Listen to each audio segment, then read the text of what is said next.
Hello, good evening, and welcome to Management Monday, where I shall be once again playing Planet Zoo, to the point where I'm starting to think maybe I should stop calling it Management Monday and start calling it Planet Zoo Monday. But I'm not quite that far in denial about playing other management games again, but I've been working on this zoo really hard, and I want to continue working on the zoo because there's so much left to do, which means I should really get to it. So, over here at the zoo, I had saved right over here by the deer because there was a couple of things. One, I would really like to make these bridges look better, and two, I was thinking about making an enclosure for these small-toothed palm civets here, except that I had a lot of things fell apart last week, and I did not actually do the research that I needed to do. So I'm going to be putting off building an enclosure for these little guys until I've done some research and find out if they need climbing, and if so, how much. I suspect they do, since, palm trees. But yeah, it's a whole figuring things out. So what I'm gonna do is some minor work around here, just making these walkways look a little better and a little less like they are floating in midair. So what I want is some wood. And I suspect I want some architecture wood. Now, I think that's the conservation slats that are going to do the best good for me here. Most likely. Because if I remember correctly, their base color is pretty close to what I need here. I mean, I can use the Australia wood since I used that for the walls. But I'd like something that would match this a little closer.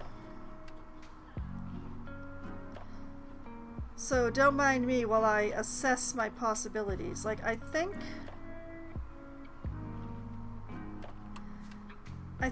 it is this stuff that will be my bread and butter here, because wood grain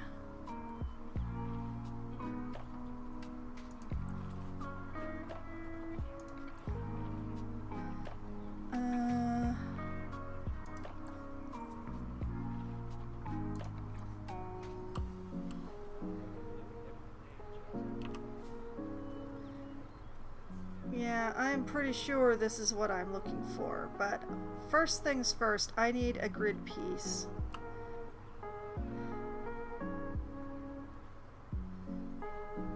I need a grid piece that isn't a roof, please.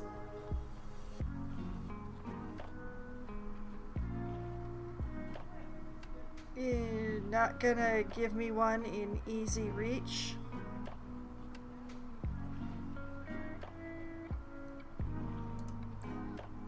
There we go. Alright, now that we have generated a group without me having to jump through too many hoops besides scrolling forever.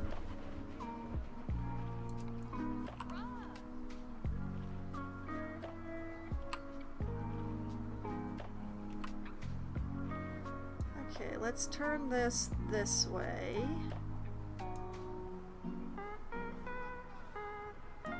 And this way.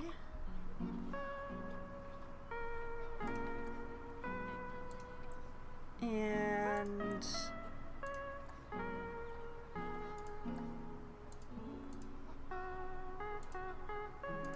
try to get as close as I can.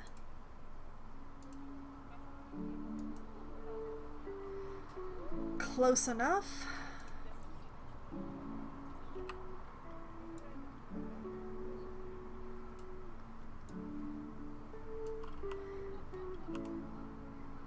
Mainly, I want to use this to cover up this nasty gray stuff.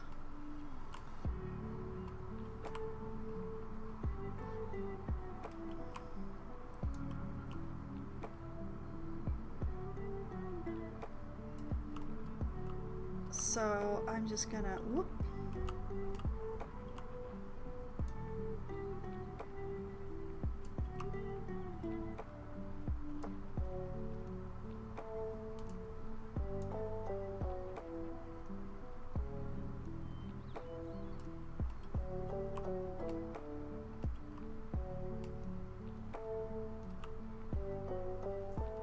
Yeah, it is gonna be pretty visible that this is something different. Can I tweak it a little more? Oh my goodness! Slink! Mondo! Welcome back, Slink, and welcome to the stream, Mondo. It's nice to see you. You know, every 60 seconds in a loading screen, a minute passes? Oh, really? I had not noticed. Oh, come on. There's gotta be a color that's closer than this. Maybe if I tug it just a little more orange. Maybe if I just make it a little more orange. Just a little more orange. We're getting closer. I get 5 minutes of rest to finally do things. Yay! 5 minutes rest. I don't think we're gonna get any closer than that. I think that's the closest we're gonna manage to get color-wise.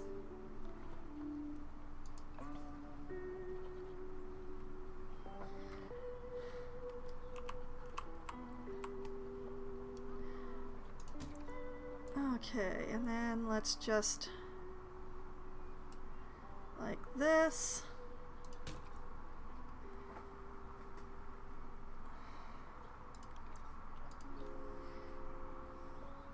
And then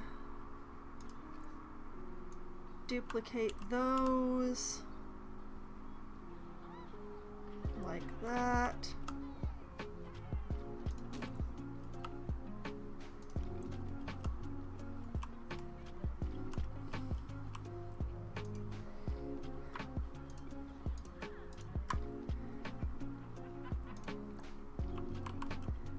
And then duplicate that over here.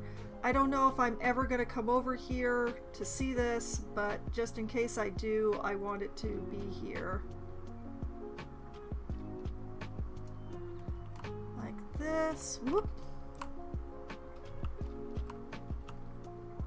Yeah, that's pretty close to flat.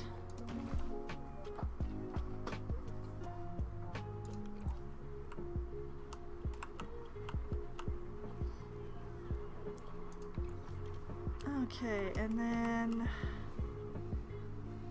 put this one on the stairs so that I get the right angle.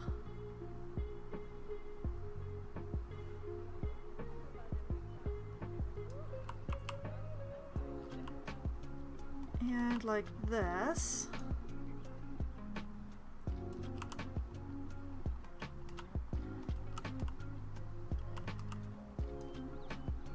There's a bunch of finickiness in getting this sort of thing set up, but once you got it going, it's pretty straightforward. And then smush that up there into that.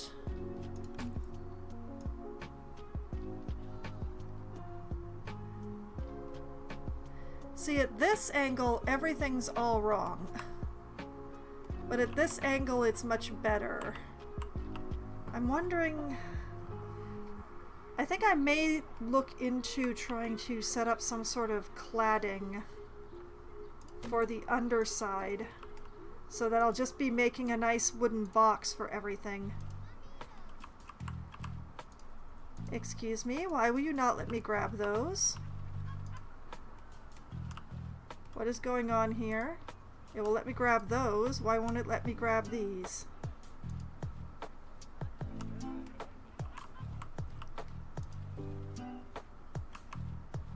It is a mystery. Why can't I not select the boards that I just put in? This is awful.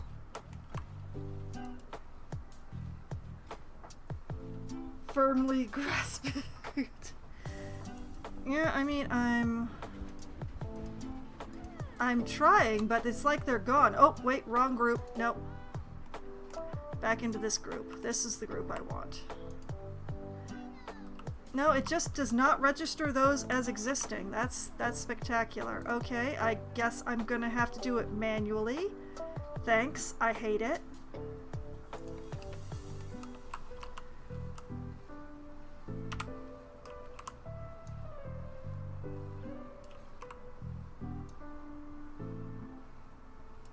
And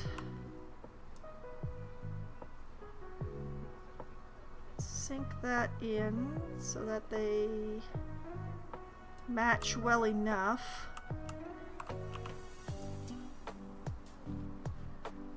And like this.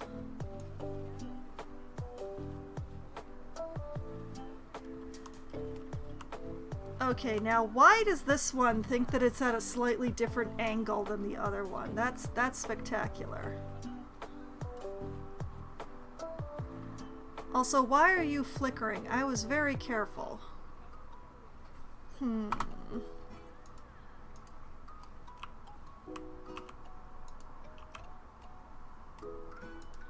It's like now that I've put these boards in here, they just don't exist anymore. That's really amazing. Like, you don't even have to build a zoo, you could build anything. Yeah, that is the thing. Like, I will leave this be for the moment. Look, I can come back to this.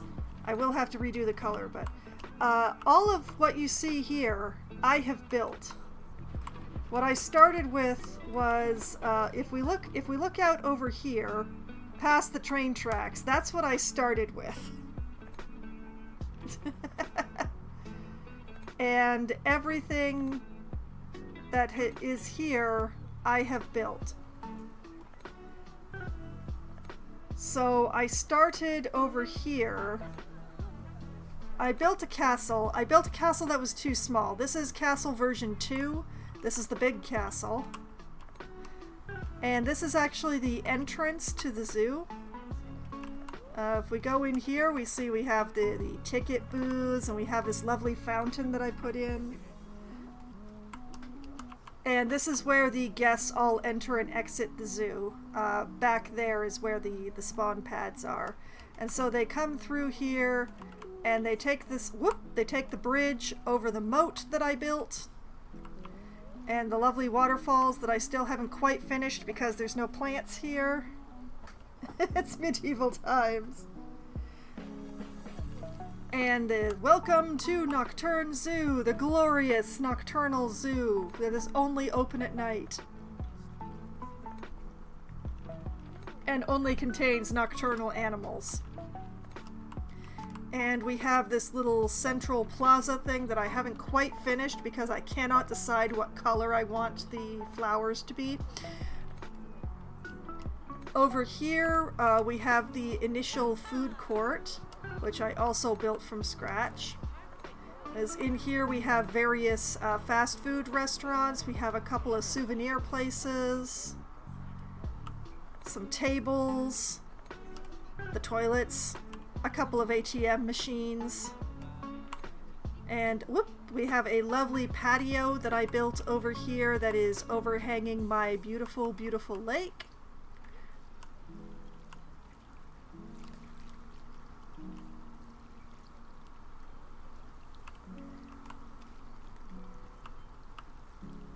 But yes, the zoo started with a semi-medievally theme because it was supposed to be a Halloween zoo. But October came and went, and the zoo was not finished, so the theming expanded. Over here we have the first staff area, which is kind of uninteresting. We have the main train station. And since I am over here looking at this, we're going to fight the flicker just a little here. I choose you! We're just gonna shove you in by like half a pixel.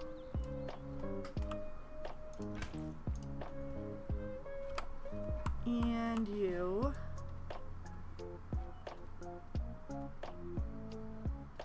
Too far.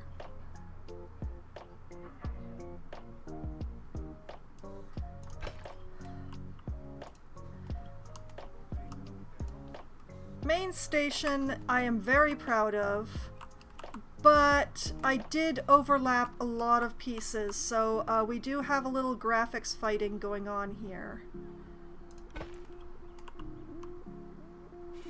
So whenever I come by main station, I find a section that is flickering and I try to fix it.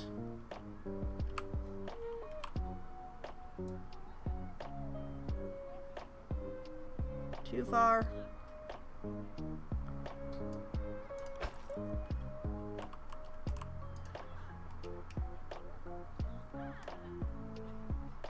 We're getting better. But yes, this is the main train station. Will the tigers wear witch hats? Unfortunately, no. I can't put hats on the animals. I can sell hats to my guests. Which, this is the most likely place they're going to be standing still. Nope, these guys have not bought any hats. But yes, this is my train station. The train comes through here. Don't mind me as I press myself through walls. And this is the queue for the train. In here we have a ticket booth. We have a few places to sit down. We have the exit from the train. We have more flickering that I will fix next time I come back here. But yeah, over here we have the first of my exhibit areas. This is my arachnid house that I went to a great deal of difficulty to build to look like a very nice ranch house. And if we go in here, we will find cases of every arachnid in the game. And why do I keep saying arachnid? Because this corner there are scorpions. And there are both tarantulas and spiders in here. It's a remarkably popular place. We try to ignore people walking through walls in this game. I can stop them, but not without causing some problems. But yes, we have these lovely... I did not set up the display cases. The game does this for itself, but they are very pretty. Like, this particular case has Mexican red knee tarantulas in it, somewhere. I do not tend to select the arachnids, because I know that there is fairly common phobias on that. So, yes, the arachnid house exists, and I could show you the spiders that are in here, but I'm not going to because I'm being nice. And over here, we have pretty much the first animals that we put in.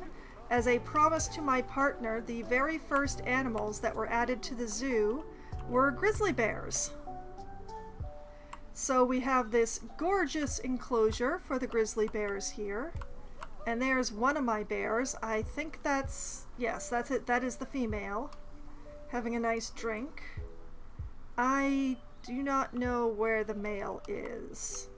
Brian is in here somewhere. Brian! Oh, there you are. Having a nap. So my grizzly bears are extremely happy with their home. And here they have a beautiful cave that I built for them. And if we go through this wall, we find out that this is also a train tunnel. So the train goes right by here. I can look right into the grizzly cave. And on the other side of the grizzly cave, we have bats. We have the bat cave, which I built. So I have 16 flying foxes in here, which one of my viewers has been gradually renaming into the Bat family from DC.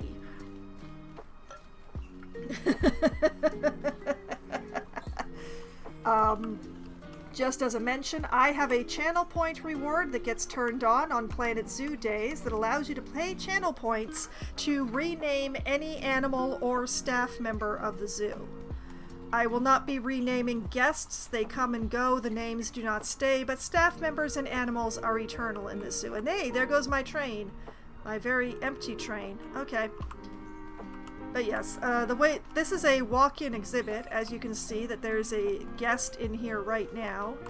And basically they have to walk through this tunnel. And this is security and maintenance through here. And then through this curtain and out, and this is the main part of the zoo again. In the central area here, I have kiwi birds. The only nocturnal birds that Planet Zoo has deigned to grace us with, who are all probably hiding in their burrow right now. Most likely.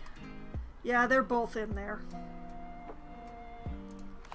So my lovely kiwis. Rename a kiwi to Snacky. Okay, we have a male kiwi and a female kiwi. Do you care, or is it just the first one that I select?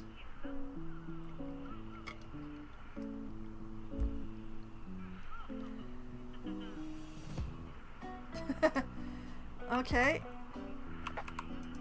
Alright, I can't do that from here. Alright. Congratulations! Your name once was Kotahi. You are now Snacky. Whoop! I should probably spell it correctly, right? There we go. Snacky!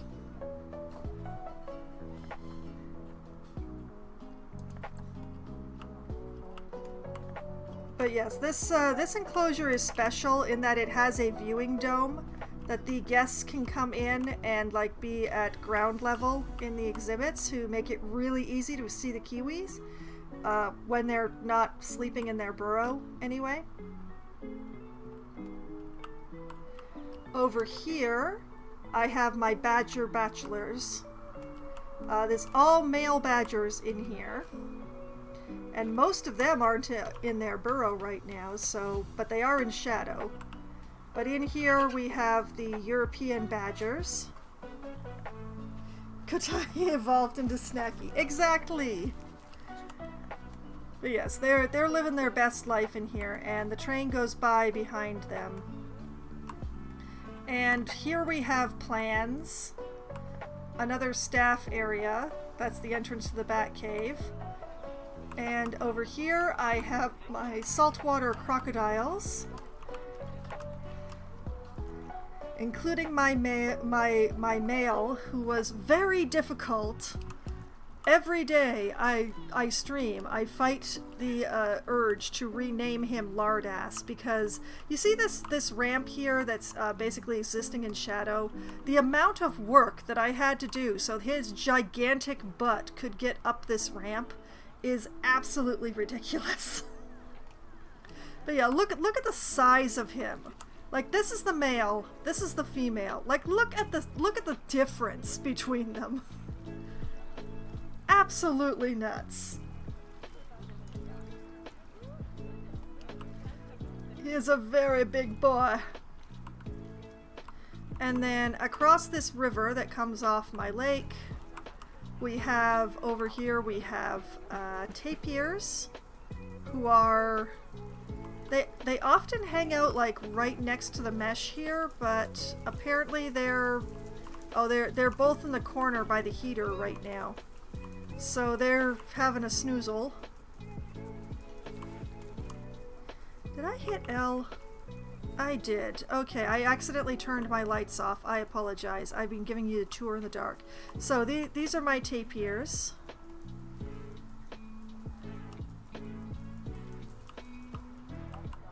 And over by the tapirs is the area that I have been working on the most. This would be hashtag conservation, the Timberwolf habitat.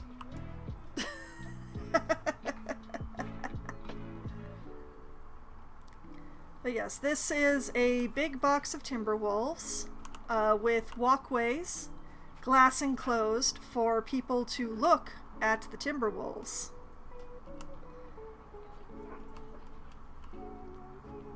And there's a little mountain up here. Whoop! I don't want to be in the ground. There's a mountain here in the middle that has their feeding tray on top, so when the wolves are fed, everyone gets a really good view of them chowing down.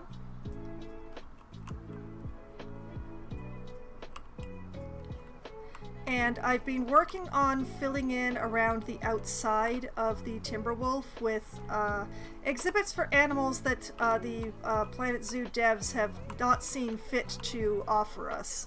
So in here we have the gray-bellied night monkeys. Now, these animals are assets that I got from the workshop on Steam. Some other people made some really beautiful mock-ups of various animals.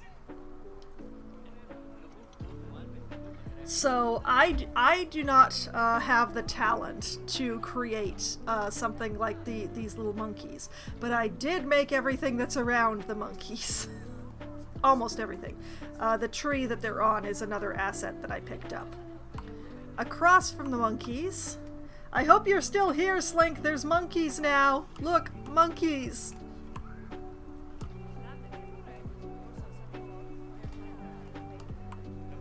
But yes, across from the monkeys we have the our glorious. You can sculpt your own assets to put into the game. Yes. Yes, you can save blueprints to the, basically you can save blueprints to be used across various different zoos. There's also in-game blueprints, and there is a way, when you have the game on Steam, you can share those assets in the Steam workshop so that other people can use them. Like, this right here, this Brick 2 ATM cover, very boring name, is an asset that I created myself because I got really tired of making an ATM cover over and over again for a particular zoo. And then, let's see here. Where is one? Oh yes, this, right here. We can move this a little. This was created by another user. This is a path cover. You basically like put it on a path so that you then have like nice decorations on either side. But yeah, it's a really nice thing. But as I was saying, over here I have my red pandas. I know one person who really wishes that they were watching my stream all of a sudden, and they don't know why. But I built all of this climbing equipment that the pandas are graciously demonstrating myself. And it is a miracle that it actually works. Yes, there is a bit of jank when they switch from piece to piece, but that would be with the... That's just the way the assets work, unfortunately. But yes, there's all sorts of climbing beams and stuff that I put in for them here.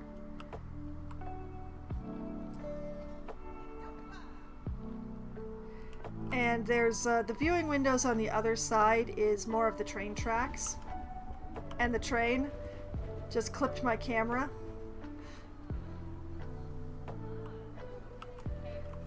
Over here, we have the short-eared owl.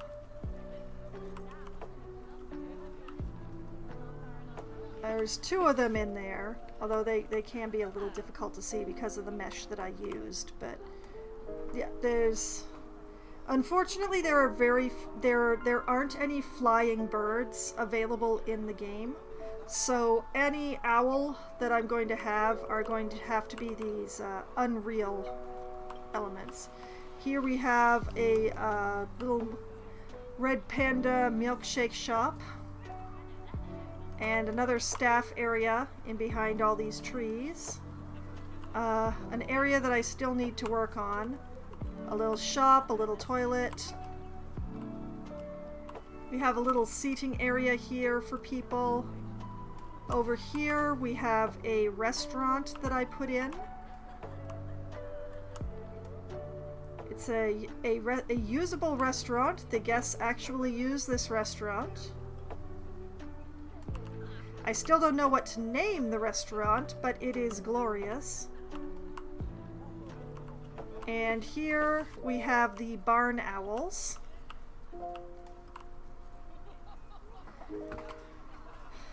I just built this one last stream. I did not build the barn myself, alas. I found the barn on the workshop and I was like, it's perfect, it's just a little too big, so I made it a much smaller barn and shoved it in here for the barn owls. And across from the barn owls we have my European fallow deer, who are very popular. Very messy, but also very popular. This is a very large herd of mostly females. There is one male in here, which is hilarious because the male is the reason why I chose the fallow deer. Where are you, boy? Where is my male? Ah, yes, there we are. Let me show off your rack. See, this is why I chose the European fallow deer. Just the best antlers. The deer aren't exactly nocturnal. They're more of a holdover from the horror element. Because there's only one thing that's more horrifying than driving down the road and suddenly deer, eyes glowing in your headlights in front of you. And that's moose, eyes glowing in the headlights in front of you. But yes, the European fallow deer have, the males have this magnificent antlers. Girl, get out of the way. So that's why I chose the European fallow deer over the North American pronghorns. And that's the place where I was working on. There's not a lot completed over here. There's just the staff area and a place where I'm going to put a real enclosure. But yes, past the restaurant, we're going to ignore the ugly bridge. This is my snake garden, which is another one of my exhibit areas. This is a huge witch's garden that I made to hold the snakes of the game. Like this particular case is the puff adder, and since there are fewer snake phobias than there are arachnid phobias,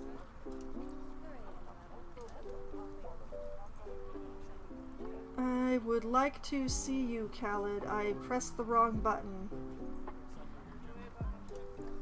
I'll try this again. Khaled, reveal yourself to me. Yeah.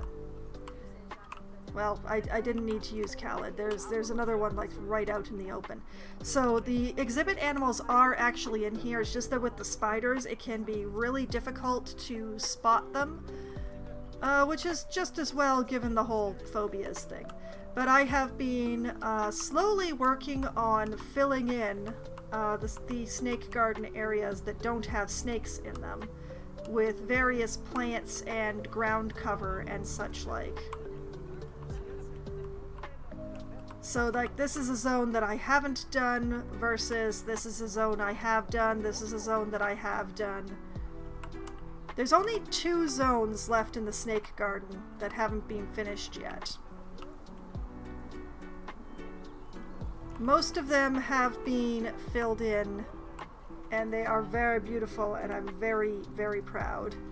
And over here we have the witch's house, which has the brats and brews, and also rest area for the tour and all of that in here.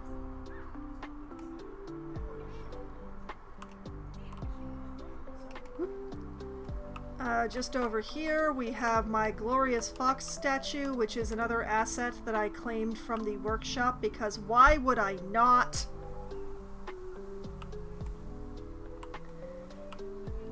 But yes, I've just been gradually filling in the snake garden. Over here we are at the far edge of the zoo, which is where I have stashed the, so far, only foxes in the zoo. I will have more. Shy, hello! But in here I have my Arctic foxes. in possibly the strangest shaped enclosure that I have ever tried to glass in. But yes, I have several glorious little Arctic foxes in here.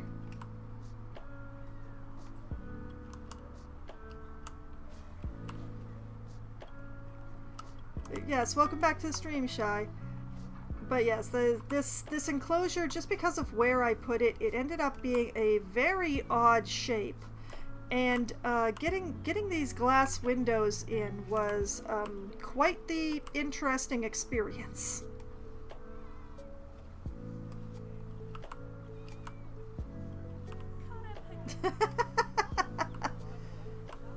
Oh, you make me regret that I haven't gotten any of the cats into the zoo yet. Oh yes, over here I have the skunks,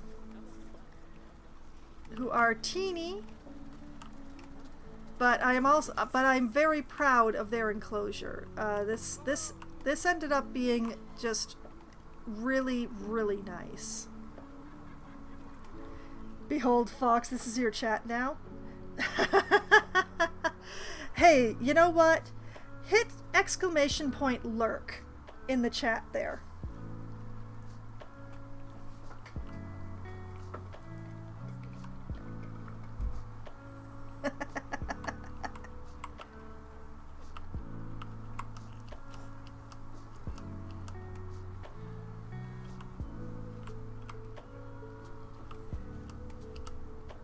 That has been there since before I was affiliate.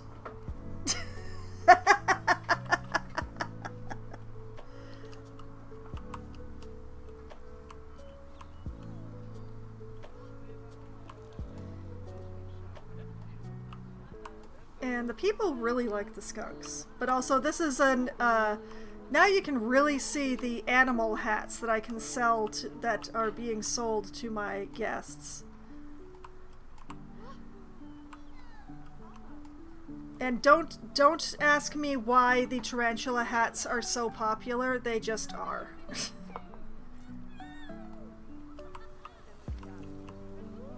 But yeah, over here is the absolutely massive field that is my African wild dogs. Who, a lot of people who play this game, they sleep on these dogs, but look at them. They are gorgeous. They are so beautiful. And you'll see that with the way the assets work, these dogs are not all identical. There are different patterns. The dogs have different patterns.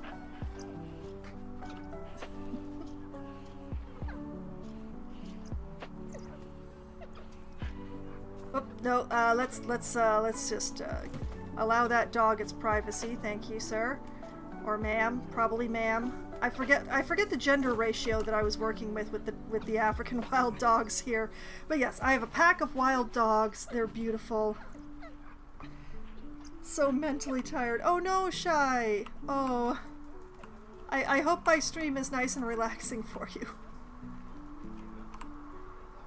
And over here next to the wild dogs we have my second train station.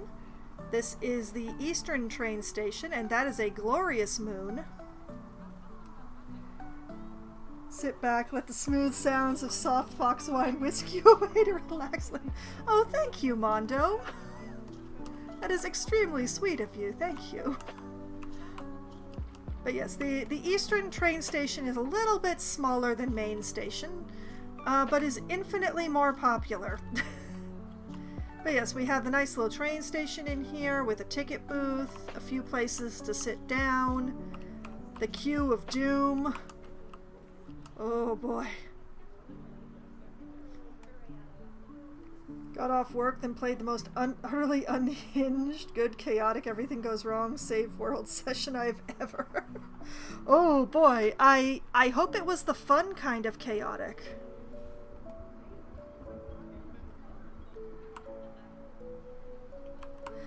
Oh, Savage Worlds. Okay, that makes a lot more sense. That makes a lot more sense. Okay, and then past the African dogs, we have another edge of the Snake Garden. Look, Shy. Pink! It was fun, though my character's now notably insane. Congratulations?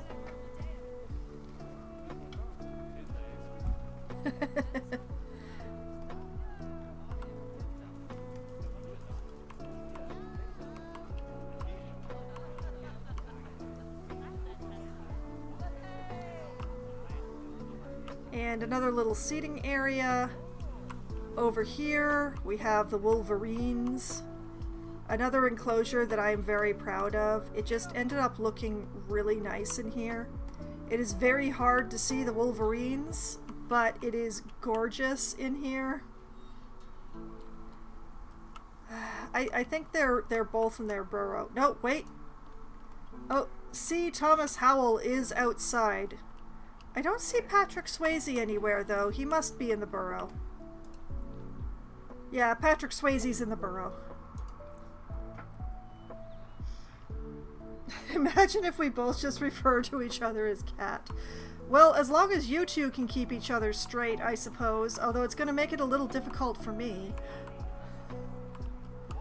And over here, obviously, we have the building that I built for my African-crested porcupine, which is a very nice building.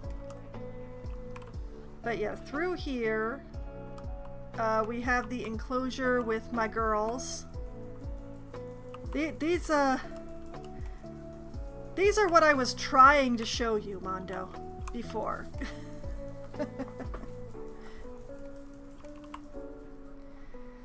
They're just as glorious in real life as they are in the game.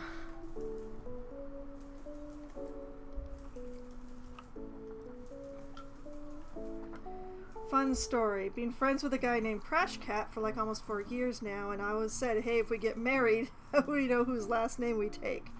Anyway, we started dating, and he decided to stick the names together, no hyphens, so Mondo Cat Cat.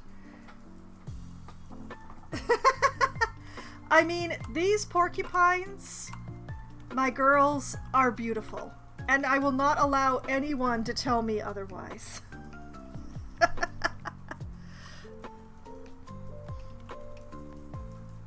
And it took me a really long time to get people at the zoo to appreciate it, because I had, you see these copper panels up here? I had them completely covering the windows, and apparently the guests can't see through them. So they were not appreciating my porcupines, which was making me very sad, until I realized they couldn't see through the bloody things. Oh, yes, thank you, Keeper. I'm glad you're happy. Where the heck are you? There you are. But yes, I moved the copper panels, and now people appreciate the porcupines like they deserve.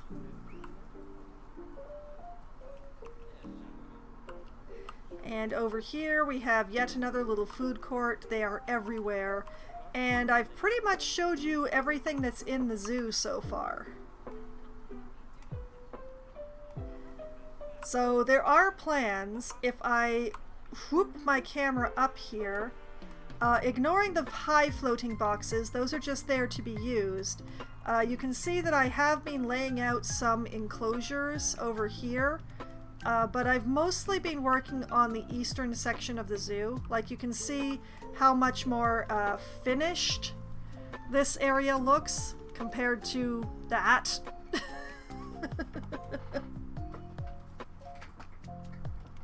So, I've just been trying to get the eastern section here to a point where I feel like I can turn my attention away from it without forgetting that I'd done something. So I can turn my attention back to the central area, because this river is supposed to terminate in a lake, but until I build the enclosures that go in here, I don't know where the lake is. So... And this is the exterior of the bat cave here, in case you were wondering what was going on there. So that's what all has been I've been up to.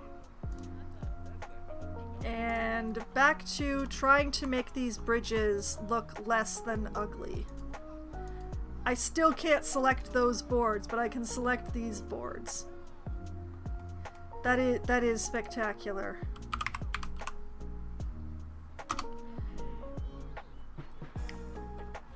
Okay, well, back to the conservation boards.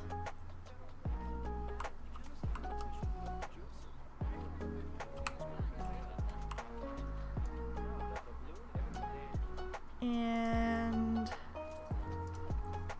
that was the color.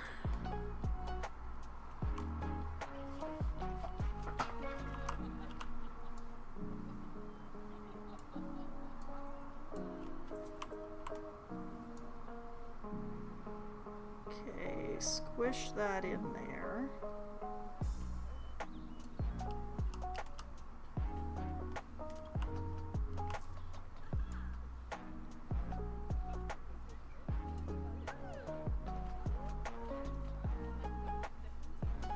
And like that.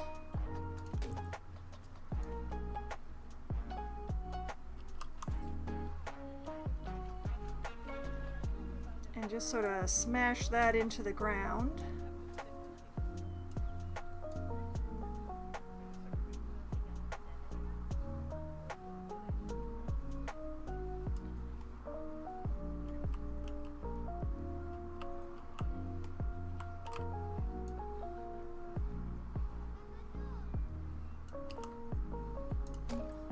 And like that.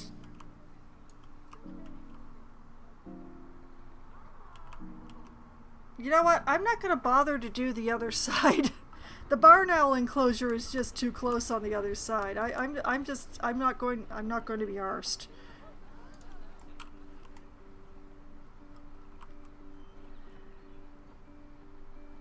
Now the main problem with using the conservation wood is that they don't actually give me a panel, which is unfortunate.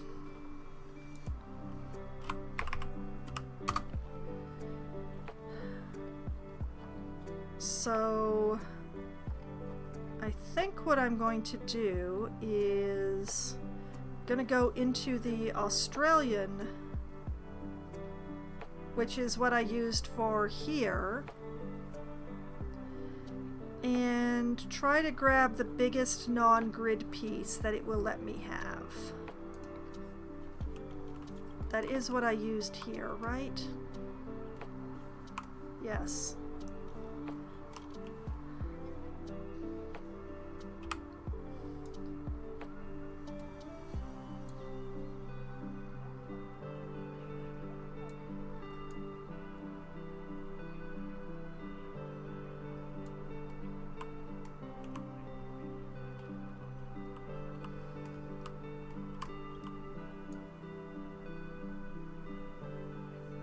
Oh, that is fascinating.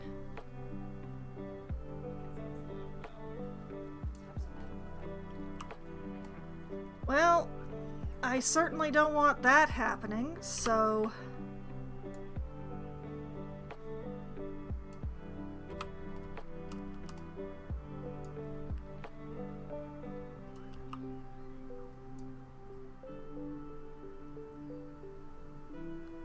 like that.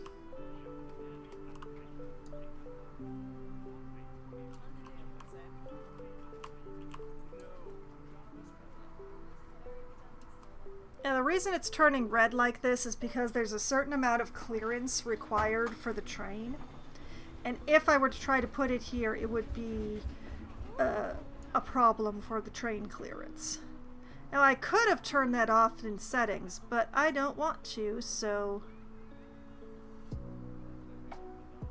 You think watching people clip through things is bad. You try watching an entire train clip through things.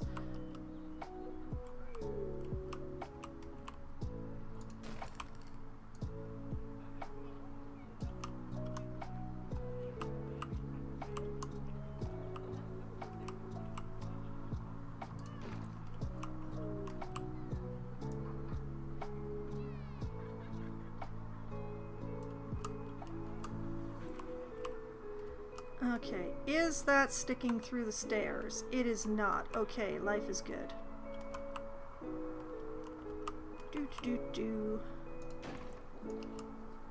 This is just so that I don't have to see this ugly gray concrete stuff.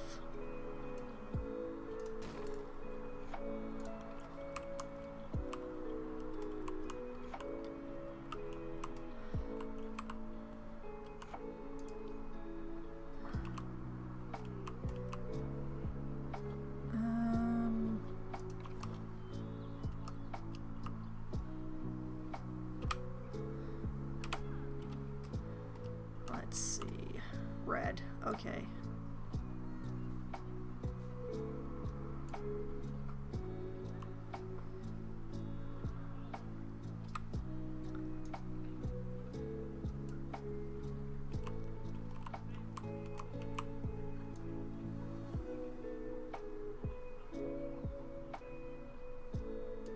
Try and get it to approximately the same depth.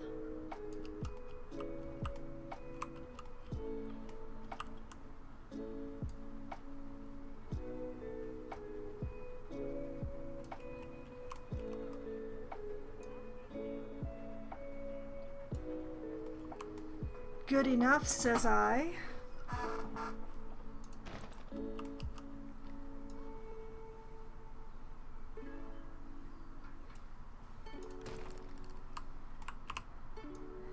I'm not being too precious about this because I do not expect to be looking at it often.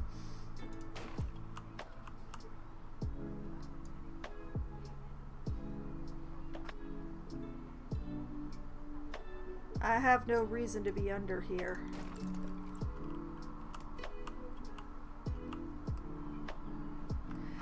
See, though, that bugs me. Did I, like, accidentally put a curve in these stairs without realizing it? I'm gonna just try not to think about that too hard. Okay, back to the conservation wood.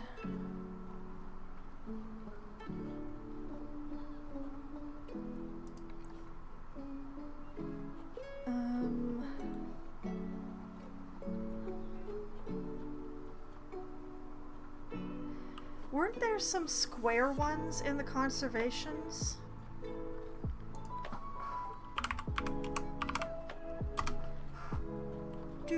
Do.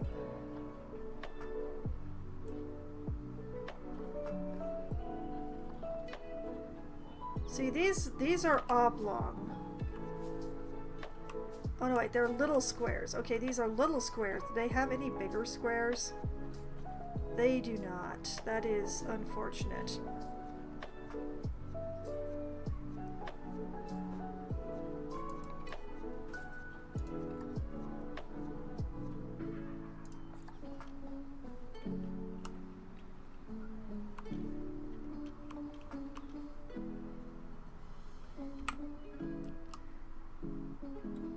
Yeah, this is not gonna work for me as a support for this.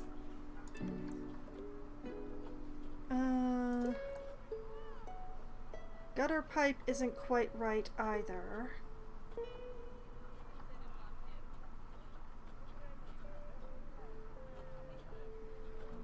Okay, back to the general wood.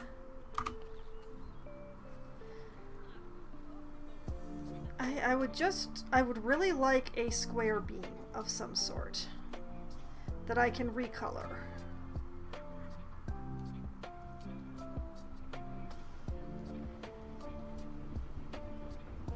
Like these are nice and square, but they're not recolorable.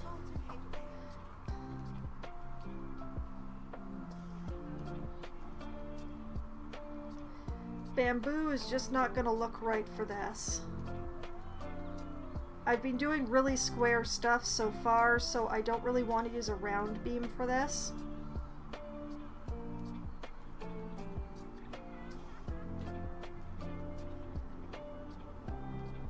I mean, there are round beams available. Woo, that is way too much. See, like, I could use a round beam. But everything's so square, round just doesn't feel right.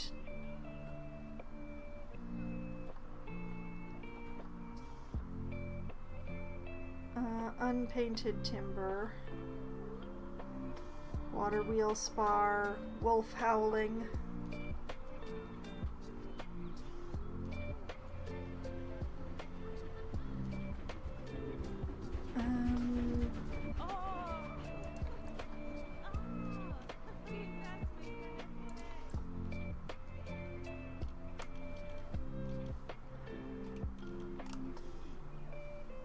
As I could possibly use, like, these.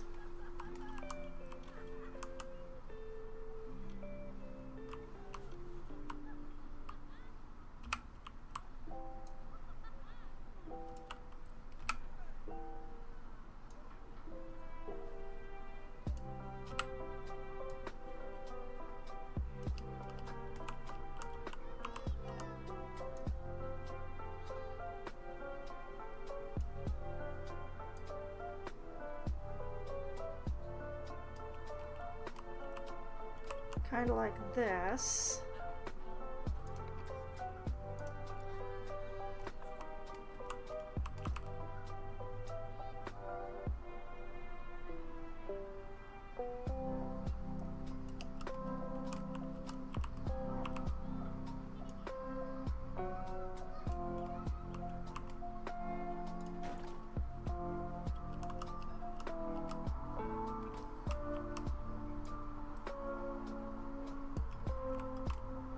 And it also serves to hide a little bit of the janky corner thing that's going on.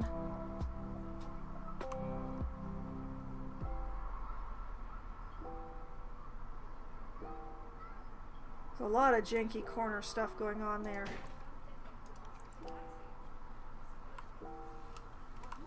How far did I stick out? Oh, quite far.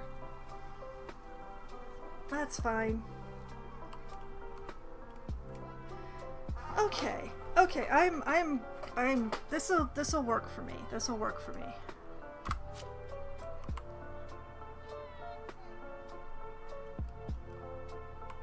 Now I just need to do the other bridges. In the same way. Which means I'm gonna take one of these.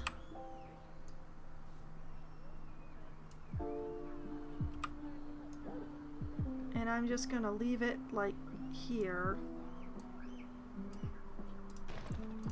to use later.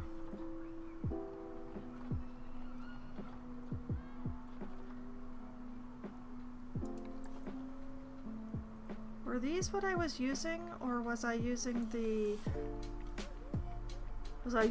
thin beams or the thick beams? I think I was using the thin ones.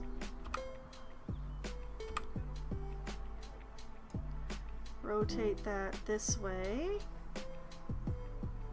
Rotate it this way.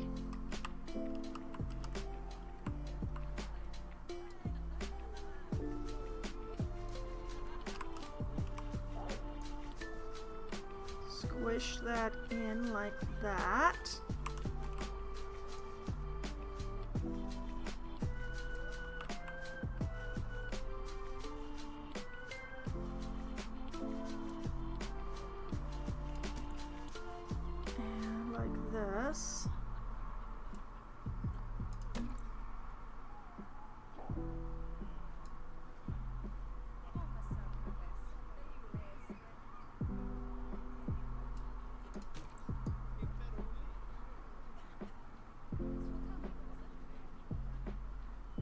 There's the end. There's the end.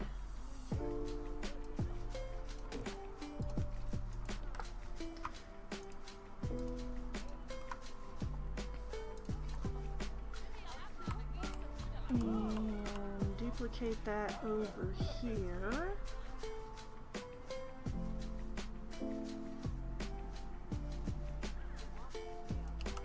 Like that.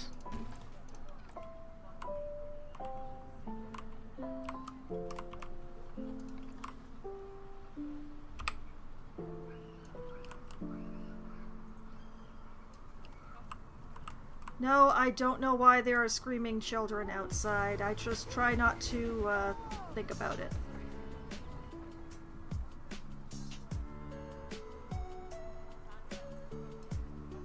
Close enough, I guess.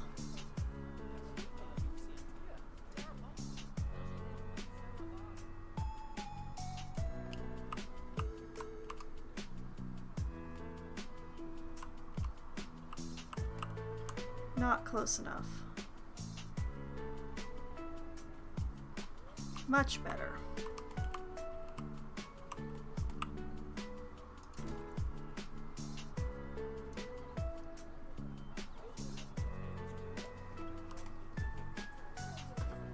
See, I don't understand why that's happening. It should not be.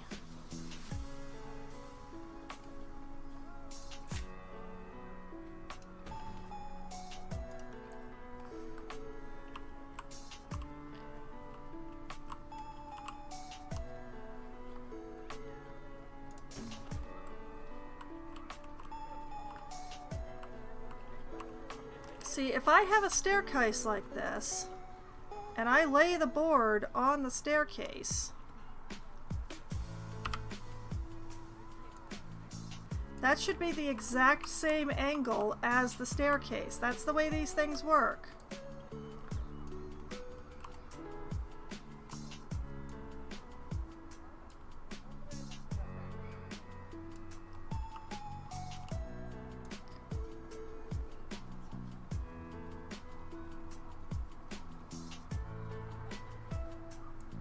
Whoop. Come on. I've given myself a very tight area to be working in here. There we go.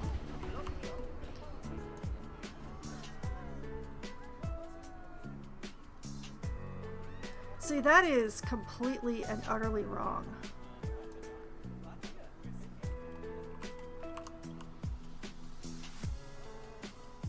And yet, if I take it down here, that's the right angle down here. I don't understand. I thought for sure that I'd drawn these stairs in as one.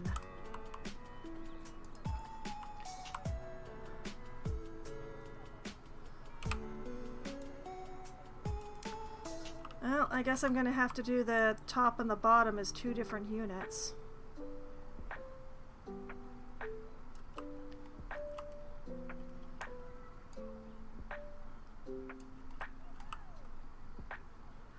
All this because it bothers me that the stairs are floating.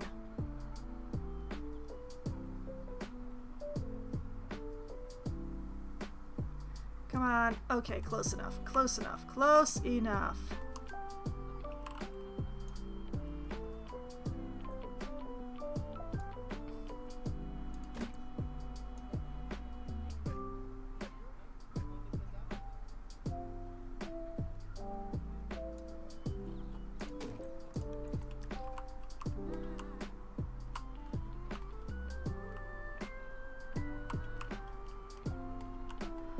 Okay, that's that one. And then down here.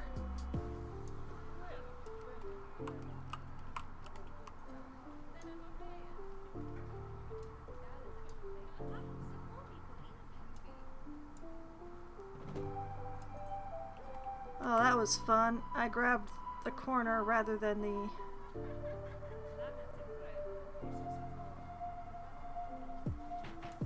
There we go.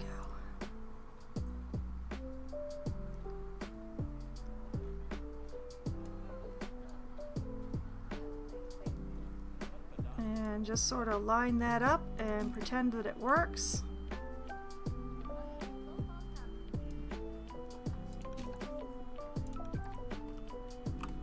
Like that.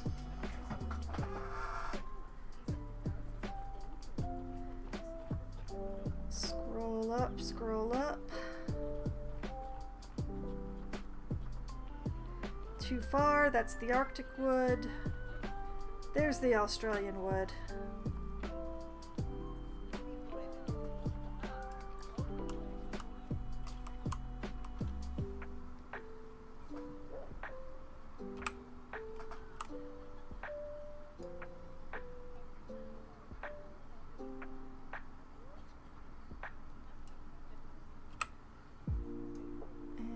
Rotate.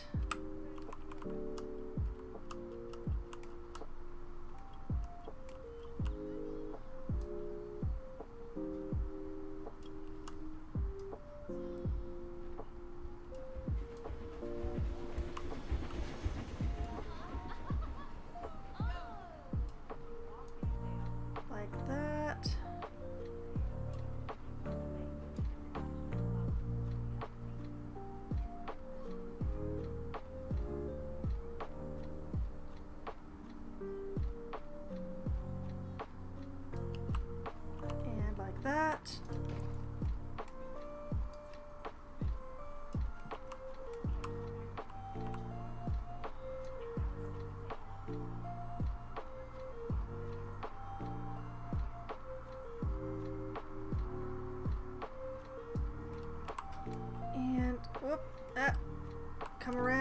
sure that I'm not sticking out. I'm not.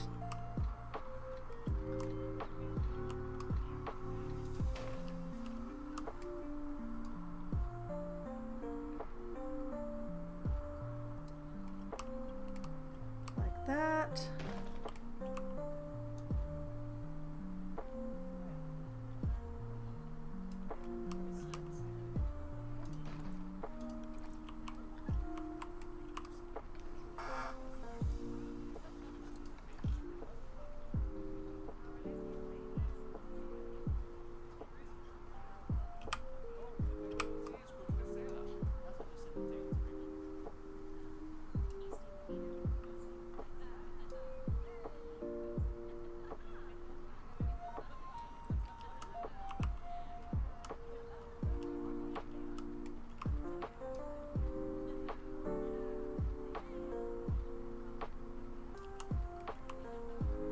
I guess? This isn't right.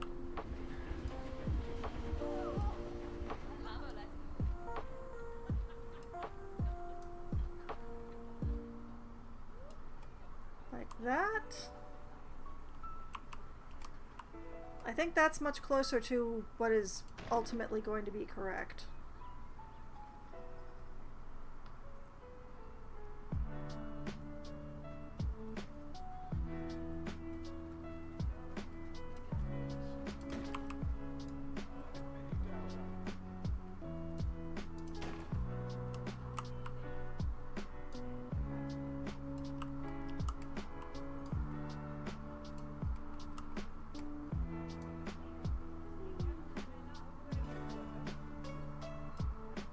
There.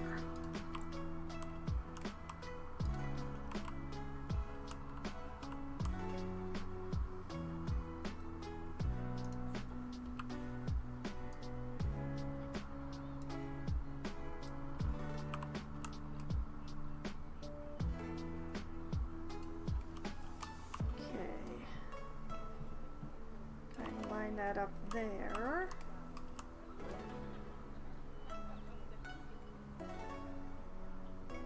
And like that.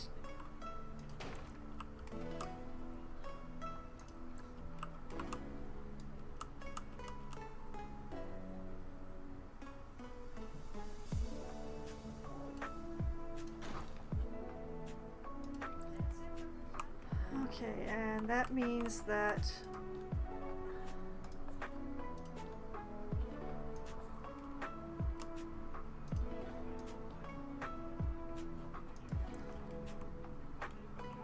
gotta remember to turn climbing off. Always turn climbing off.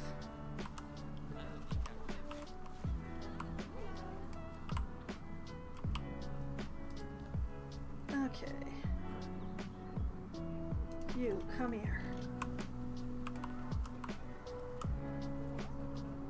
Oh. This one's curved. I can't do more. Okay.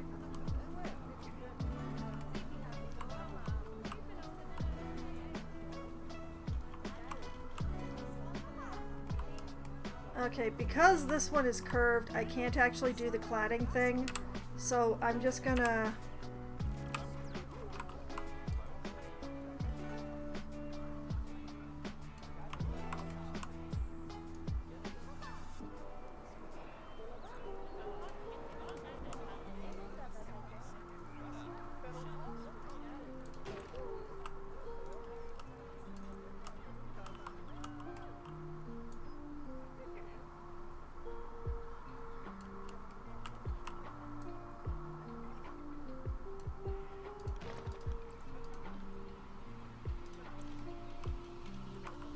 Moving along. That one doesn't need it. Neither do those. Neither do those. Okay. That's it for that bit. And this group is completely climbing disabled. This is to save my computer some pain. Wherever climbing is enabled, the computer attempts to calculate animals' climbing paths, even when there are no animals to climb them. So it would spend all its time calculating decor pieces that animals will never touch, and, you know, mentally keeping track of all of the possible places that could climb. So what you want to do in the zoo is to turn off climbing on everything, even the trees. That's not a good example. Nor is that one. I know I have... Yeah, okay, here we have a beech tree. No animal is going to be climbing this beech tree. It's just here for looks, so no need for climbing. Just disable climbing on everything unless a climbing animal is going to be using it. So in here,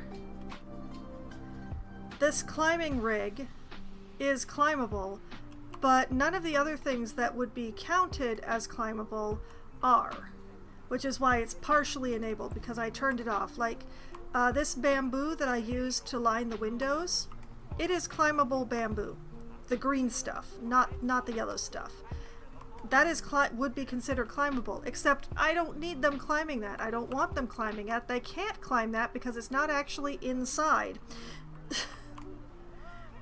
So I turned off climbing on that. But they need to be able to use... They are glorious. Oh, thank you for doing that right when I'm talking about you. Oh, look at you go. That's beautiful.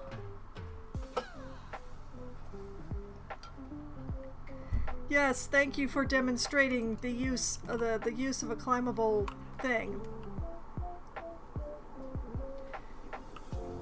So in here they can climb all the things that I say it's okay for them to climb, but there's other stuff that's turned off, like this bamboo across the top that the wire is hooked into would normally be counted as climbable, except I said no. Perfect timing, yes. These tree branches that I've been using in the fake enclosures, the bare ones that don't have leaves, they're all climbable. They're meant to be used in actual monkey enclosures.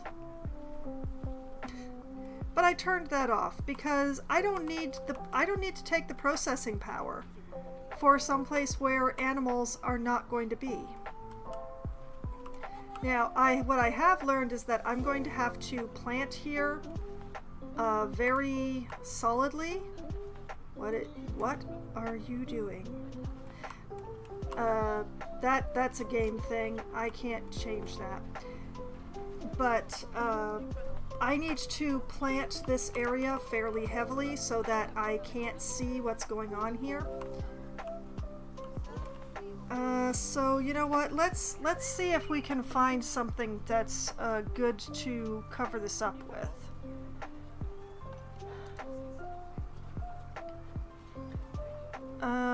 Let's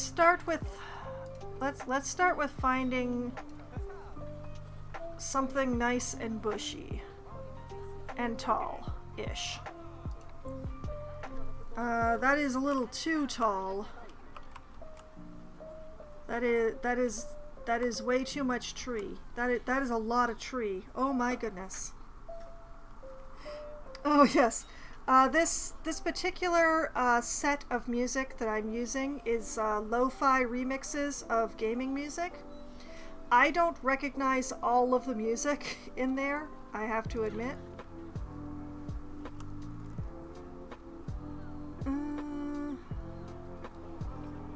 Black spruce might hide it pretty good, but I'm afraid that I don't know the music from every game that has ever been made. I apologize deeply and abjectly for my lacks.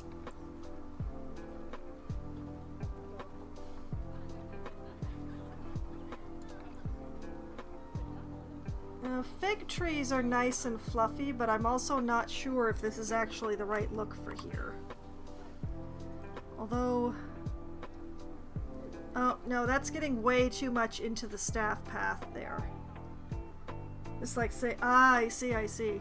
Yeah, I've had a bunch of people who've come in here and been like, Animal Crossing! When I'm using this particular track set.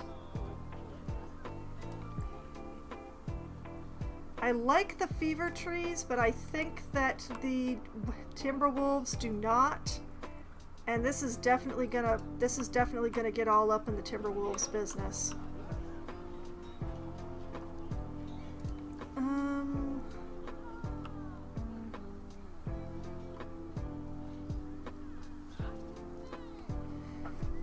We could be creative with a ginkgo.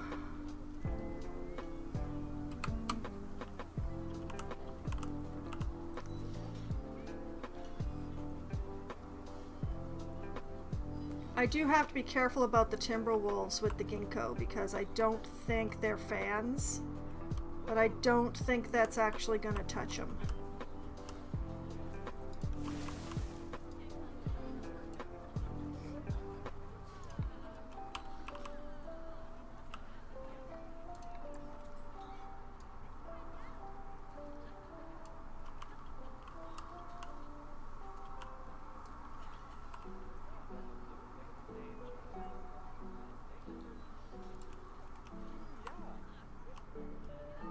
Oh, that's definitely gonna reach him. Oh boy.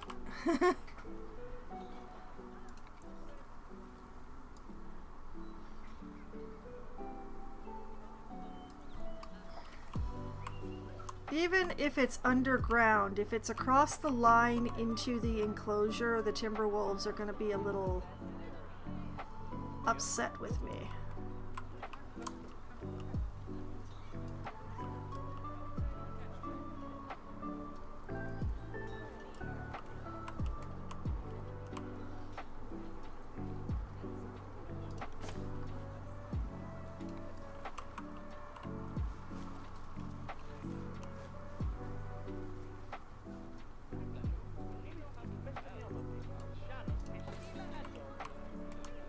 So we'll see if I can make this work.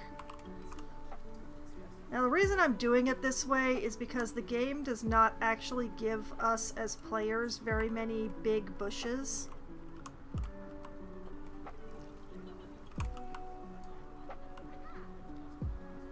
So we're a little forced into using the trees.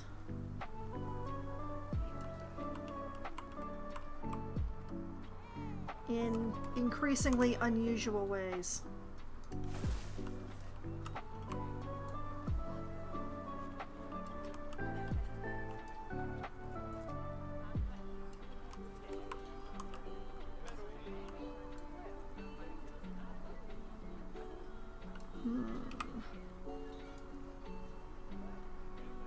Oh, do I still have angle snap on? I do. Is it considered lurking if I'm just working on logging notes for the... You know, I'm not actually sure. Like, it's definitely lurking if you've got the stream on in the background while you do something else, so... I would say if you're looking slightly more at your notes than you are at the stream, then it counts as lurking.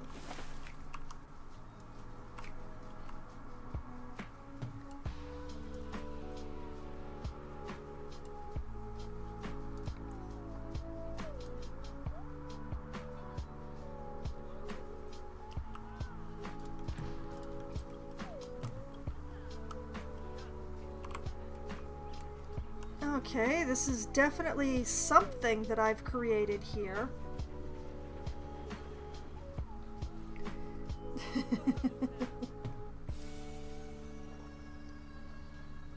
Now the question is, can the wolves sense any of these trees that are definitely not from where they're from?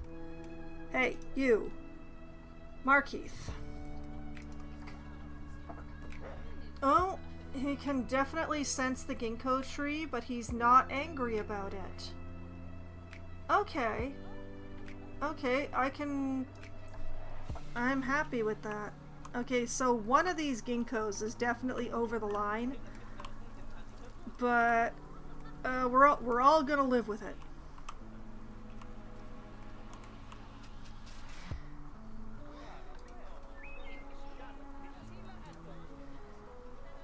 Okay, let's see here. I need some more. I need some more cover.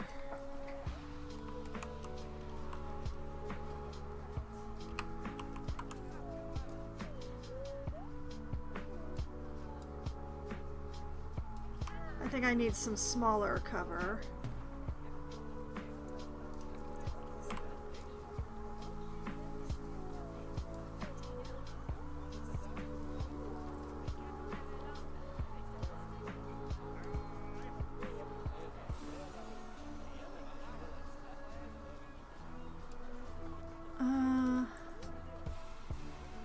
Okay, that one's a little thicker.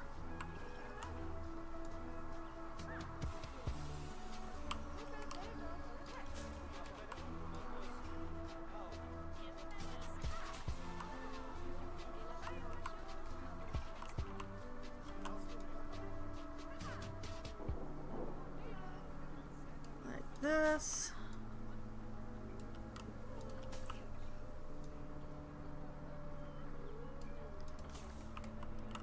See, the main thing to remember, especially with this game, is that you can make things look really cool, but you don't need to cover them in flowers. There's actually a much more limited selection of flowers in this game than there is of foliage. So it's all about learning to love foliage. I understand. I understand the love of pink. I understand the desire for flowers. But sometimes you can do a lot without using any flowers at all. Just by using some various shades of green.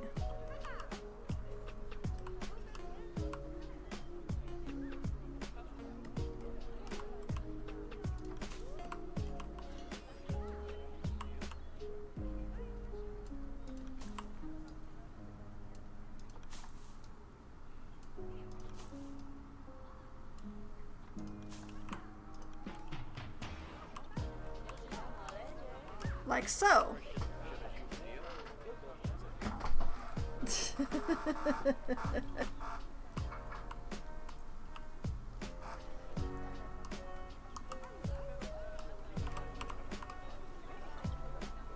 And we'll grab some smaller arrowroot here.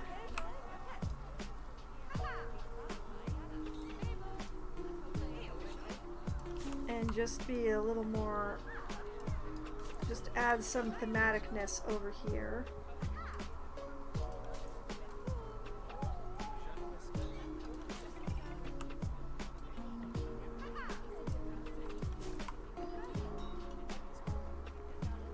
Honestly, in this game, arrowroot and bramble are my best friends. They are some of the best filler.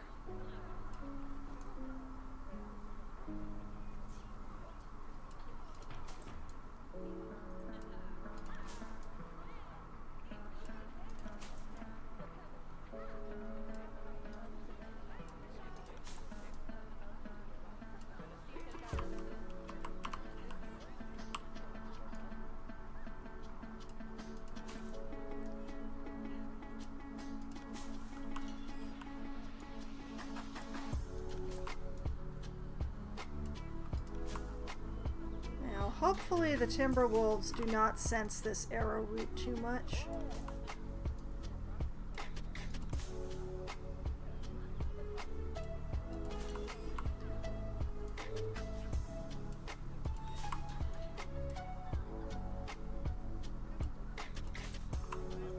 I don't know how Timberwolves feel about arrowroot.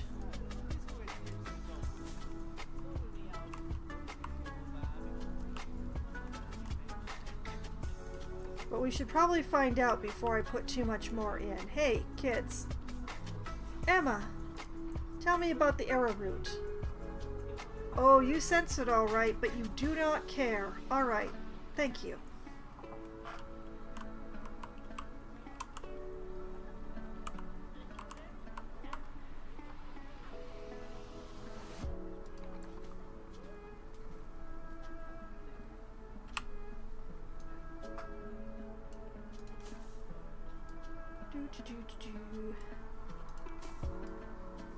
partially I do this because it looks good, and partially I do this because the guests of the zoo can kind of sense how many plants there are in their vicinity.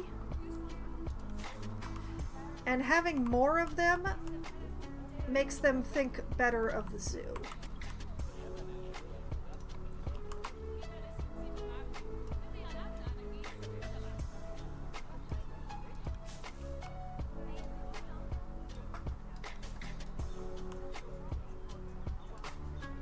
And it also, like, using the arrow route like this allows me to hide some of the really stark edges that are going on my paths here.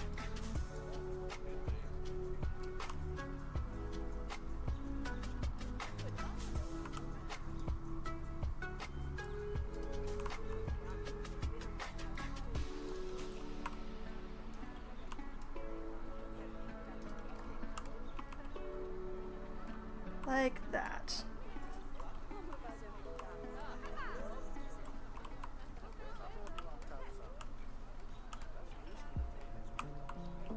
So when they use these stairs, they actually get a bit happier because, hey, it's really nice here.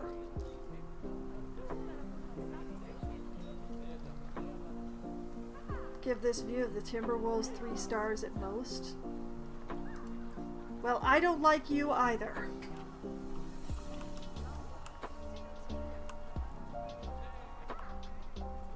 But yeah, that sort of thing, like, partially the plants are to make people think, hey, it's really nice around here, and partially it's just, you know, I hate big expanses of grass. Big expanses of grass bother me.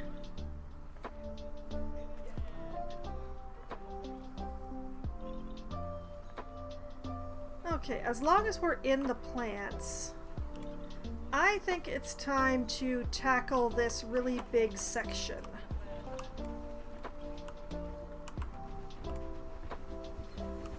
Now, I know I want this blackthorn here. And the custard apple tree. Oh, not the deer again. I have 3 keepers just for this one enclosure, but can they keep it clean? No. Too many deer. Also, I needed to double check. Do any of the trees that oh, yeah. The acacia is climbable.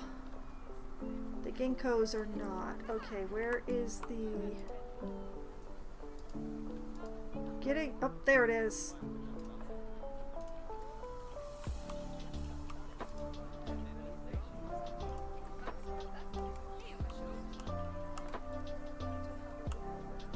There we go. Oh, I like that. Big section already. I know that you recommend pink.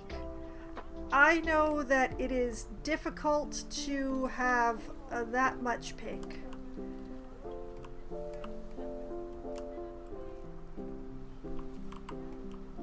Like, the best I would be able to do with an area of this size, if I wanted any pink at all, because the azaleas are too cultured for this garden, would be... let's see here.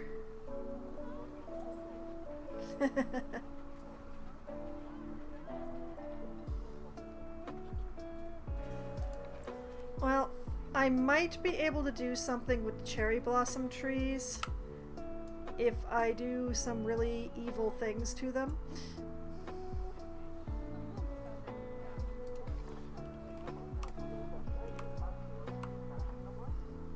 Really depends on the other plants. Yeah.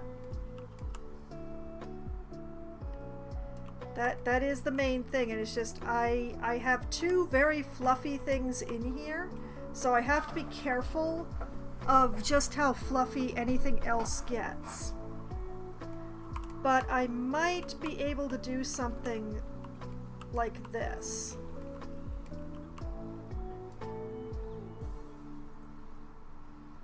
Like, I just sink this a little bit more so I don't have that stray. like that.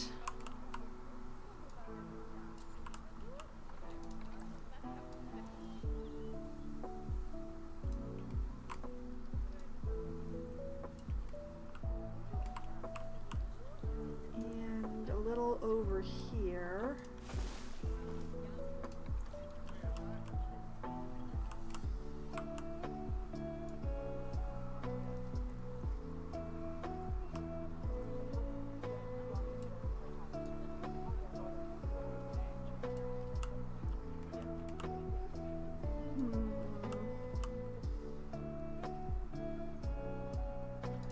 Like that.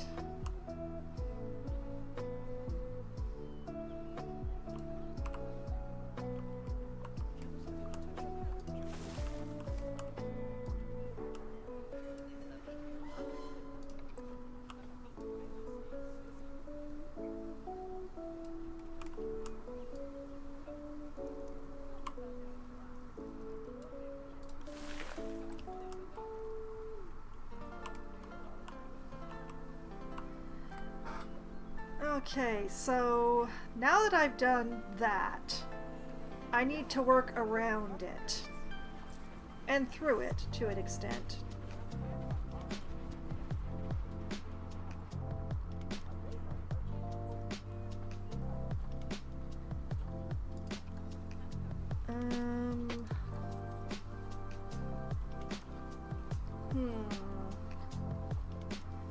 What do I have that's dense but not fluffy?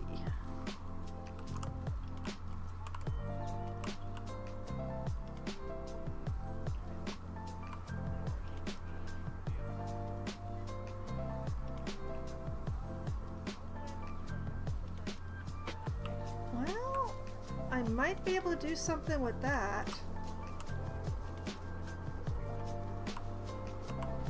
Let's pop that over here for now.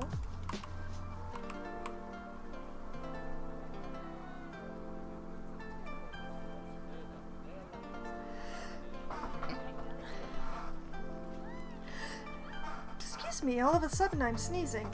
The main thing here is that, like, any color, if I just cover this in it, is going to be overwhelming. It's going to be too much. So what I need to do is a whole bunch of different things. Different textures.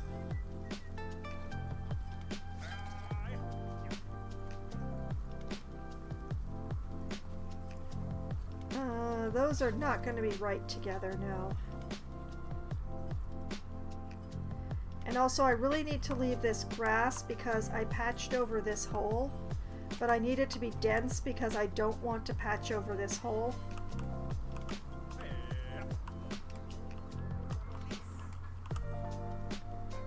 And the ivy just isn't dense enough. I'm going to sleep so much. That sounds amazing.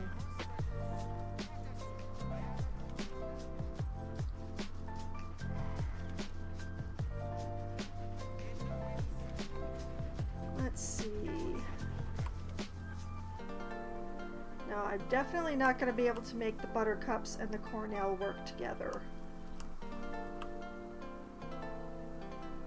Plus, I can't really use the ground cover plants because they're the color of the short grass, whereas my paste over panels are the color of unnatural.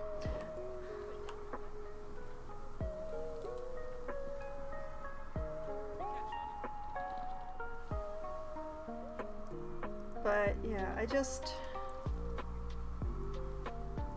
think I just used the plumeria somewhere nearby. Didn't I? No, I didn't.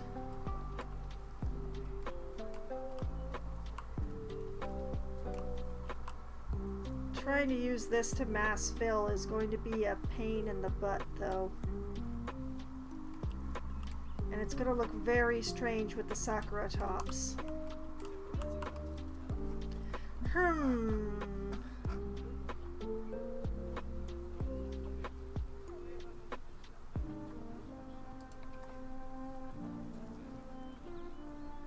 This is large.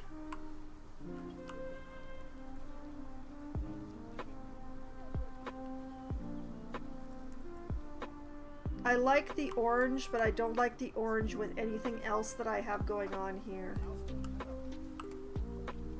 You know what? I have one other patch that I haven't filled in. I'm gonna put this over here in case I figure out a way to use it over there. Because I do rather like that orange.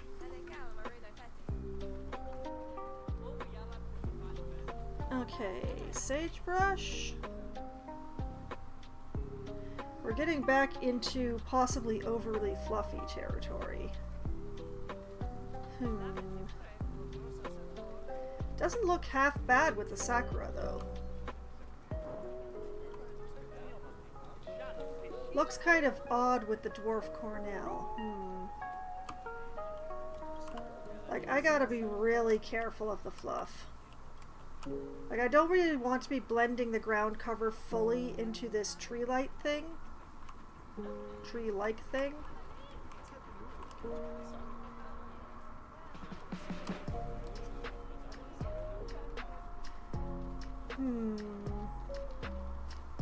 I do kind of like how that looks on, okay, with the sakura though.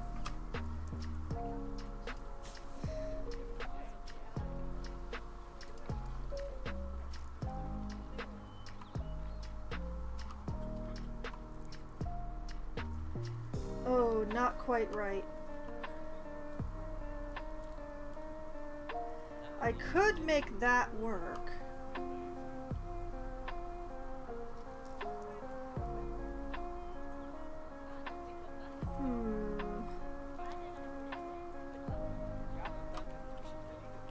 That's not bad. That is kind of unfortunate though. That's...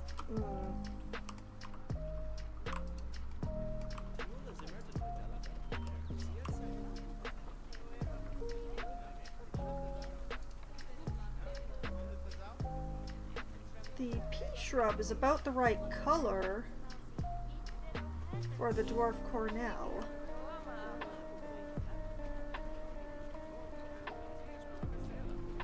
Looks a bit odd with the sakura.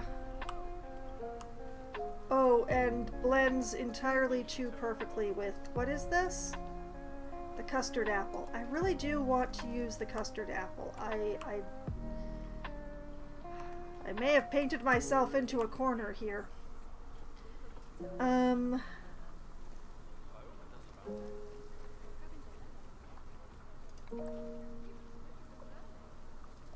No, this is definitely getting into too fluffy territory.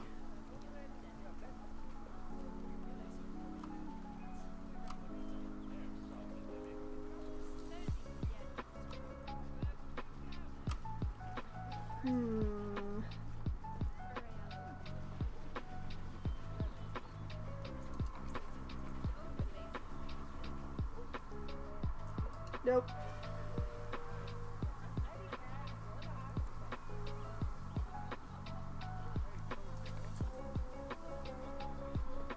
That's another grass substitute. Really looks weird with the sakura tops.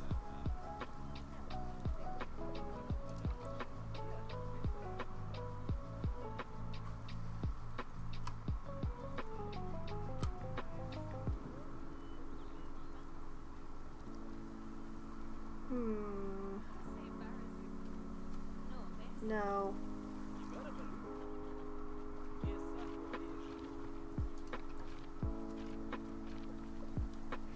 I do not like using the twin flowers because for whatever reason they have chosen to make them all face the same way. Unnatural. Weird.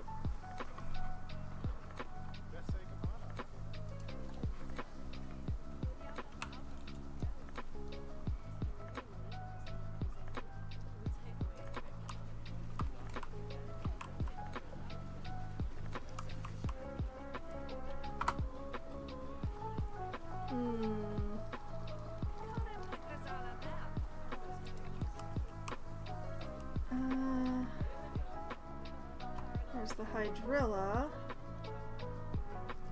which is going to end up looking strange in this particular context.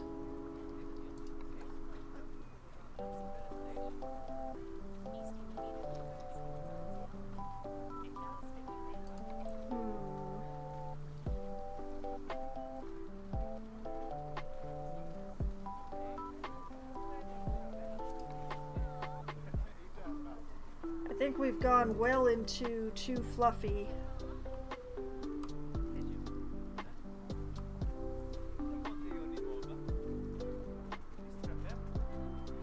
Like, that does go with the Sakura fairly well. It absolutely does not work with the Dwarf Cornell. It blends pretty nicely with the Sage.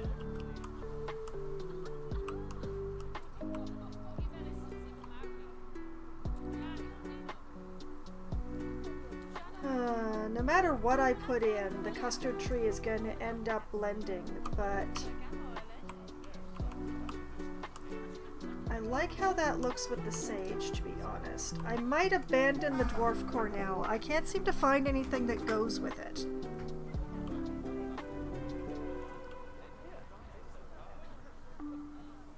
Yeah, we're going to be abandoning the Dwarf Cornells because I just can't make that work. So what we're going to do is we're going to take the wild hedgerow and the sagebrush, and we're going to blend them.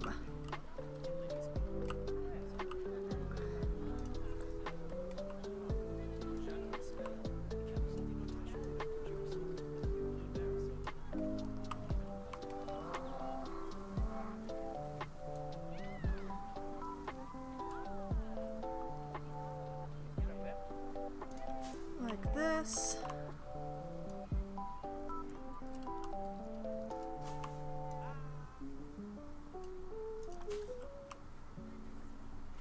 It's gonna end up, it's gonna be looking worse before it looks better. Just bear with.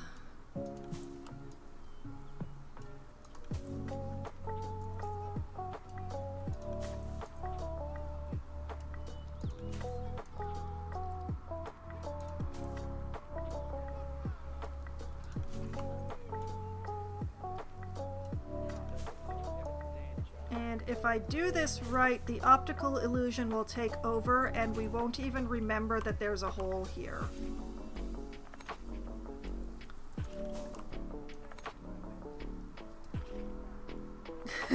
Patience. Yeah. I mean, you can make things look incredible in this game. But you gotta have the patience to do it, because it's never simple.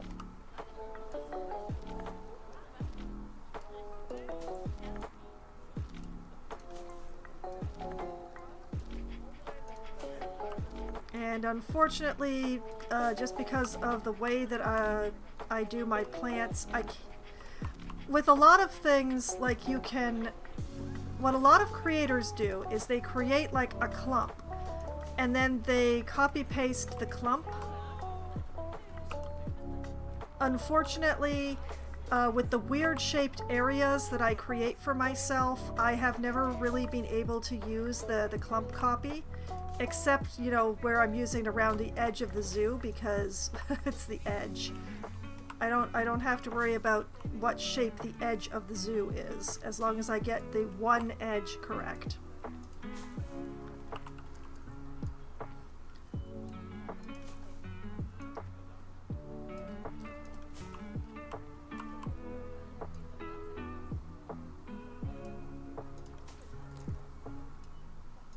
So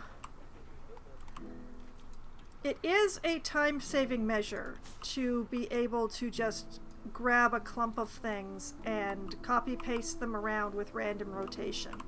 Unfortunately, you need to work with somewhat more regular shapes than I ever produce.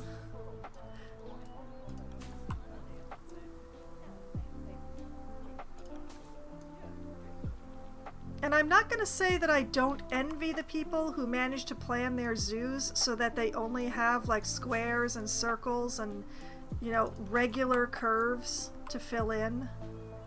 I've never been able to do that unless I make the entire zoo on a grid. And I'm sorry, but like solely grid zoos are just so soulless. But as soon as I start putting in curved paths or messing around with elevations or anything like that, all my measurements go wonky. Everything gets weird.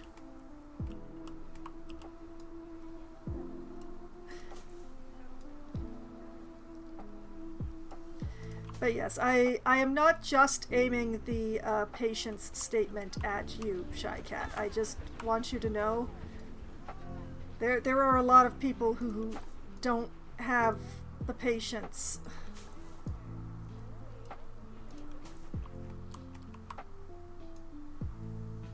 Or who look at what I'm doing now and they're like, oh no, that'll never work. How could that possibly produce anything?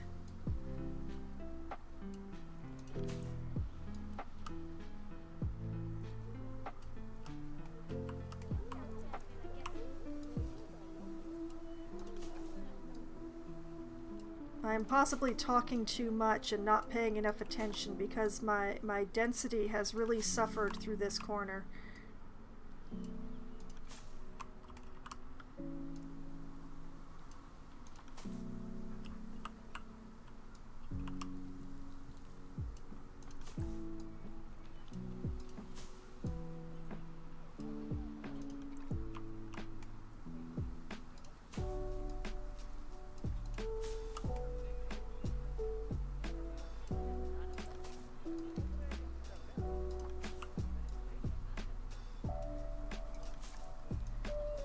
But when it comes to the plants, doing this kind of filler is actually what I enjoy, because when I'm just filling in areas that are outside of habitats, I don't have to worry. Stella Katsune Illustrates, hello, welcome back to the stream, and thank you for the newts. But yes, when I'm doing this work outside of the places where the animals live, I don't have to worry about, you know, is this the right biome? Is this the right climate? Would these plants ever actually grow together? I don't have to think about that. I can just be like, I like how this plant looks next to that plant. I'm gonna do it. And do it I do.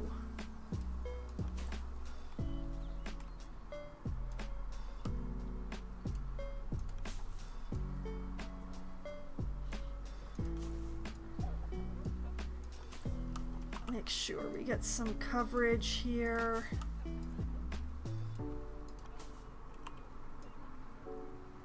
I would really like to look at this and have my mind glaze over the fact that this grass is a different color from the other grass entirely.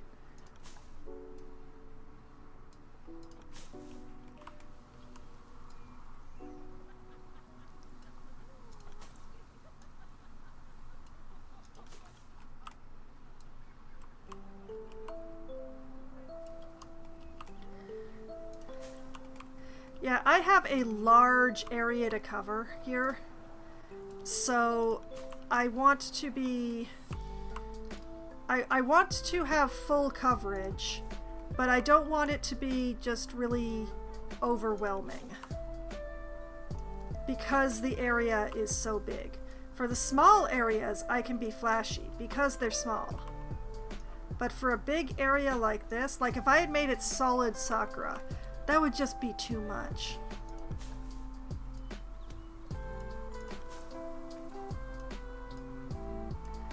So what I'm doing here is we're coming through with the sagebrush with pass 1. And we're doing some nice thick coverage. And then with pass 2, I will come through and put in a layer of wild hedgerow, which is a darker shade of green than this. And we'll just make everything pop real nice.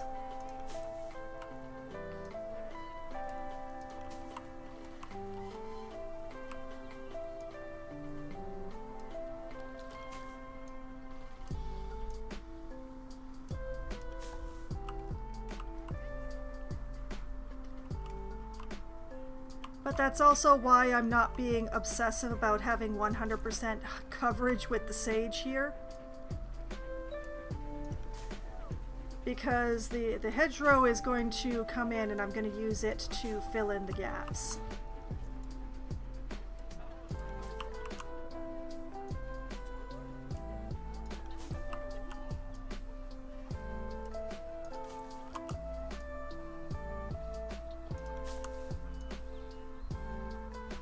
Okay, make sure that doesn't stick through the seat because that's unnatural.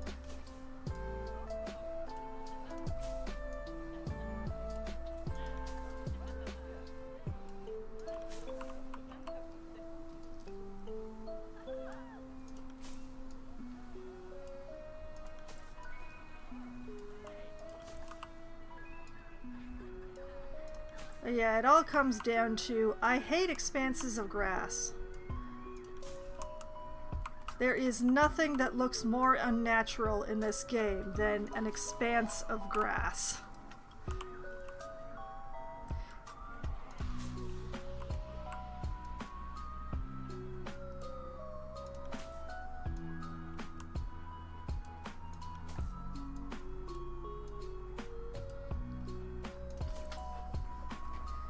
Planning on building a kiwi house with a backstage and large outdoor area where it's caged up.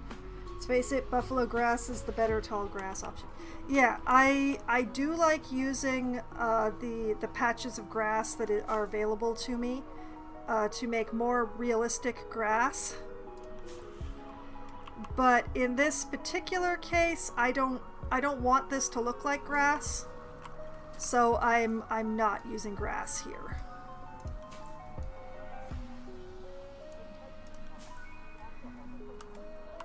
But yes, using the buffalo grass or the drin grass, depending on what species you're working with or what region you're working with. And in fact, sometimes, if I can get away with it, I like to mix in the bluegrass well sunk so that you only have the seed heads above ground, because that gives like a really authentic long grass look, because, you know, what is long grass if it hasn't started growing the seed heads, right?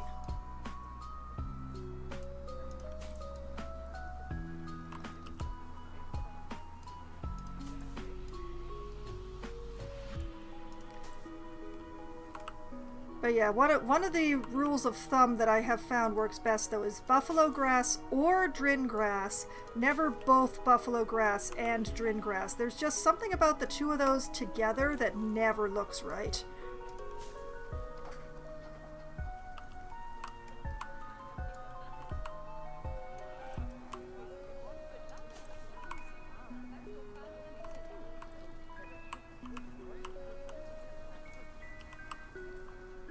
Let's just...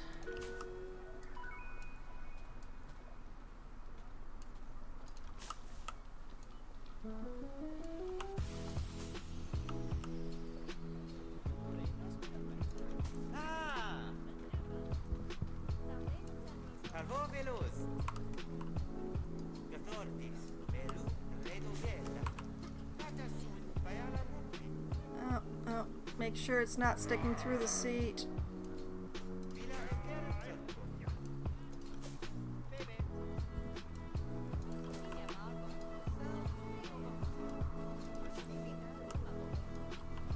Around the seat, sure. Against the seat, sure. Through the seat, no. Bad. Wrong. Stop that.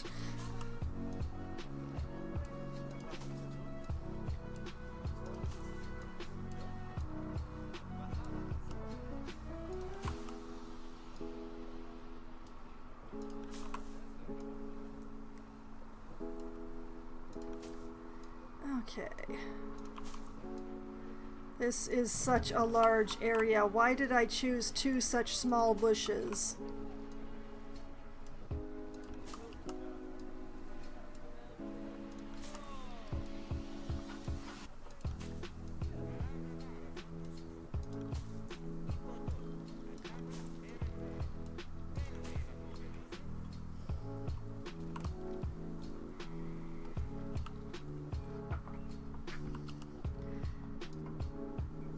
Yes, I can definitely hear you giggling at me, Shy.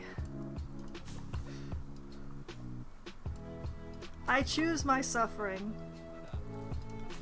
Although I will admit that I allowed you to twist my noodle arm on putting the pink in here.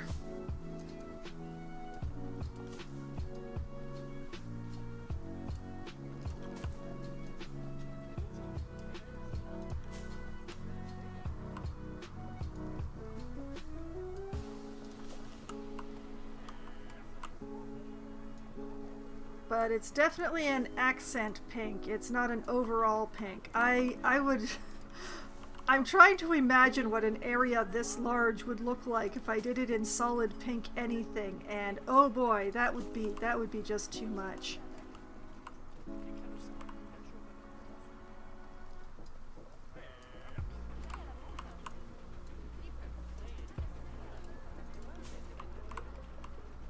Just the right amount of tired for a bit of pink to be the best thing. Ah, I see, I see. Okay, that is enough of that for now, I think.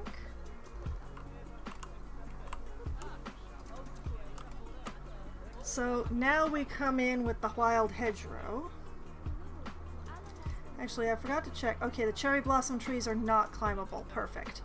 Okay, so we grab this guy.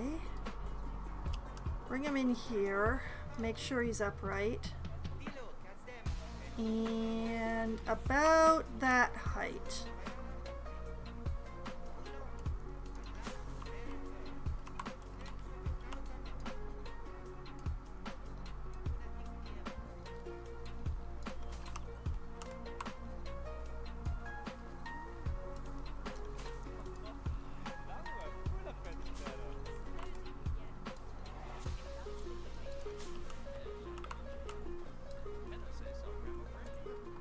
And we just shove this bad boy into anywhere that I feel like I can see too much grass. Did I just sink him? I just sank him. Oh no. There we go.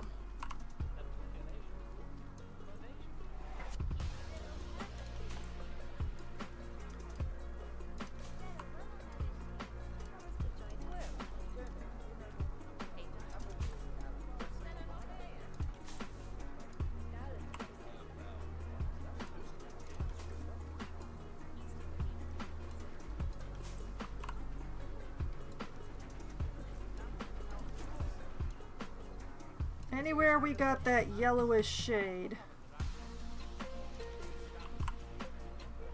we're just gonna deepen and darken it.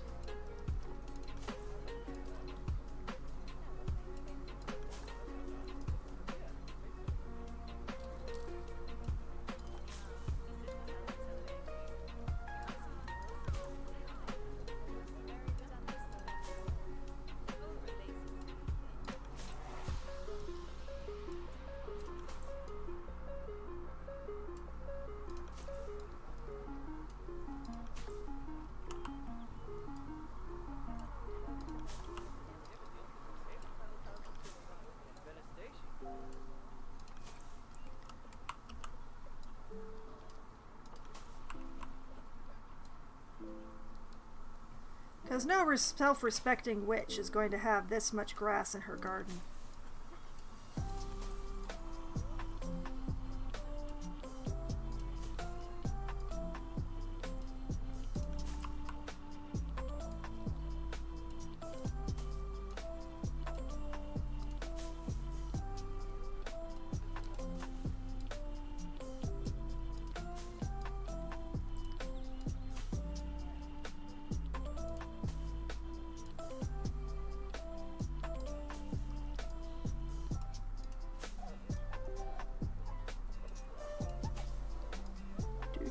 do.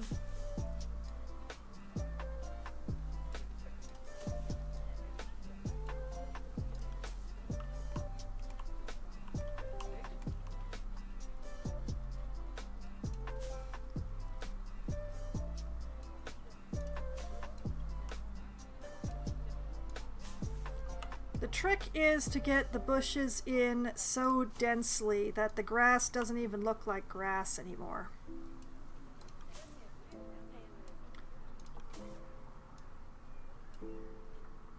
Not that it looked like grass very much to start with, but you know what I mean. Very tired, but still awake. Oh yeah, that's where I function a lot of days, Shy. Life has gotten very busy these last few months, and it's only going to get busier before it gets better.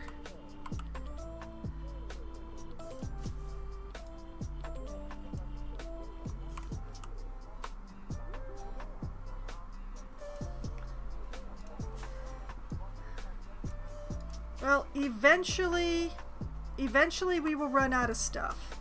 Eventually, the stuff that needs to be dealt with will have been dealt with, and we will run out. And by we, I mean my family. Because this is mostly family stuff that has been going on, which is why Stream hasn't been told about it very much. I have not spoken to my family about, hey, is it okay if I, reveal all your stuff on stream to random strangers and anyone who happens to wander by my YouTube channel? Because it's a very awkward conversation to have with one's elderly parents and with young children, especially when young children are in the mix. So, there is a whole bunch of stuff that I don't talk about because I haven't gotten the okay from the people whose stuff it is to talk about. But yes, there's been a lot of developments within my family, particularly concerning my parents, who are they're old, and medically medically they're old. So. But we are in the process of getting things smoothed out and dealt with. And so, maybe someday I won't have so much stress. Which would be really nice because I'm one of those people who has insomnia that is activated by being stressed out. So it's been lovely, becoming more and more nocturnal, as things get more stressful, and I need to be functional during the day more and more to be dealing with paperwork and stuff. It's great.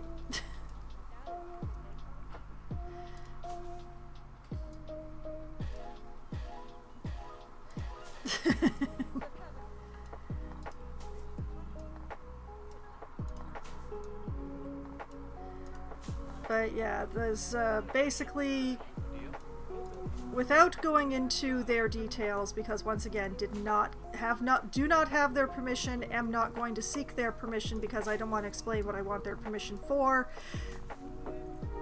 When you're enjoy the time that your parents are well and medically stable.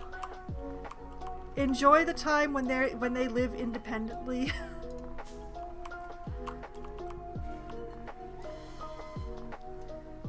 And can fully look after themselves. Because that time is not forever. That time is never forever.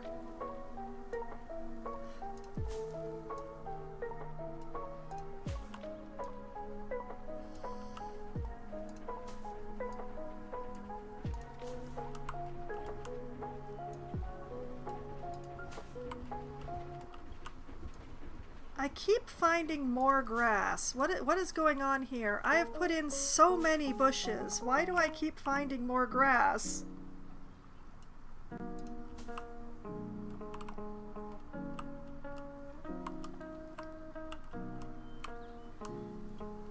I mean, it's mainly if I look at it at certain angles, but like obviously under the bench is going to be like that, but let's have a quick slide around. Okay, I need some more in this corner.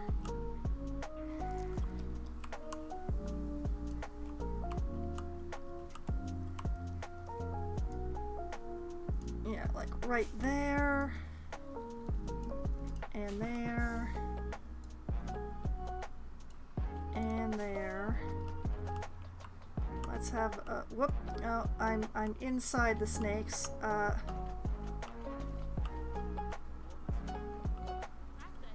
Oh, this edge is way too clean. Come here, you.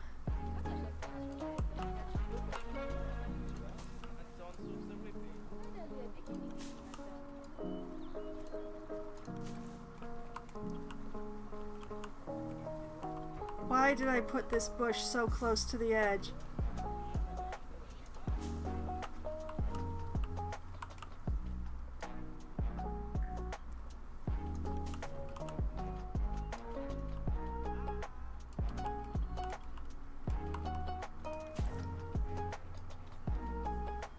And then I hecked up.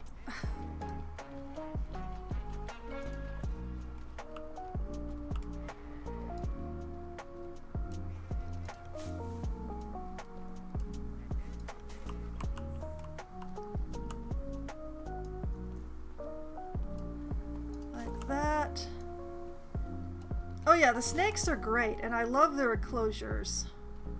I feel really good about that, but it also, like, if my camera is inside the roof of a snake enclosure, it makes it a little difficult to see what I'm doing.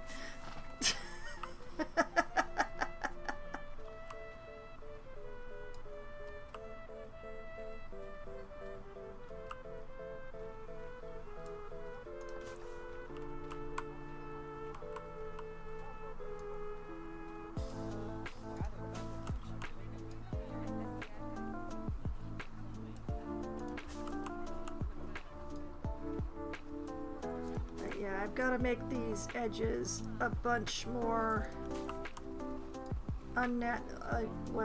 these edges are unnatural. I need to make them a bunch fluffier.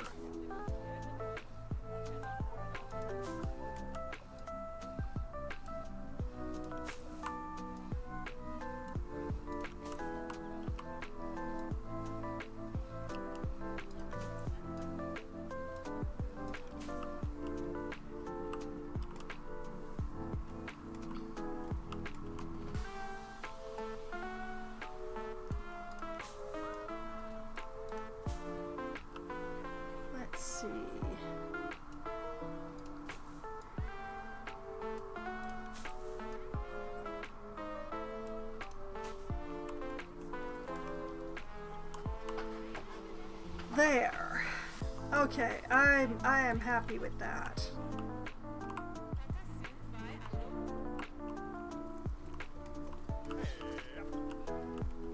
Okay, then take this and this off the path. There we go.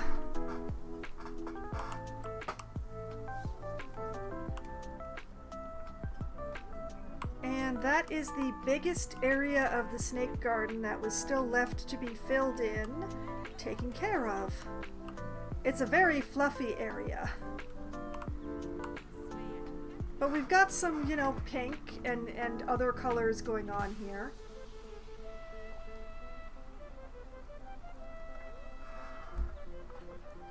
Yeah, when you're working outside of an animal enclosure, never be afraid to mix plants together. That is what has been happening with the most of the snake garden. Speaking of, look who is sitting right up close to the glass so that we can have a lovely look at them. What a beautiful anaconda that is.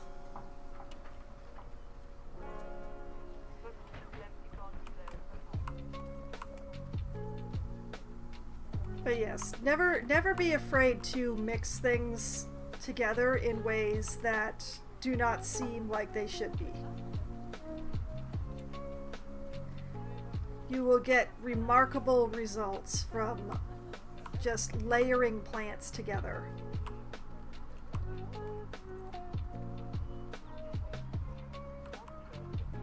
Like, not a single one of these beds is a single plant. This one is 3, if I remember correctly.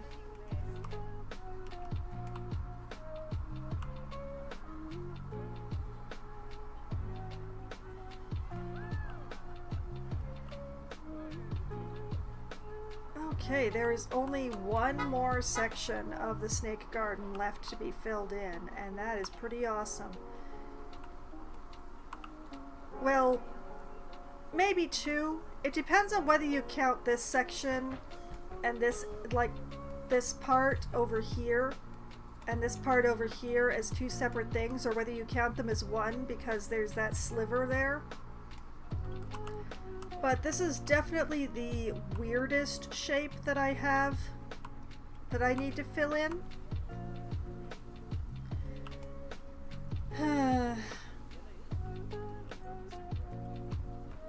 I'll figure it out, but right now I'm at a little bit of loss.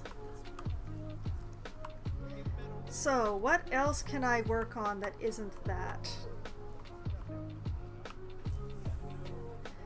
I was going to do some research and look up what enclosures for palm civets generally look like in zoos, but unfortunately life got away from me, so I did not in fact do that.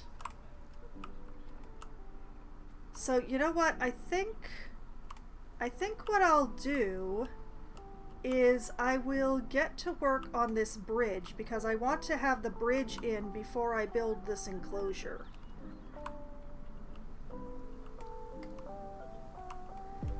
Also, I think I may have encroached a little too closely here.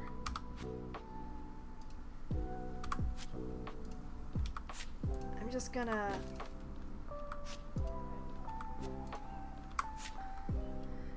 yank that edge in a little, which should hopefully make it easier to work on this bridge. Now I'm thinking that I'm going to make it similar to what I did over here, simply because they're so close together. If I make it too different, it's gonna be weird. So I think, you know, blonde wood, squaring things off, that sort of fun.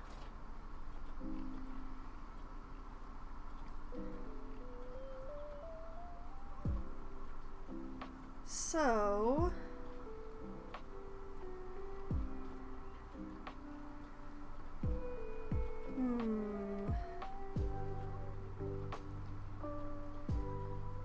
I think I am stuck with the conservative slats forever.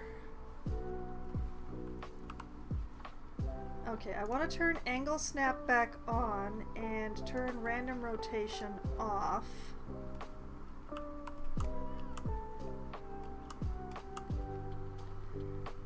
And also, I need a grid piece.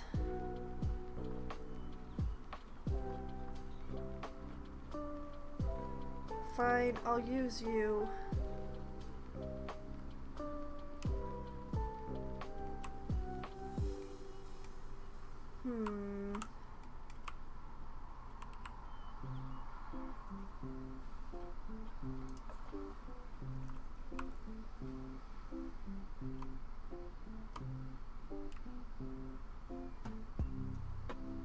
Come on, game, cooperate with me.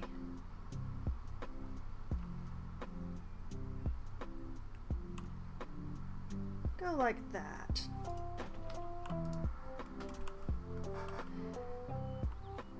It doesn't matter what grid piece I use, I'm going to delete it anyway. But it's an easy way to get a...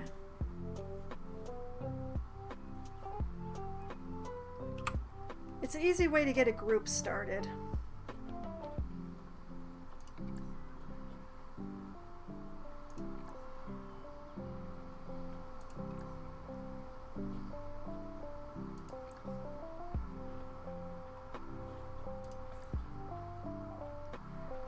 Okay, and angle snap.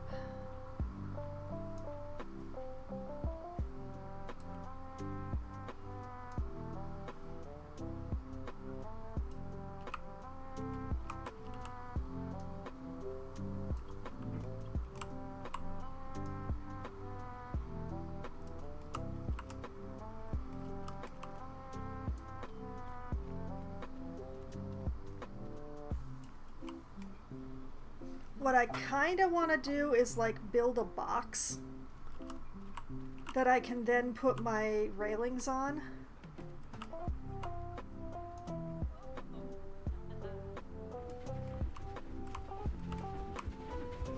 So if I do like this,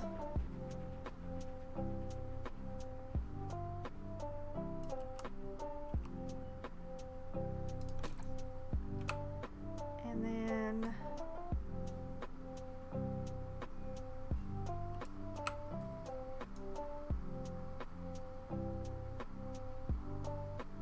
like this.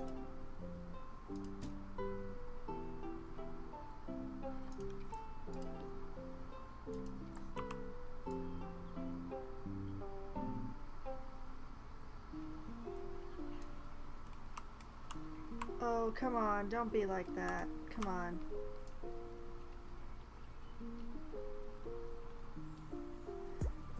There we go. And thus we have a box.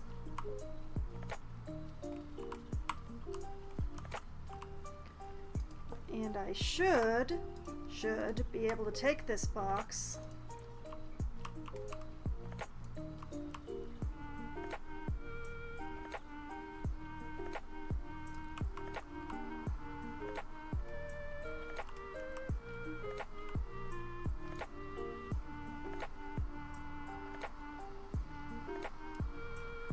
like that.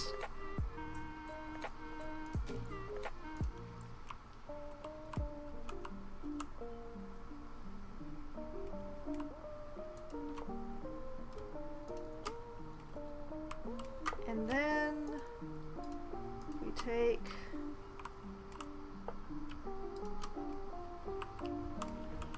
all those pieces like that.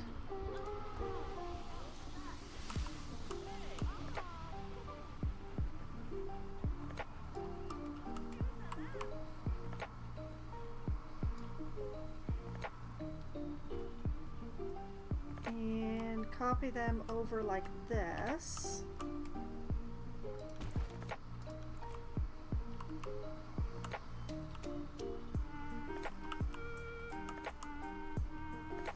And then the easy part is taken care of.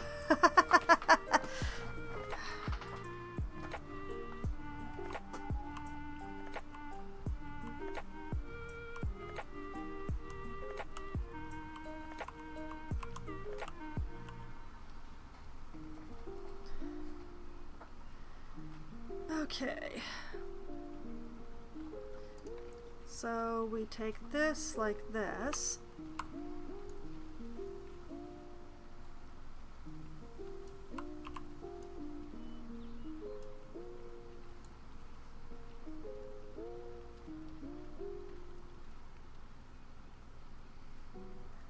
Line it up as precisely as I can. Like that.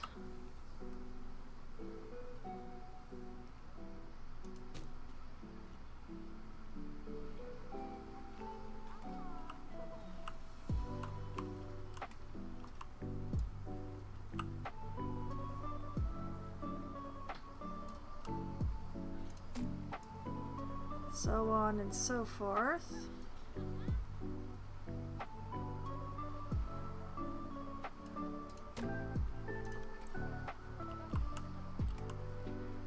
Okay.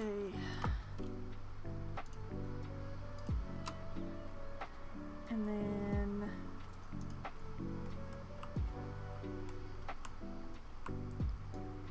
the other side.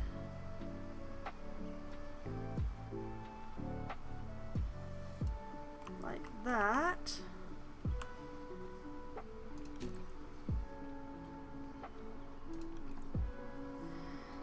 Okay, progress or something.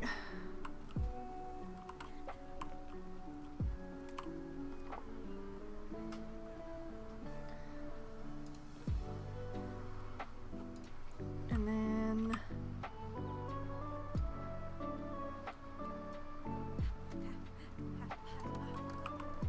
that far enough? No.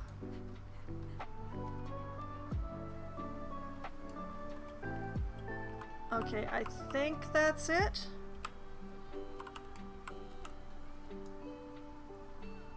That's not it.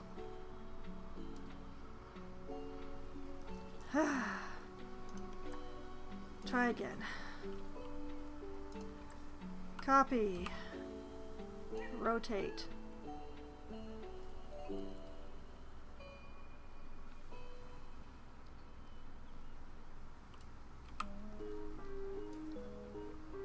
Bring it up so that it lines up. I said so it lines up.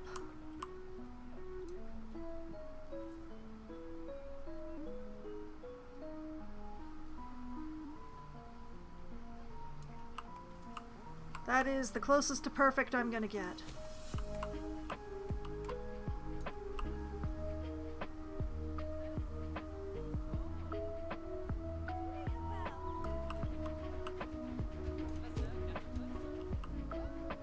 Like this.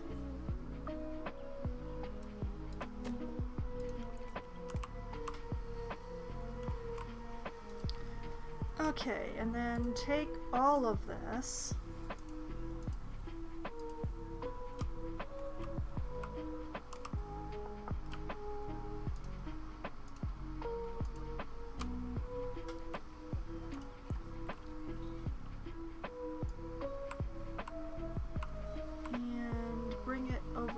Here, where something has in fact gone terribly wrong. Is this bridge not square?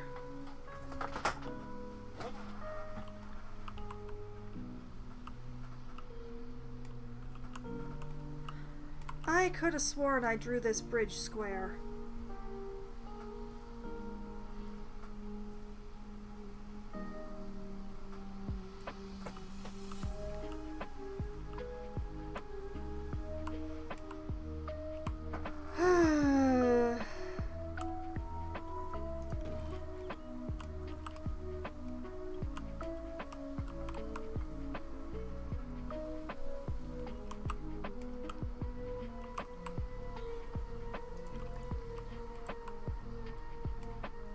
Okay, coverage is fine over here, but it's not fine over there.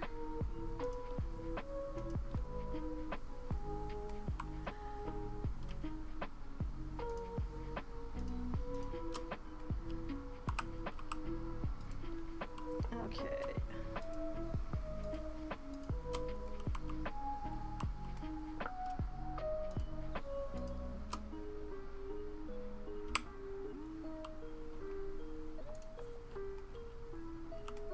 We're gonna mess with this a little.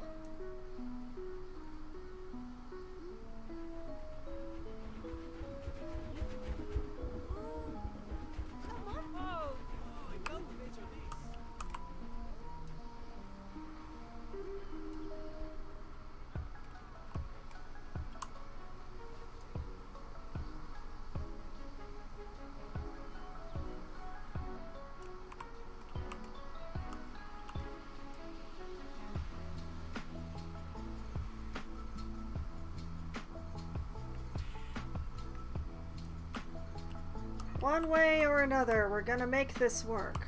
By hook or by crook.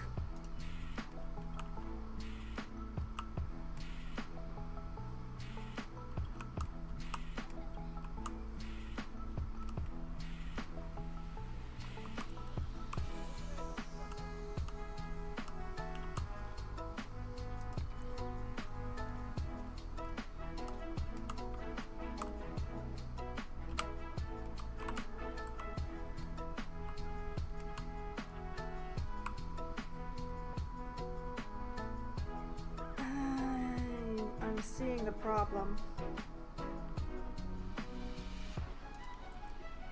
It's not that the bridge isn't straight, it's that my boards aren't straight. Or they aren't straight to the bridge.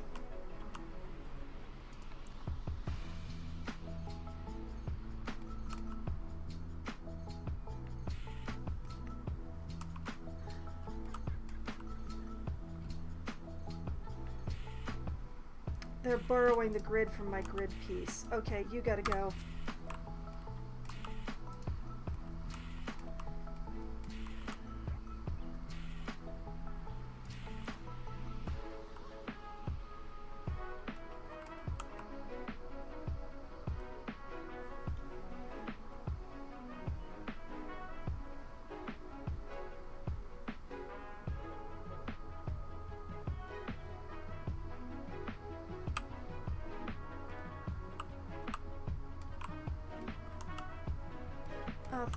I think, no, I don't think I actually.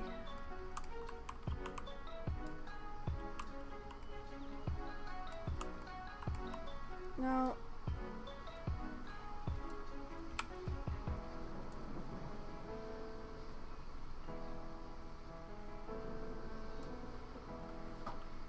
The bridge is not straight. My boards are.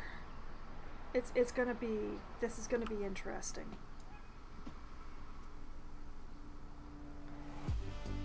But also, like, there is a slight curve here, which I think means that I'm gonna have to do each side separately instead of copy pasting them over.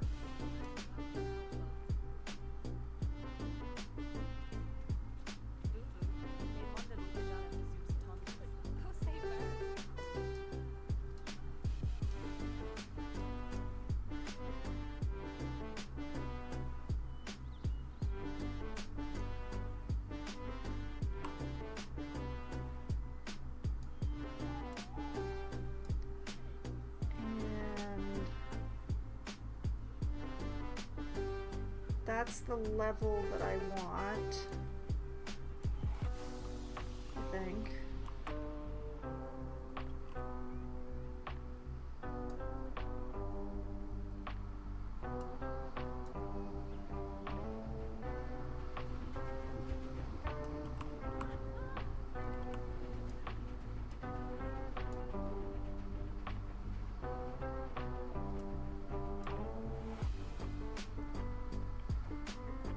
Close enough, I guess.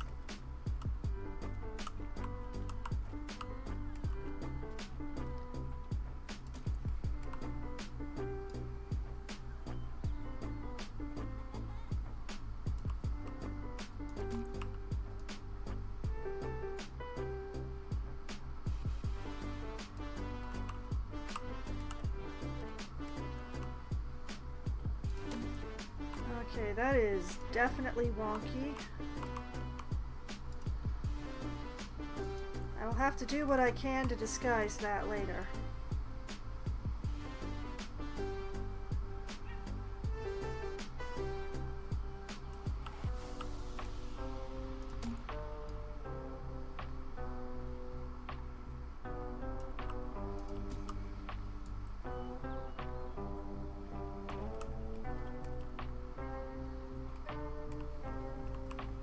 Is not the angle of the staircase, and that makes me very unhappy.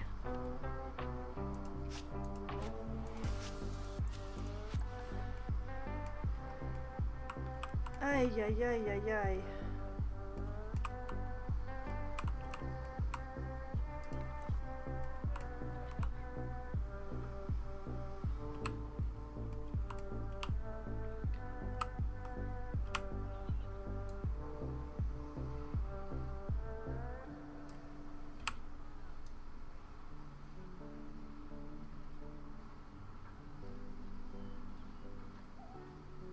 Yeah, there is definitely a curve, and I'm gonna try and work with it, but...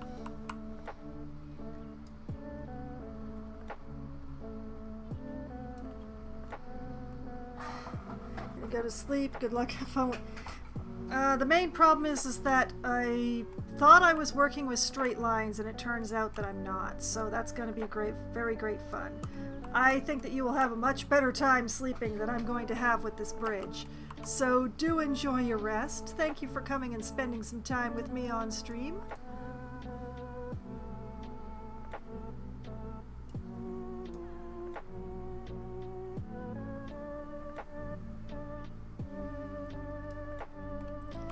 Good night.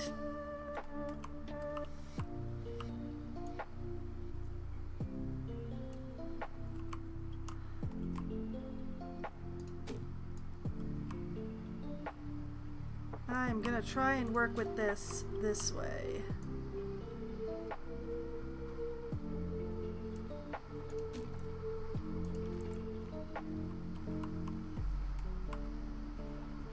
It's a pretty significant curve, but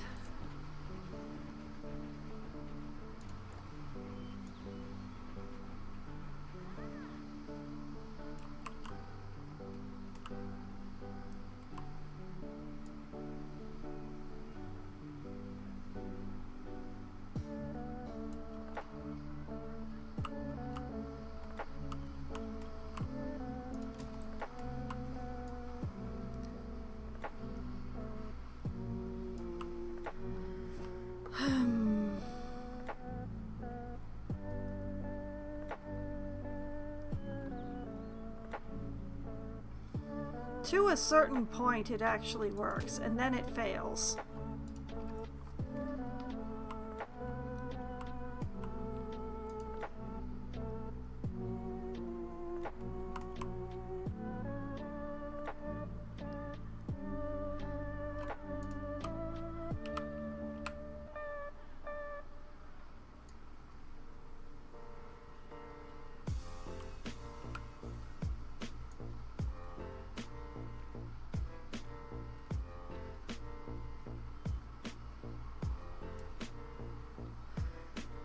Force it like that.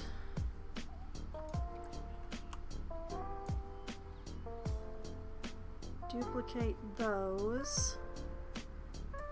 Force it that way. Should be able to disguise the rest, I hope.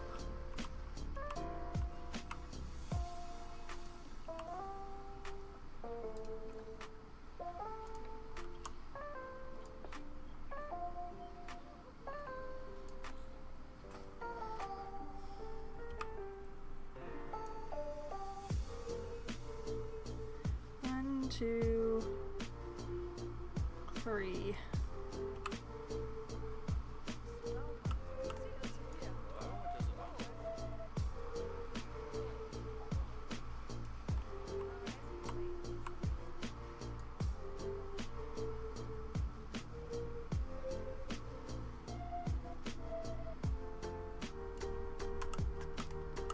We're pretending that everything is copacetic.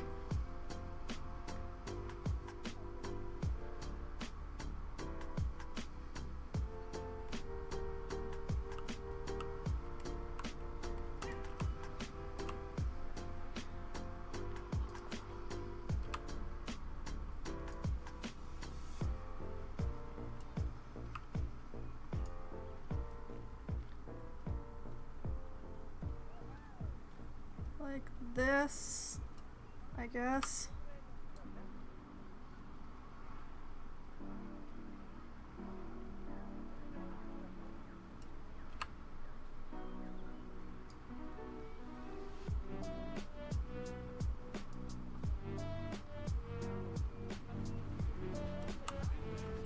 Close enough.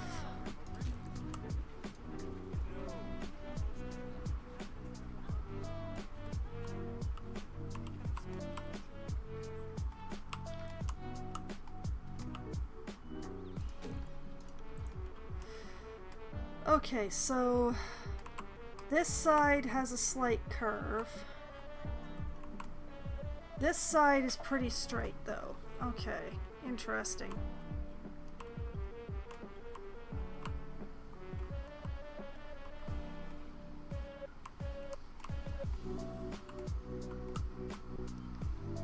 Very interesting.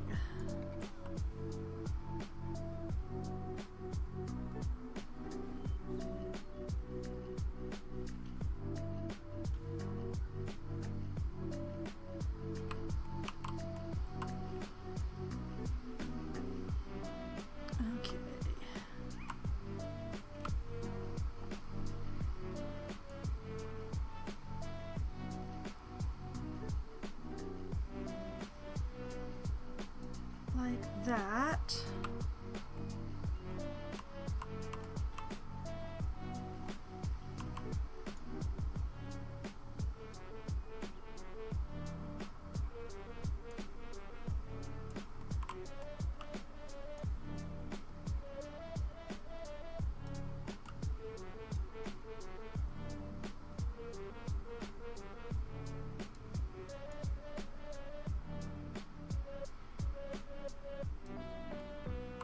that.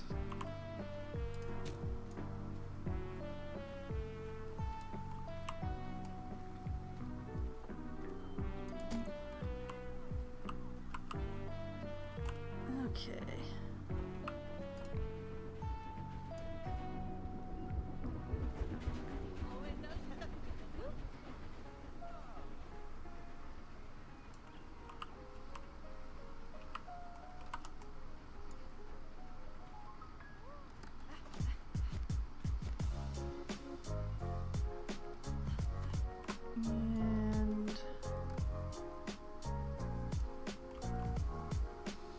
And I'm trying to learn from my mistakes from the previous side, is what I'm trying to do here.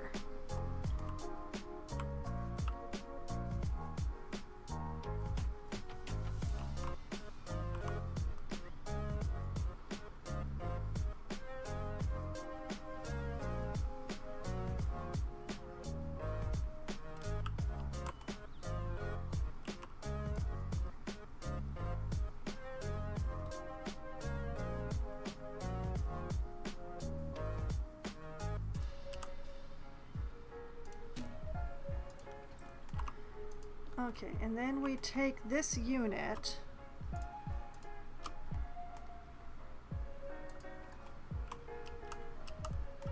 and scream a little because it's fighting me.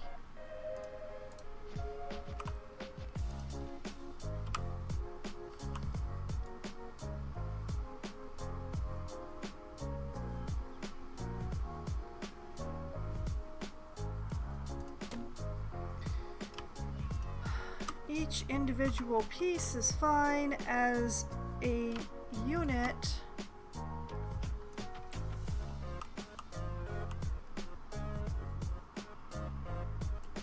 You know what? I will work with this madness.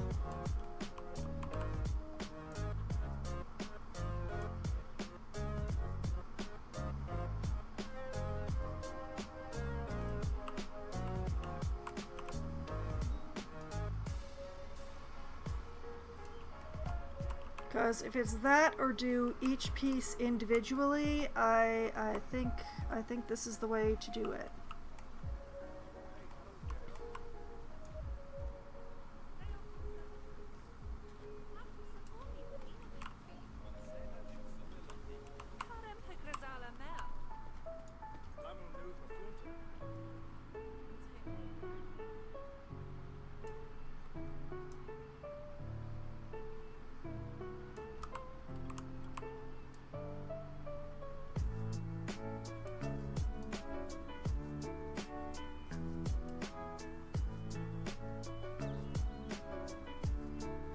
Everything is just a little off from everything else. This is so weird.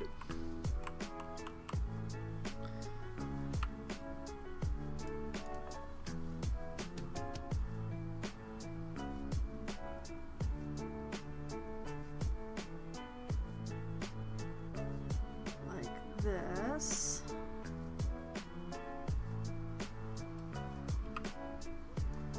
Makes things even worse.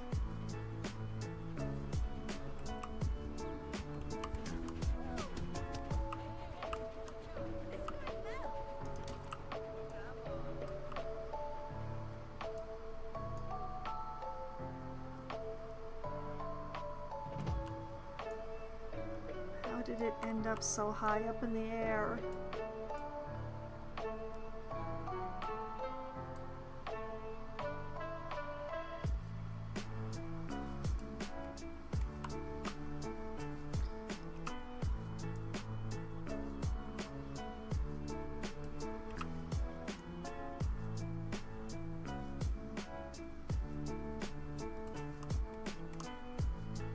Oh boy. I have got to be more careful about how I draw my bridges.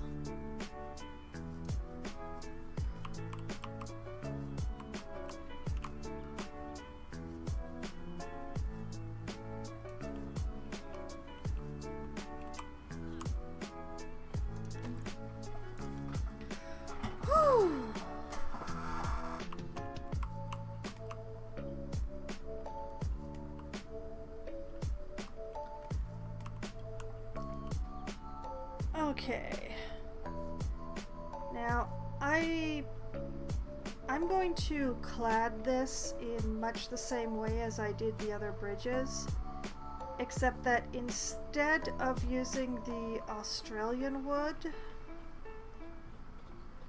I'm gonna try to find something. Well, I think unless I use the Australian wood, I think I'm stuck with the horizontal wood.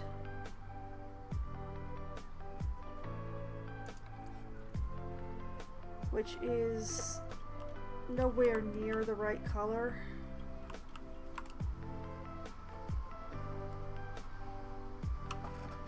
It's gonna have to be the Aussie wood.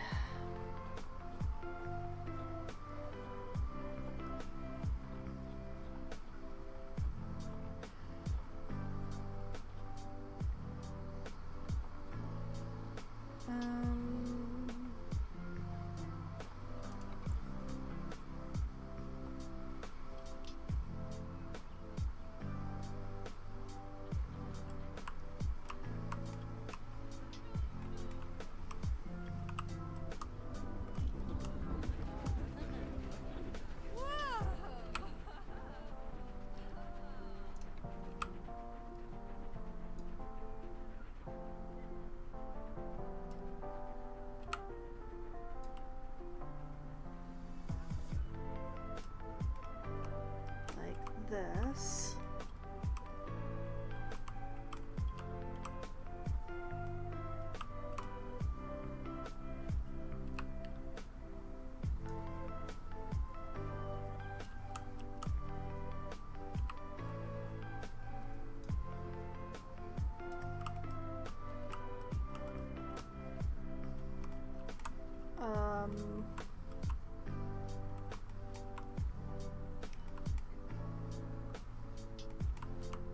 That is pretty far from all right.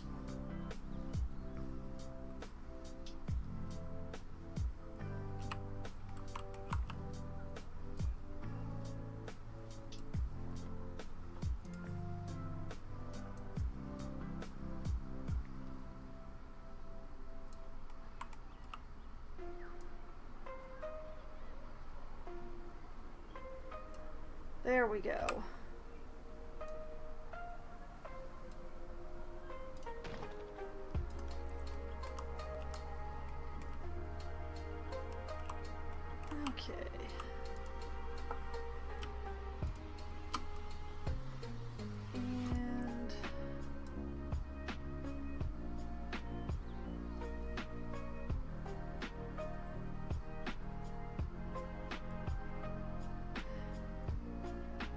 And I just realized that I hecked up a little again because we need these two as well.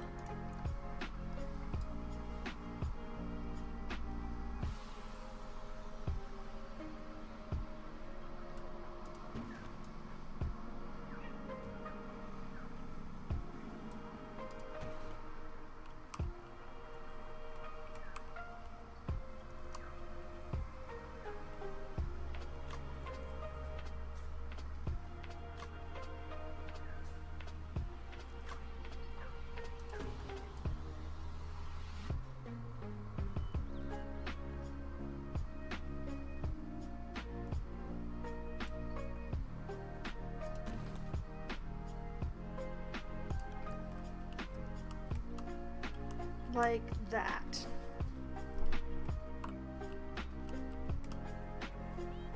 Oh, oh, weep for me, children. Oh dear.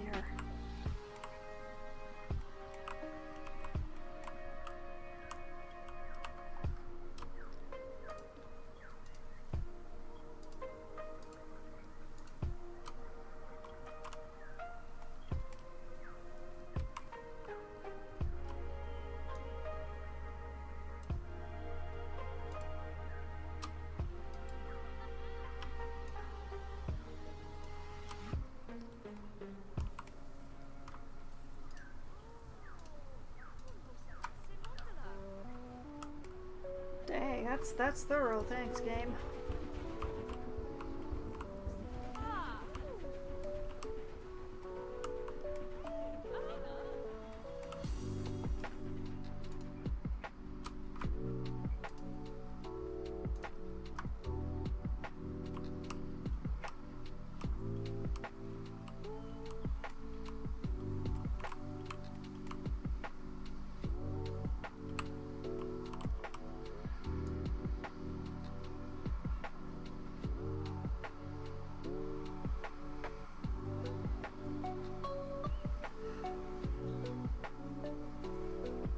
me see where I hecked up.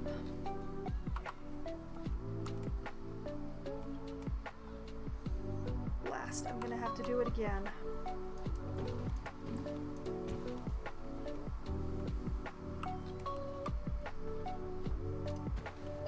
I grabbed the wrong boards, folks. See, I should have grabbed the two outside boards. I did not.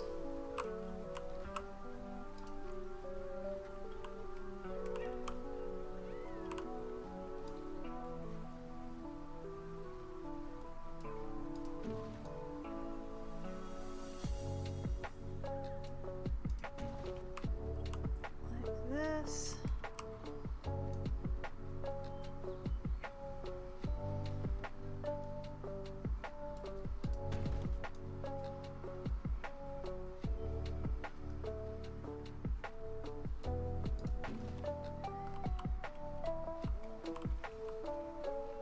Okay, that's what it was supposed to do.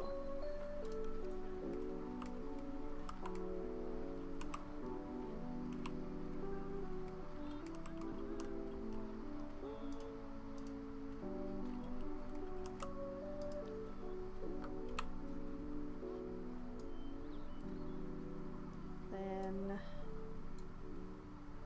we adjust this.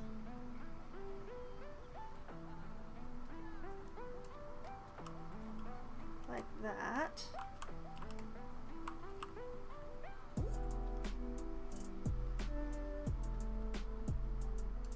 And like that. Whoop.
And then take all of those.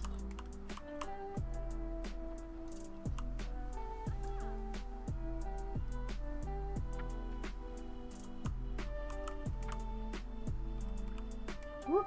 No, no, don't want to be in those plants. No, don't need to be in those plants. No, no, no.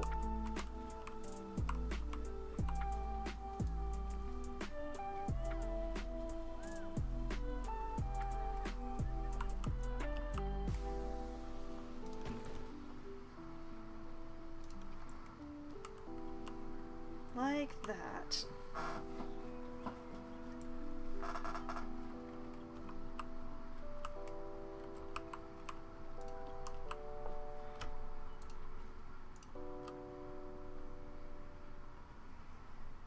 Now, the main question becomes, can I do the same thing on here?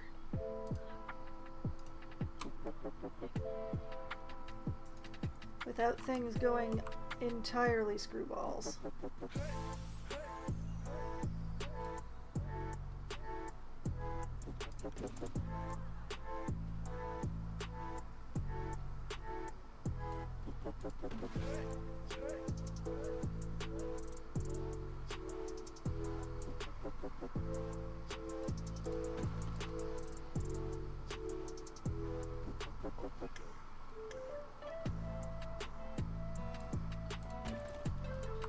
Like that. That does not look bad. Okay. Whoops, wrong one. That one.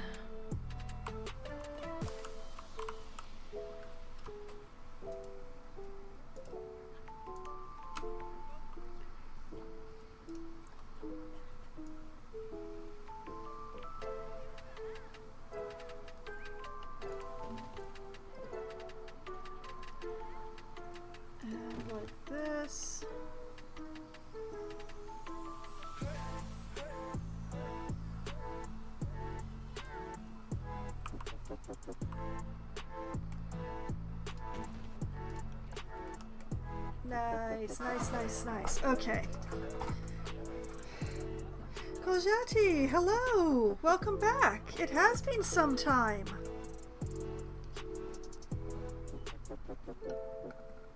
I hope things have been well with you.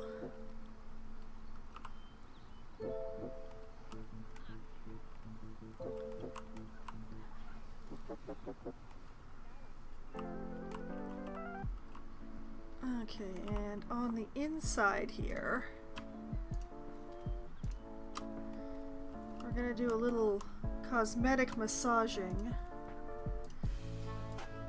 in an attempt to hide what has happened.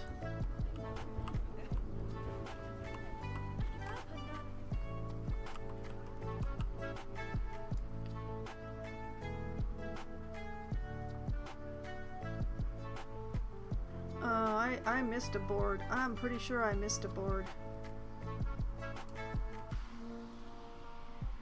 No, I didn't miss a board. It's just inside. Okay, great. It's fine. That's fine. Could be worse, could be better. Can't complain.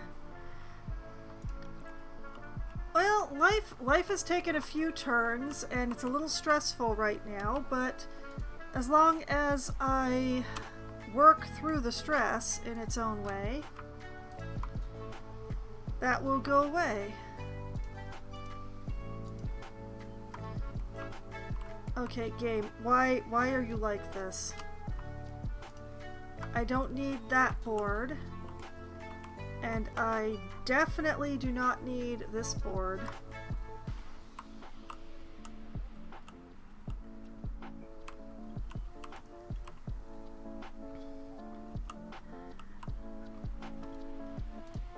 Well, it was not unexpected, it happening. It's just, there wasn't really any way to prepare ahead of time for it, so it was just wait until it happened and then deal with it. So, now it's being dealt with, and before the end of the year, everything should be taken care of. That's what I'm working with right now. So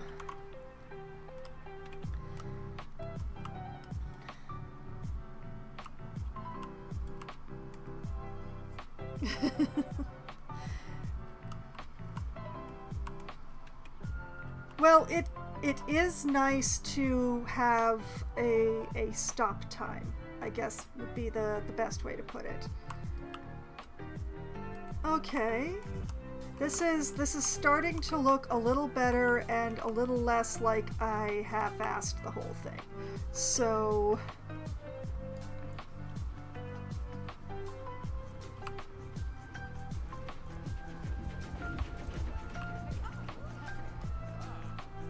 okay, rotate this. Whoop.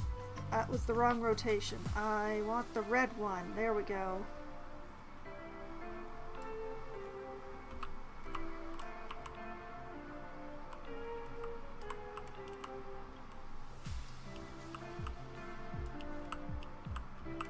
Bring this over here.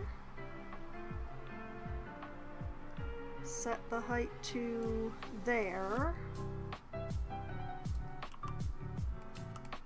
Arg. Curves, man. Now this doesn't have to be perfect because I am not going to be under my own bridge very often.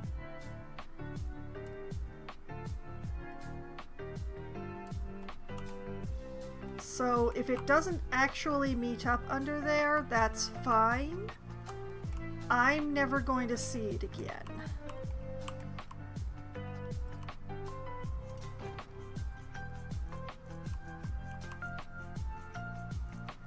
We just got to make sure that it doesn't stick out on the sides, because that I will see. So we'll do like that.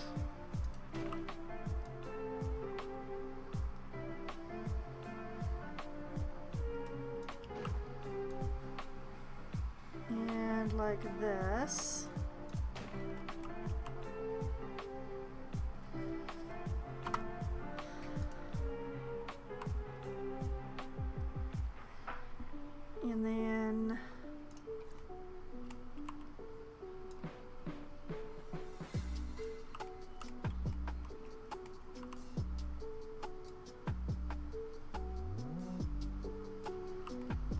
try to get as much as possible here without sticking through. There's an ever so slight curve here that I'm optical illusioning away. I'm surprised you're micro-designing this bridge so thoroughly. Well, in some ways I have to, because when I look at it and I see something like this, I can't not see that.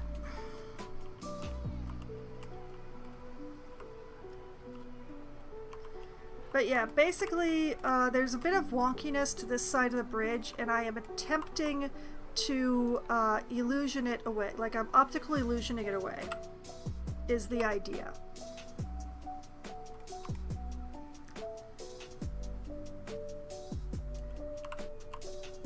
And frankly, in this game, I'm micro-designing everything.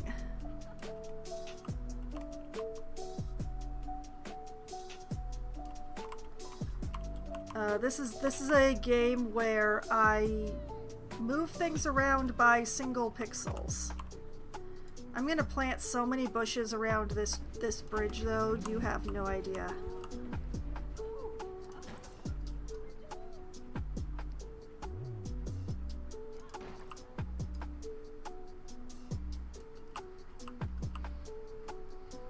I'm not even sure what's happening here anymore. Why is it correct on one angle, but it's not correct on another?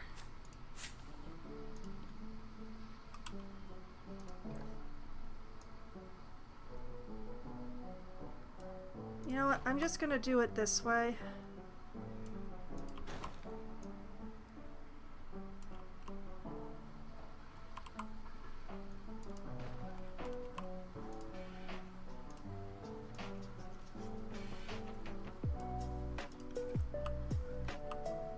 Yeah. I'm going to plant a lot of bushes, folks. But bridges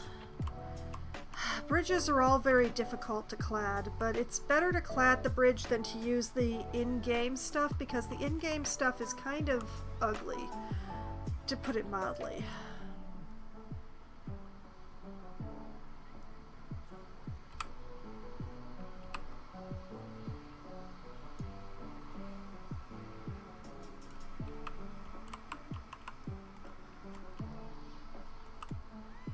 Okay, bring this out here.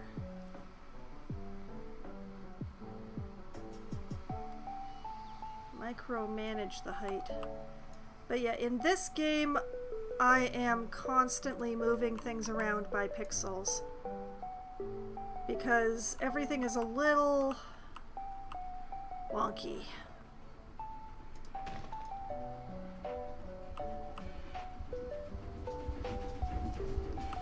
And then the train comes by, which makes it very difficult to see what I'm doing.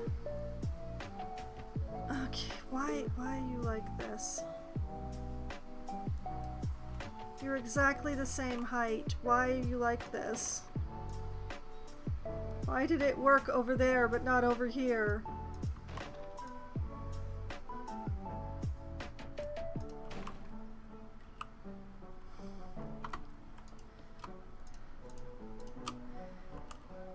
But yeah, all of my bridges are a little whack.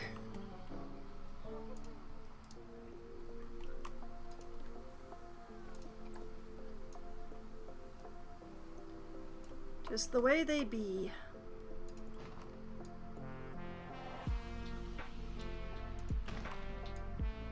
I personally find it impossible to draw a quote-unquote perfect bridge with the pathing system in this game.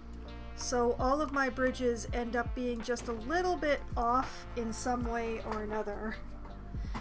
Oh, no. The paths are magic. Even if I don't let them have supports, they're still just fine. But yeah, all of my bridges are just slightly weird. Like this one, I let it have its own railings because it's got this really wonky curve.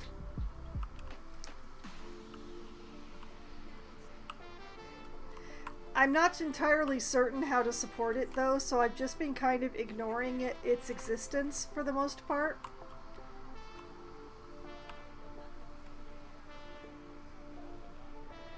So far, this right here is my best bridge in the game that I built.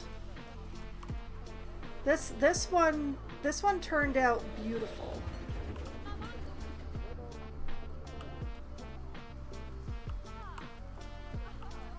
Like this is one of the best bridges that I have ever built right here.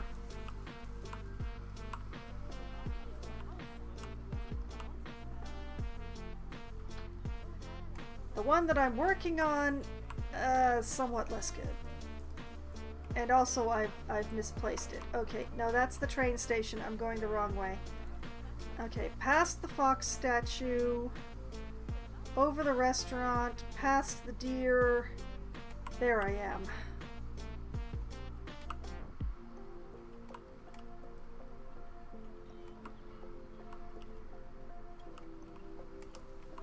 Okay, as best I can, I've got this one clad. I'm not sure what to do about the railings. This ever so slight curve it's a big issue. I wonder what happens if I use like the game railings for this. Hold on. Let's see here. This is the flagstones. Okay, I've got that selected.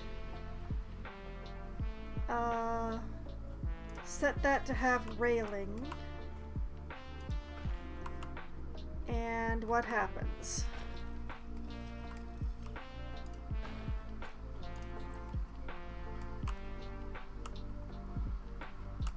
The main problem is I can't edit this railing. It'll never be...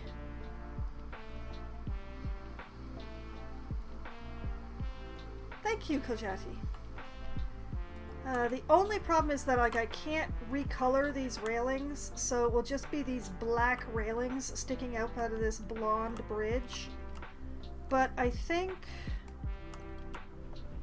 See, I made an accident, and there is a very slight curve to this side of the bridge. So putting my own railings on is going to be very bad. It's going to be extremely horrible. So I think in this case, the in-game railings are going to be the thing, even though they don't put a post at the top of the stairs like they should. This post should be here, darn it. It bothers me endlessly.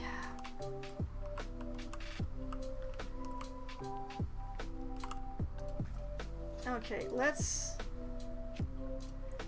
get some supports in here. I'm just going to use the same basic columns as I used over here. We're going to have a very simple bridge here. Although maybe I might be able to find some in-game fence posts to put in at the corners to make that look right to my brain. But first we need to get the columns in here.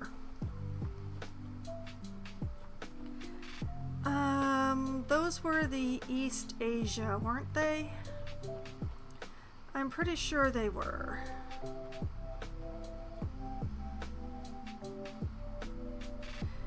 Yeah, East Asia, painted, square end.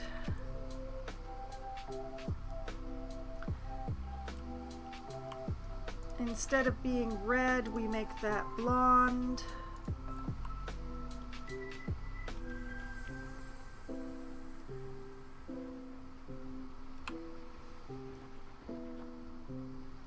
I'm just gonna, yeah, that's on angle snap right now, so actually, there, that way it will be perfectly upright, even though it won't be facing the right way.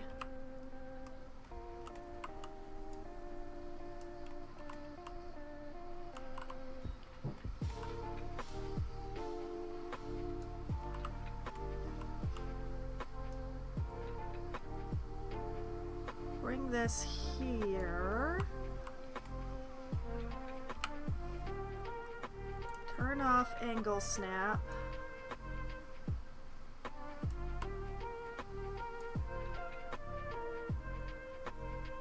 Like that, I think.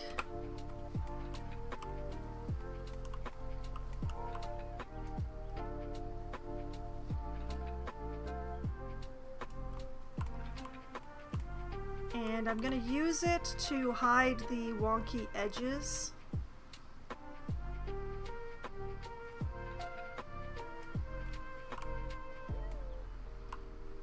Like so.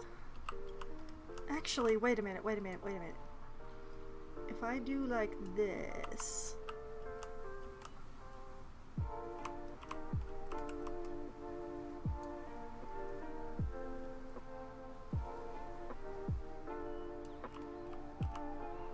Okay, now I don't have to find a fence post, so there.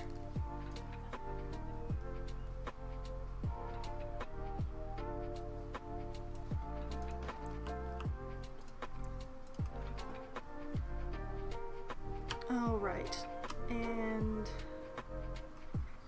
I will have to fix that later.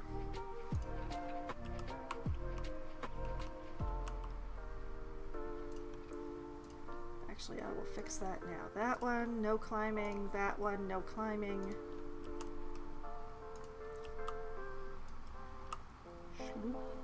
Bring that along here.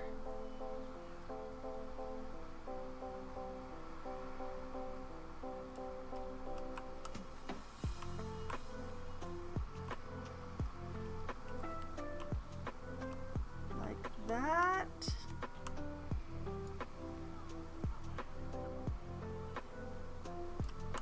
Whoop.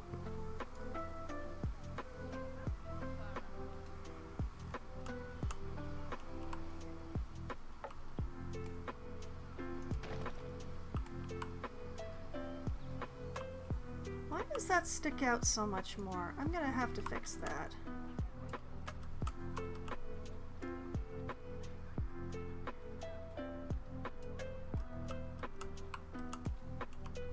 Like that. Scooch it around until the fence doesn't look too weird.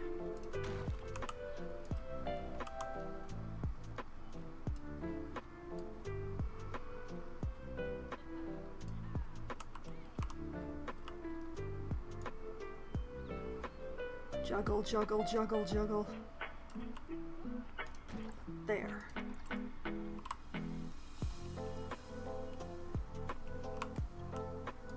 Okay, now let's just move that in just a little bit more, like that. Make sure it touches the ground.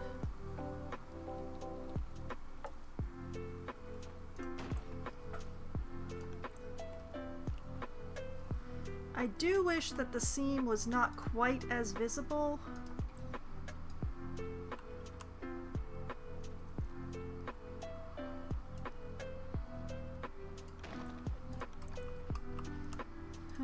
Is there any way that I can hide that seam from myself?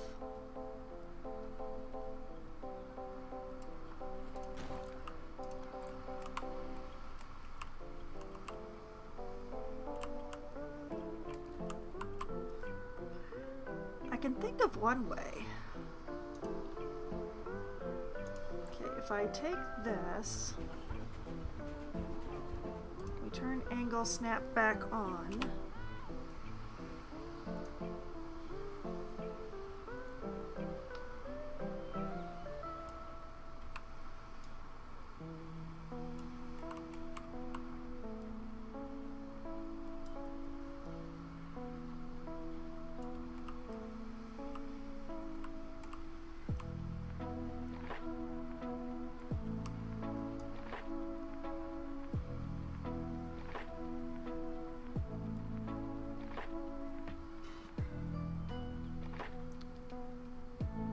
I just end up exacerbating the problem.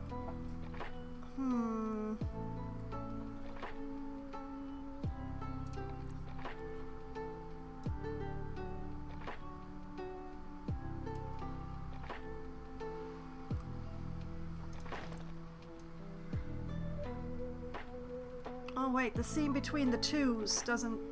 Oh, the seam between the twos doesn't show. Okay. I can work with that.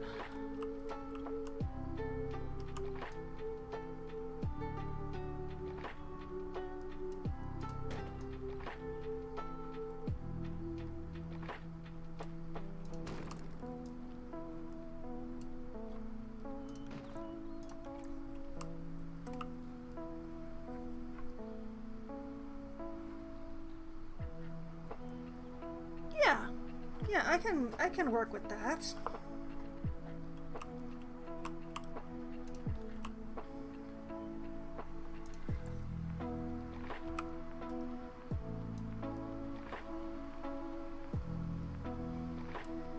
That angle. Bring it down.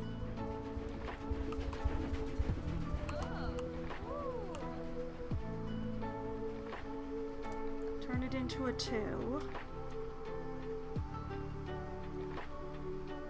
Oh, it doesn't work on this side that way.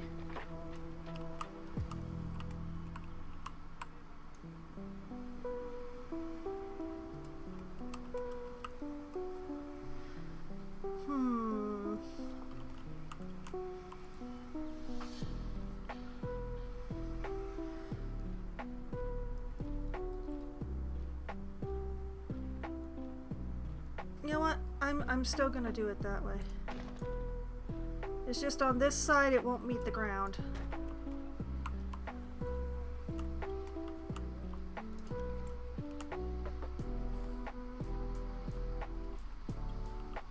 Nor on this side.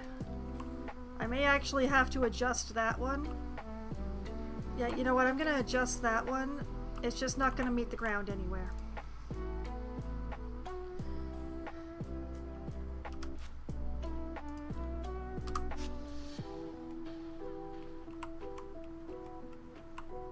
I'm gonna have to go through and turn off so much climbing.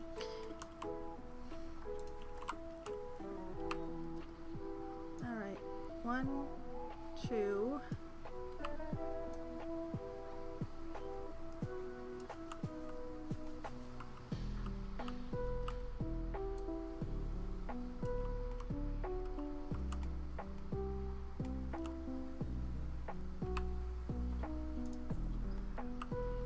Okay, which one? The green one.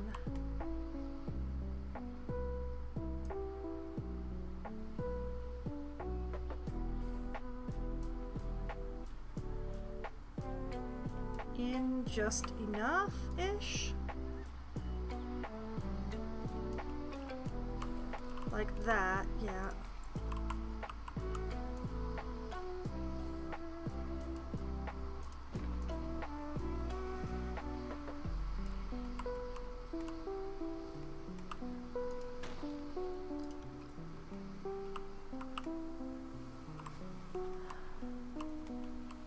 You know, I just realized that I think this tree is floating.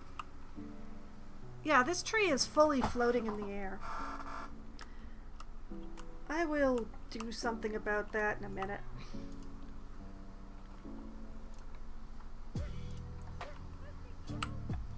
Okay.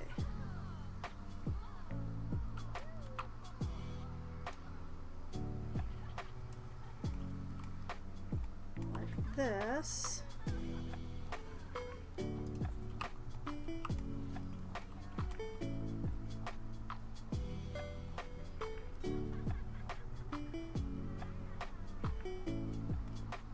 Like that.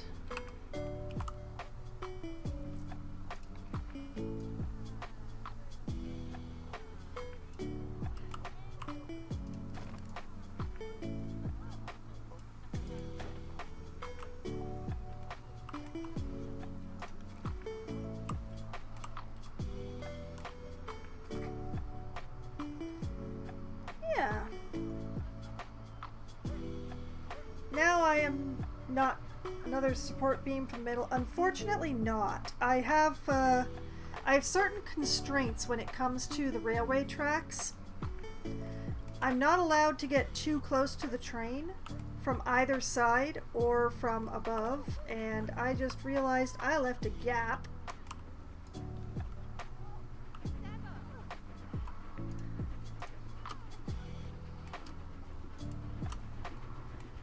So because the train curves through here, I can't really put a support on the other side just because like it's too close on this side for me to be able to put it in and stuff like that.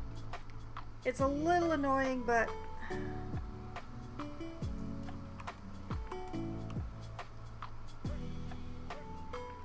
how badly are you going to flicker?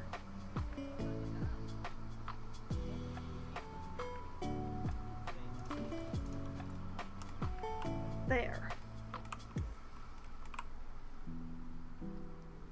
So yeah, I would love to have it come down on all four sides. I would love to be able to put like a trestle support on the other side, but I just can't because of the train. Just because of the way the train track passes through this bridge on an angle. Like, it's easier to see from above. Because it goes through on an angle, it makes it really difficult for me to do things under the, like, in this block of space. So it's gonna have to be like this, and we're gonna have to pretend that that's concrete instead of wood.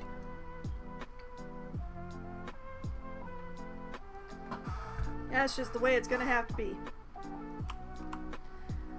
But yeah, it is a rather simple bridge, but I have optical illusioned it to the best of my abilities into being as square as I can make it. Despite it not being square or symmetrical. So I'm gonna be content with that. And then we turn off all the climbing for the group as one go, because I don't want to go through and find every piece. And we good.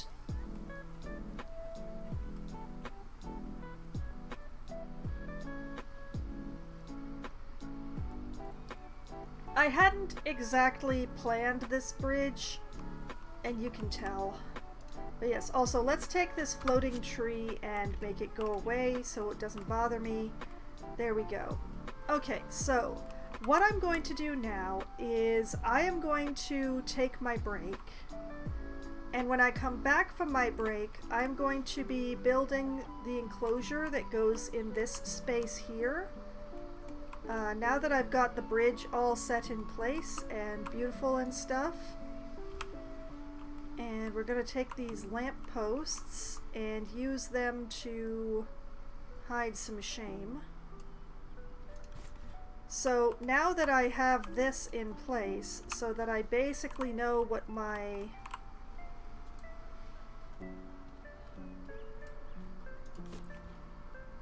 parameters are, I guess is the right word.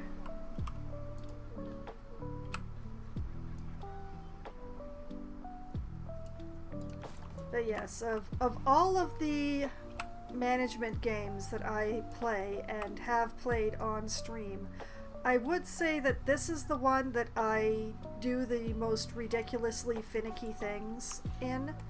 Like here, where I built this gigantic curve in mesh fencing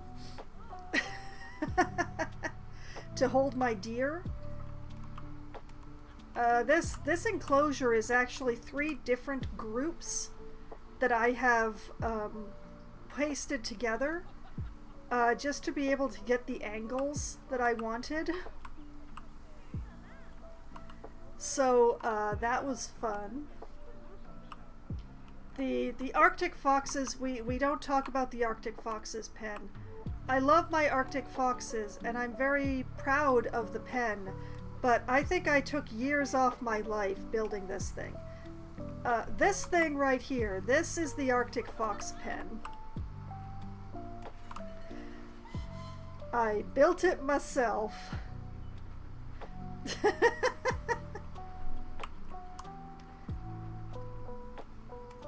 And it's really nice. And the Arctic foxes are very happy with it.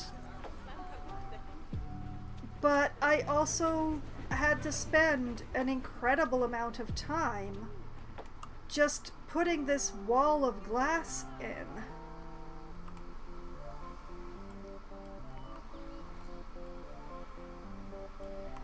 Which was quite the feat.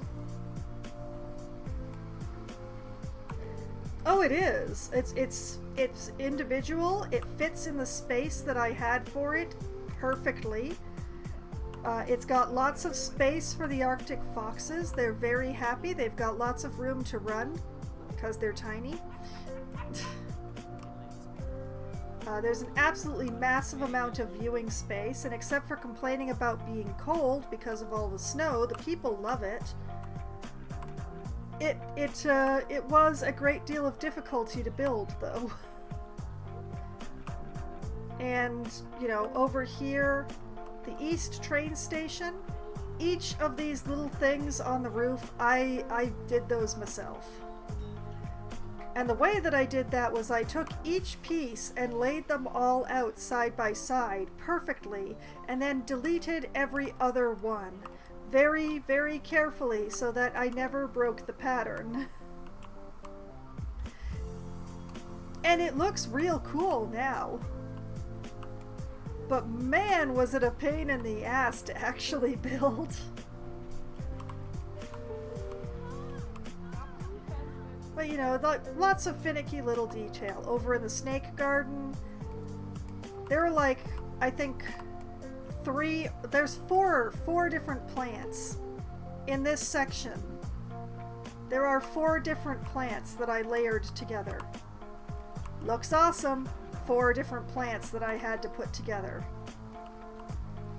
You know, so Planet Zoo is the game where I go absolutely nuts with the detail.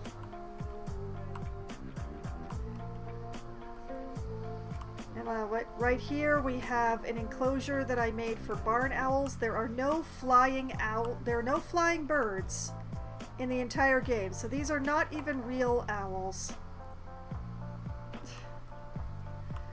But I built them an entire enclosure.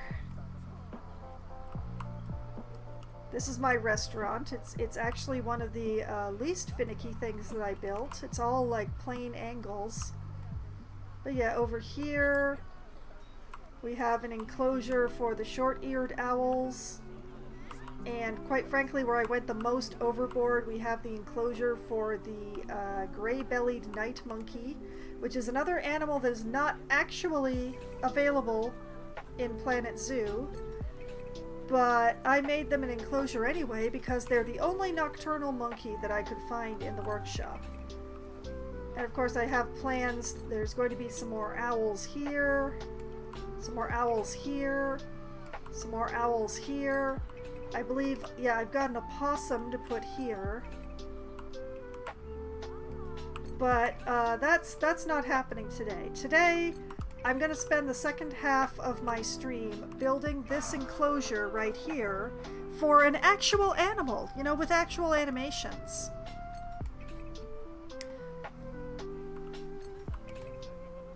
So, you know, although, you know, for Glee, I'm just going to come over here. We're going to have a nice look at the European fallow deer. So I am going to take my break. I'm going to refill my drink, have a quick bio break, maybe run some ads and all of that sort of joy. And then when I come back, I'm going to build that enclosure there and figure out what the... Well, actually, I need to figure out what the heck I'm putting in there before I build the enclosure, to be honest, because depending on what animal I put in there is going to change exactly what it is. So the fact that I hadn't fully decided is a fun thing. But I will figure that out while I'm on my break. So I'm going to take care of all of those things, and I will be back in just a few minutes.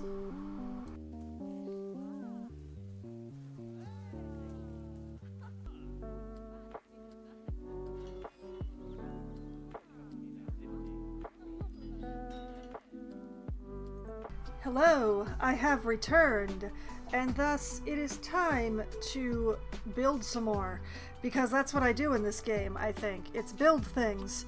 So, I know I did leave on looking at my beautiful fallow deer, but we're actually working over here. I just didn't want to, you know, go on my break looking at this.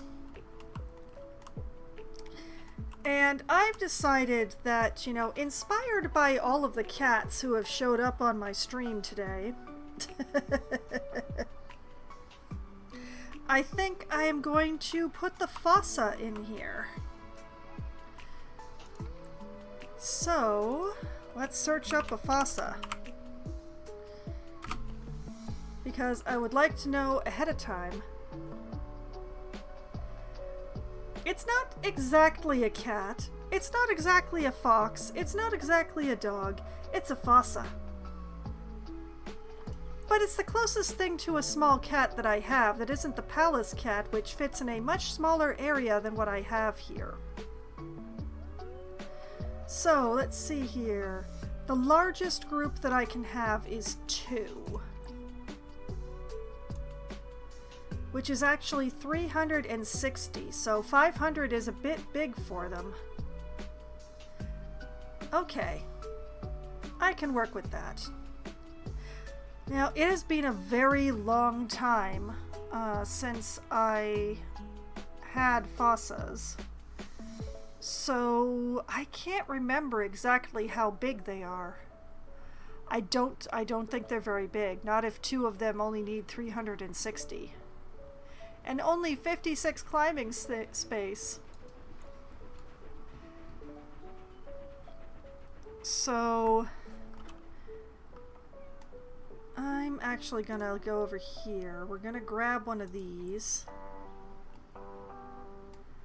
I'm gonna get close enough that I can actually see. Ah, there we go. I got an arrow. Now, this should be the 250.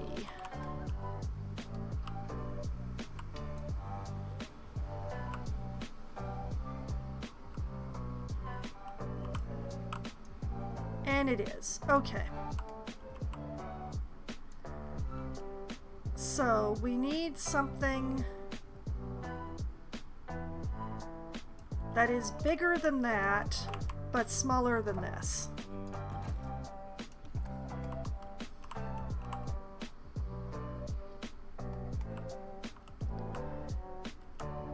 Which works out fairly well because this is all the viewing area that I'm going to be able to allow the public.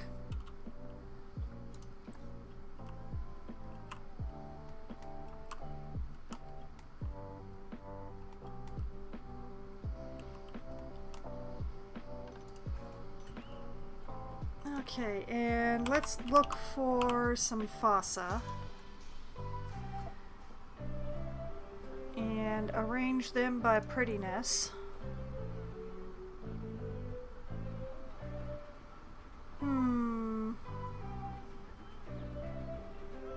I can't help but feel like we might be able to do better than this. I will come back in a bit. Now, back to the pedia. They are shy of humans, so I believe this is one where I'm going to want the one-way glass.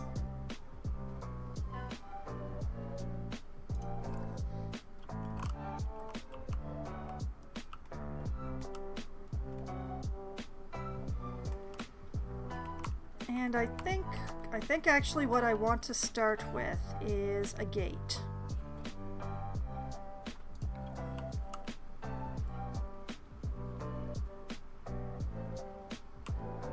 Because that is gonna decide a bunch of stuff for me.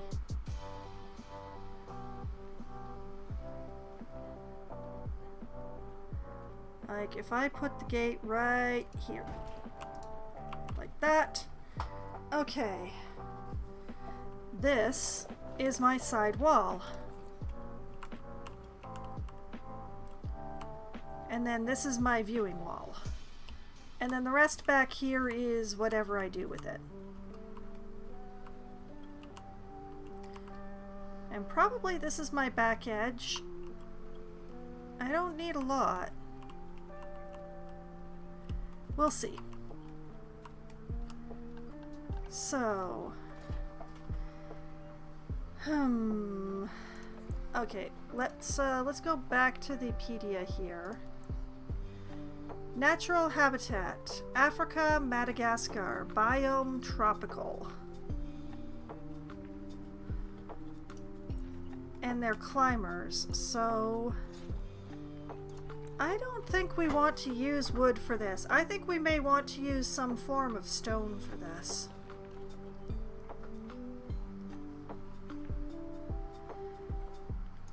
So let's if I do like this, first thing it gives me is breeze block. Not my favorite. It at least looks like a wall, but it's an ugly wall.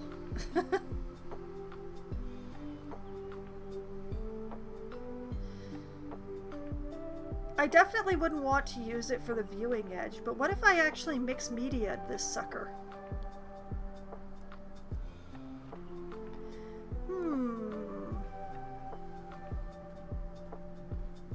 That has given me an interesting idea.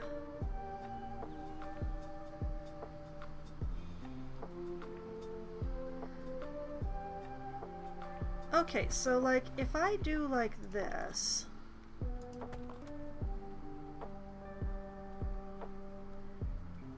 and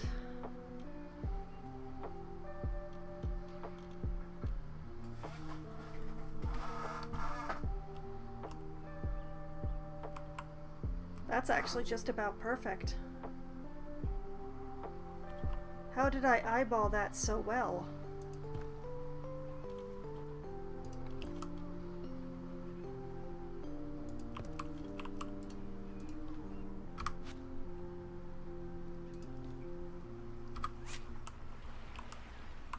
Okay, we're gonna take that for the moment.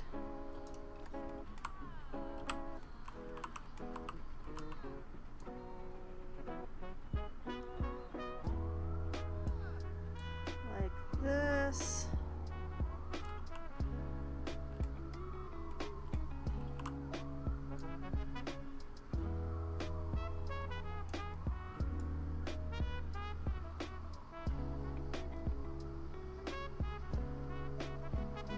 I'm going to leave a little gap around it, and I'll just build a door frame for this one.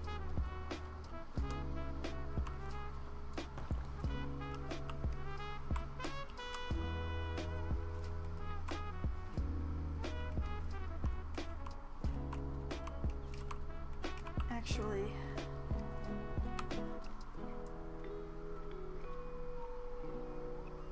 I want it more like this.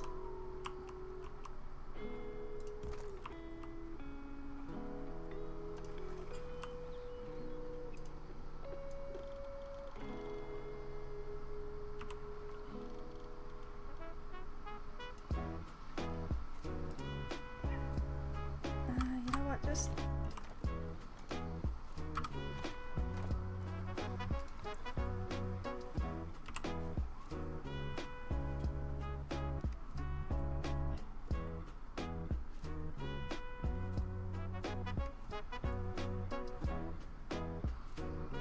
like that.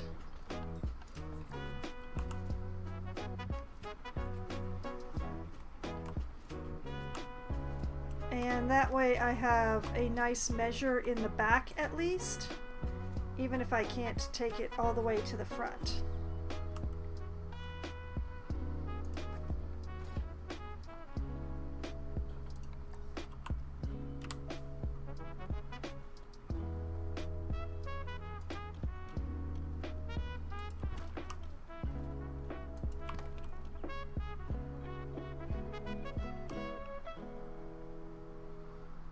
You know, this may work out pretty perfectly.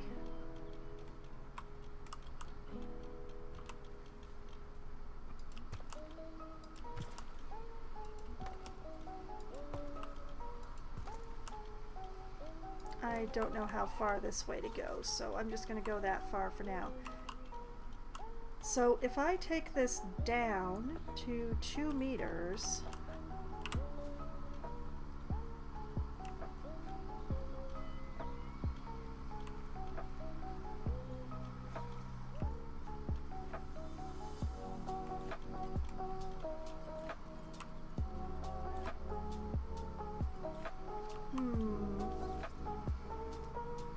The main question then becomes, is the path straight?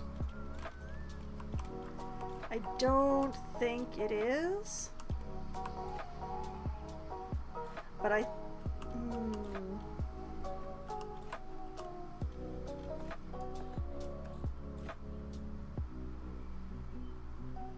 if I run the enclosure along this straight line and then like have a railing.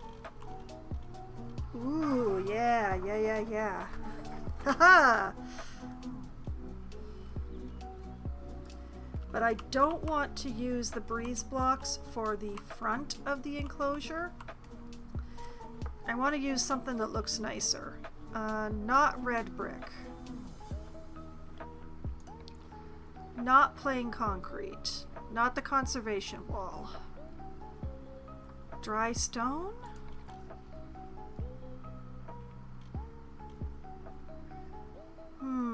That's what I used for the deer, right? I don't really want to use it again so close.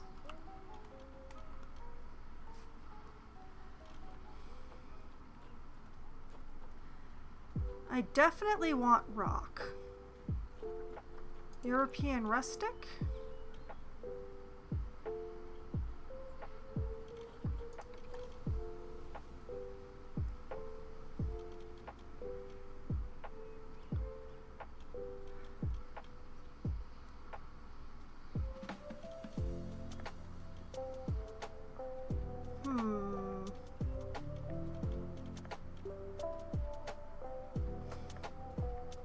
It does have its appeal, although it's I would have to adjust it. This is one of the this is an adjustable one because it's way too close to the flagstones as is, but we're gonna put that down as a possibility. Sandstone is inappropriate for what I'm doing here.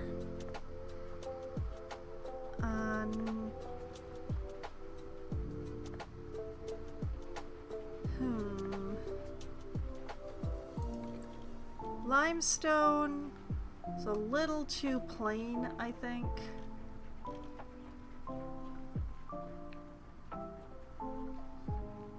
At least for what I want here.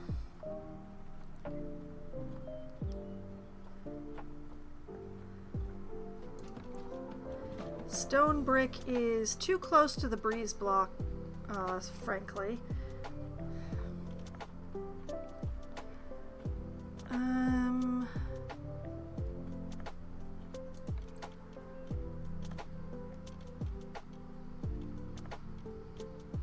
I don't know about the temple stone.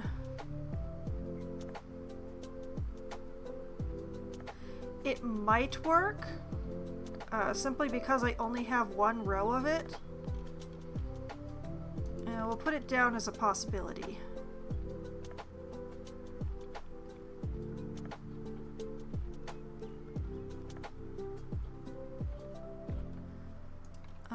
Twilight mason work.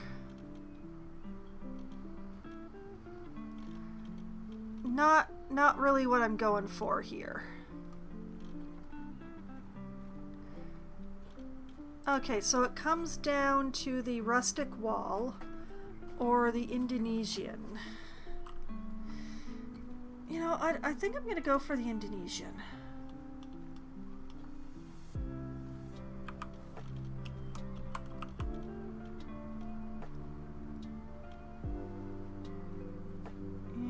Pop this in here like that.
not sure that this is the right one to use, actually, now that I look at it.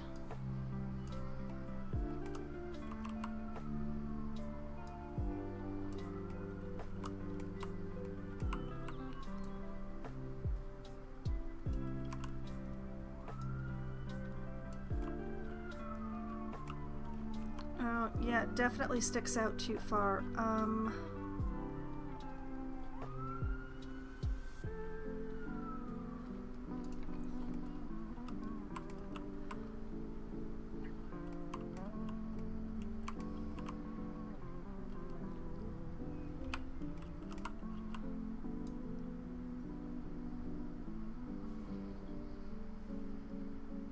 Come on.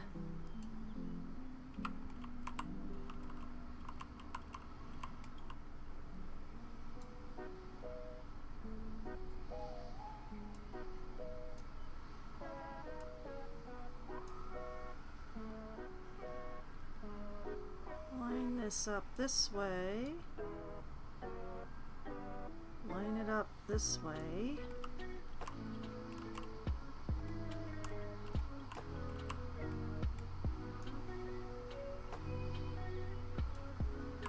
Oh, realize I need to go from the top down. Like that.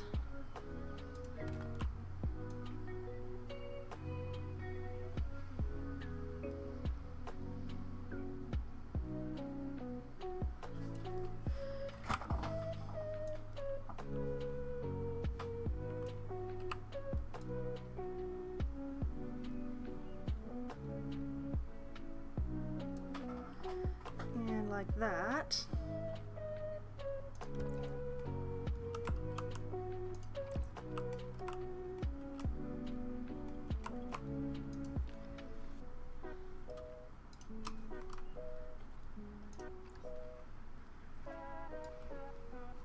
And bring that whole rigmarole over here.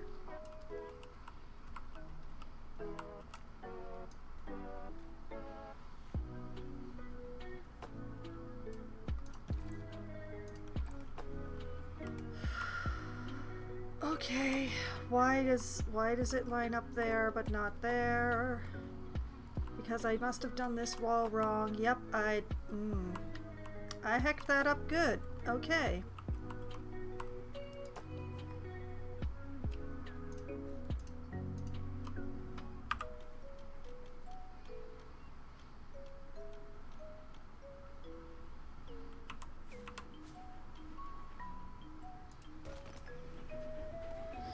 Don't ask, Foxwine. Don't ask. Don't ask. You don't want to know the answer, Foxwine. Just keep doing what you're doing.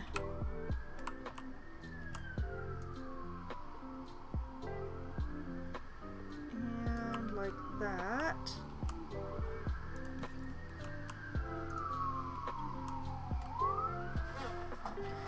Okay. And let's just get rid of that. Now the main question is whether or not this has encompassed the amount of space that is needed. 'Cause I can't tell.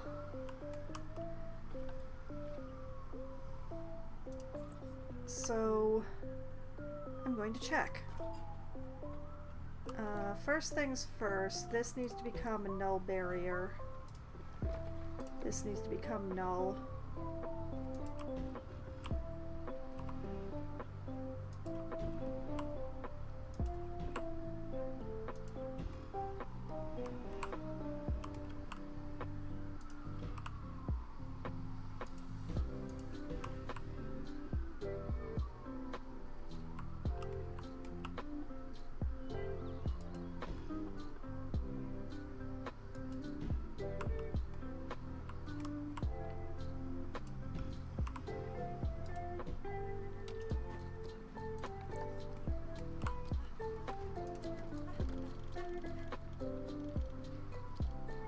Now, it being as depressingly square as it is, should make it very easy to measure.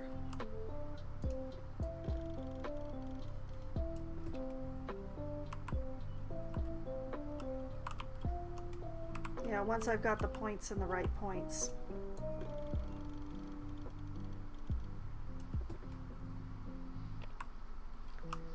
Like that. And your area is 484. That is more than we need.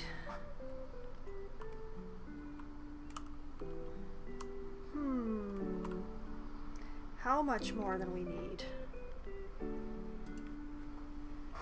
484 versus 360. That is...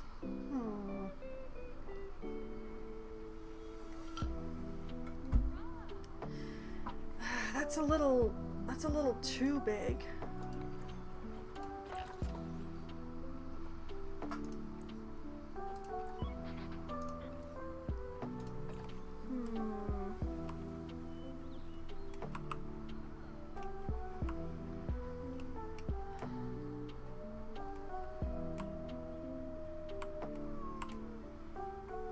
Okay, so what if we were to, say, press this in a bit? Like, take this edge.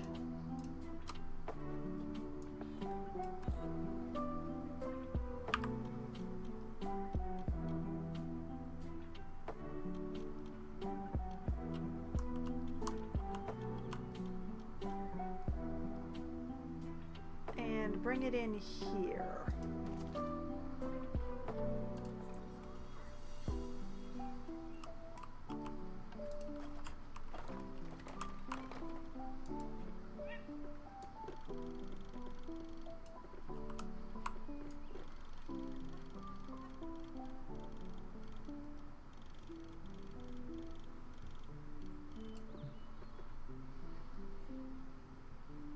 Oh, that's just irritating.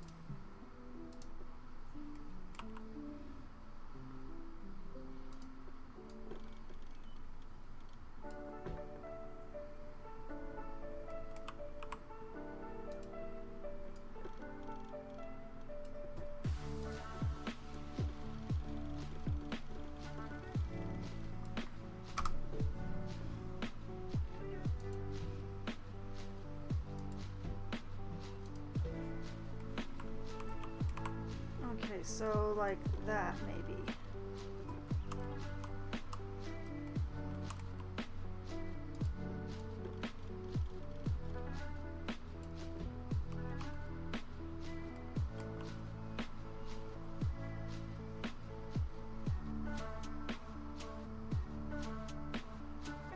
Things are starting to get annoying. But we're still gonna check it anyway. Okay, this has 396,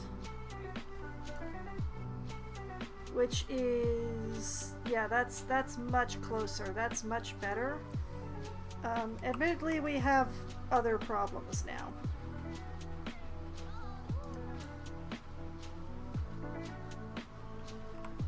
Okay, also, let's see here. 9.9 feet. How many meters is that? Who knows?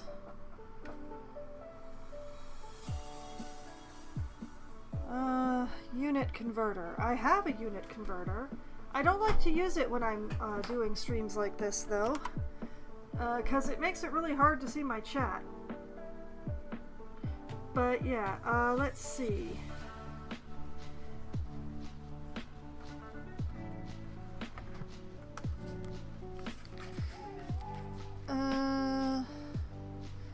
I'm not sure what 0.9 of a meter is, but let's just call it like 120 inches, which is 3.4 meters.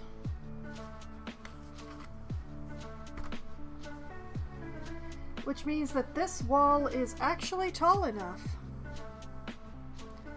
Okay, out of the unit converter, back into my chat on my tablet. There we go.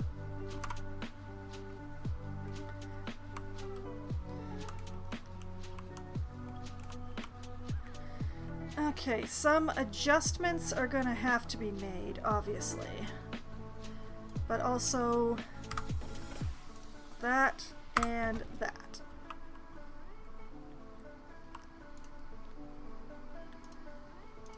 It's bad enough that the barriers are going to be in here, making everything weird.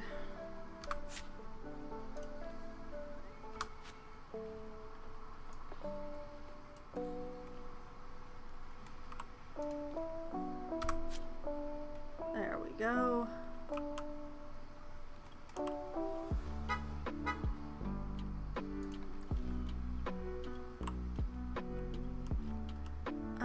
Column is not what I need right now.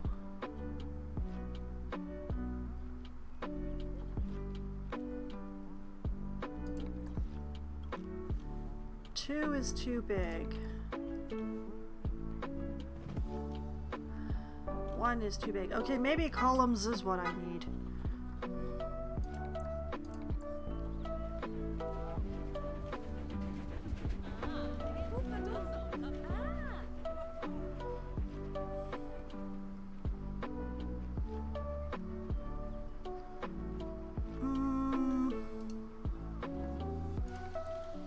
Unless I just...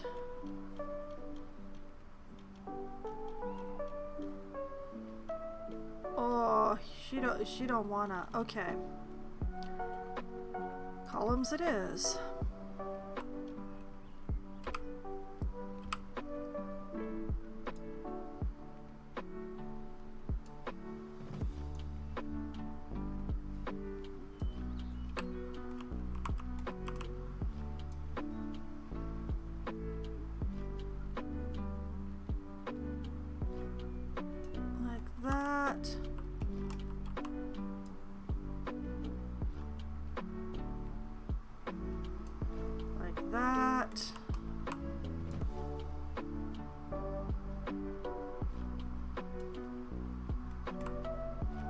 Make sure the lines line up.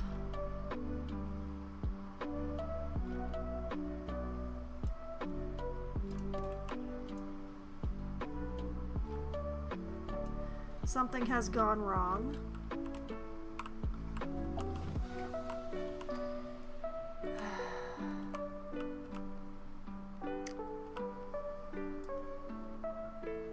I think I didn't actually line them up. That's the problem.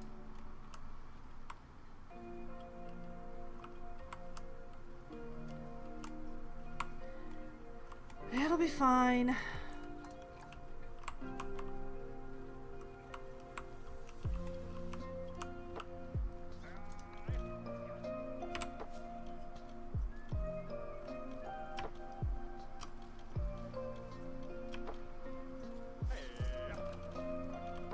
Like that.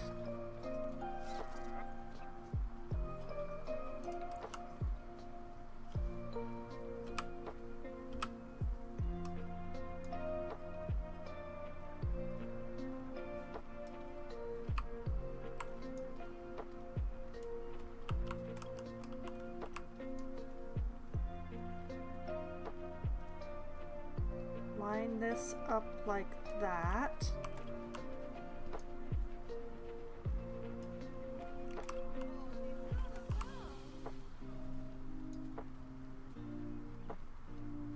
And then line up the lines.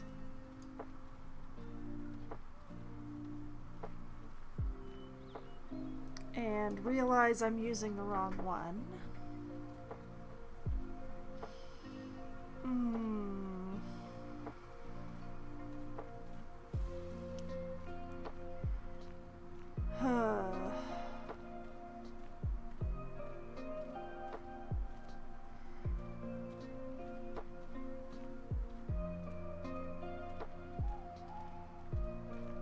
You know what? If this is gonna insist on being painful like this,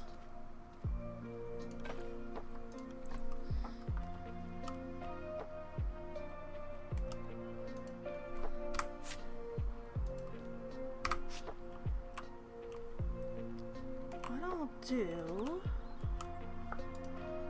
is let's take all of these and duplicate them.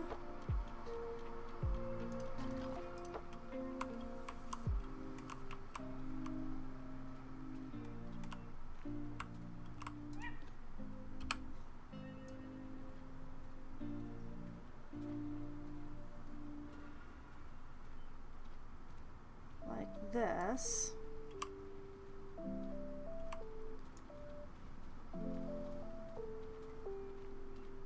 It's never going to look quite right because that column is still always going to be there, but...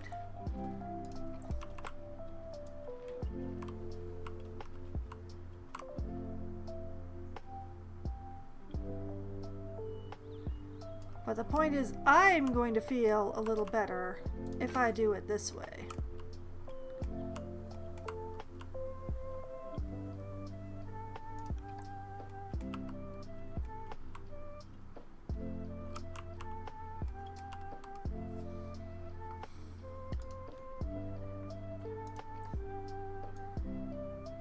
And...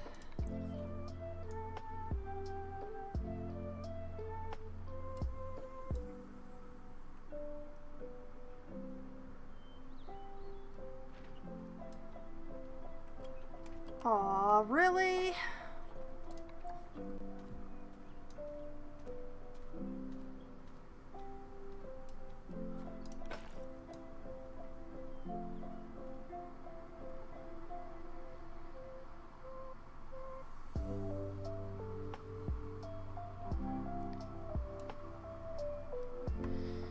Oh, breeze block flickers?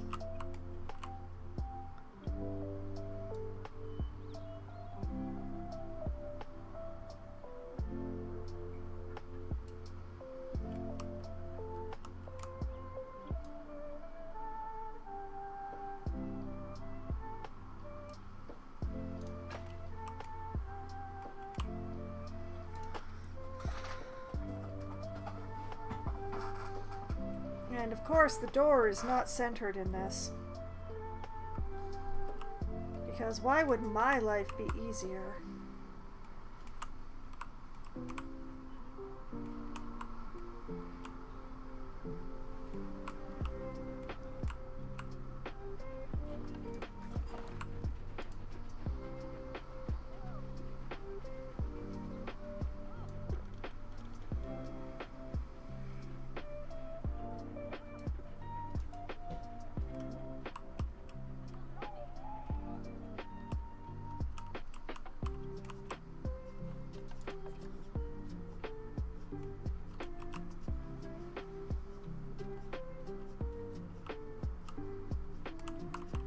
Okay, okay.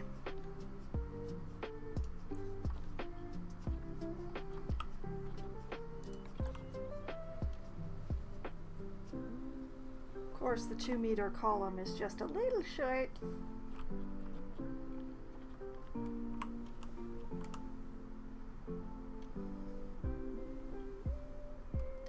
Wait. Where's the Indonesian temple stuff?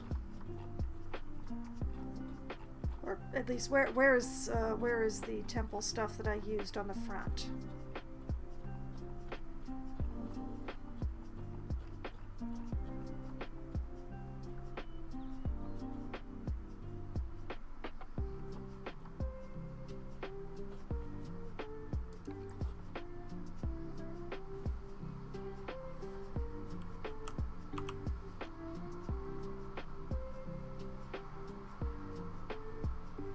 Yeah.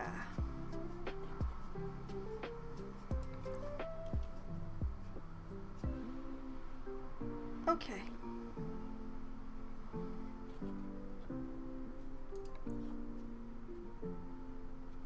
Six is definitely overdoing it.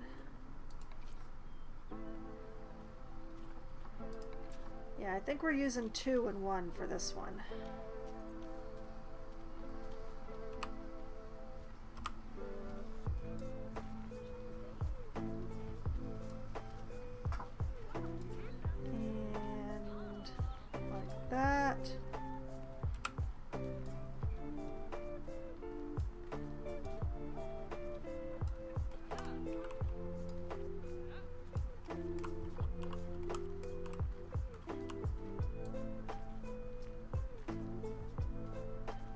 I did say I was gonna build a doorway.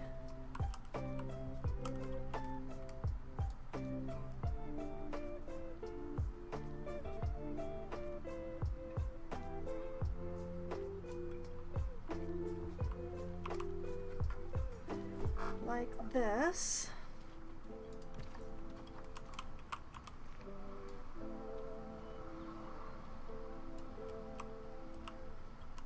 And like this.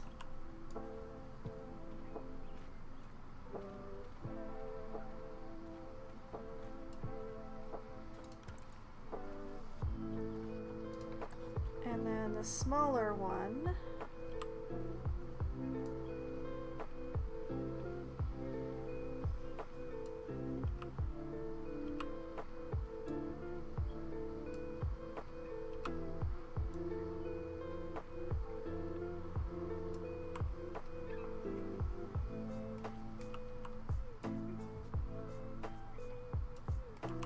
On top.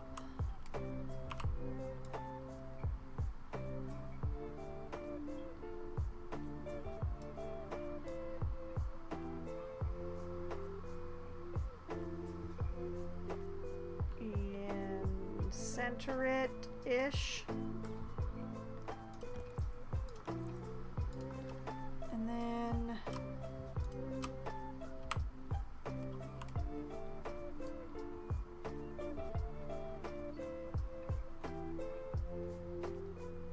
bring these down so that nothing flickers.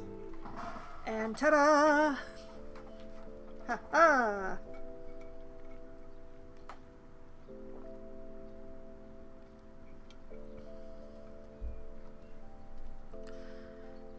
Now we have a nice secure doorway that doesn't look half bad.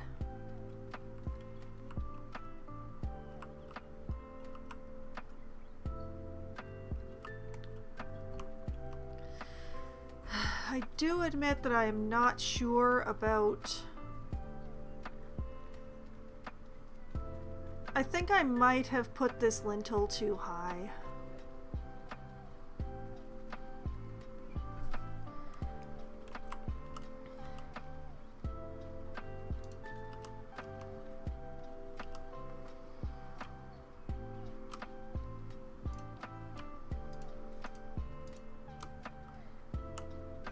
What I want to do is take this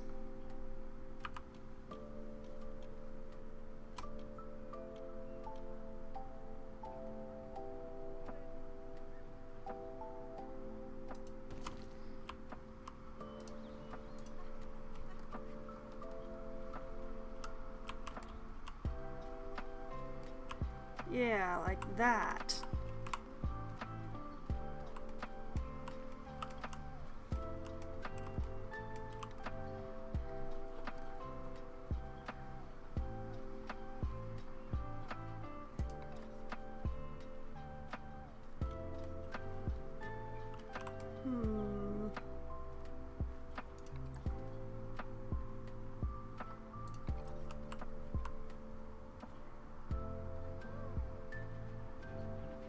I think that 4 here is the right one. So let's take that.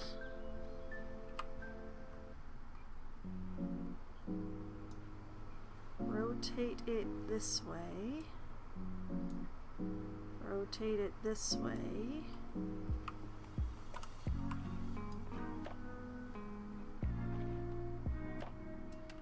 Line it up like that.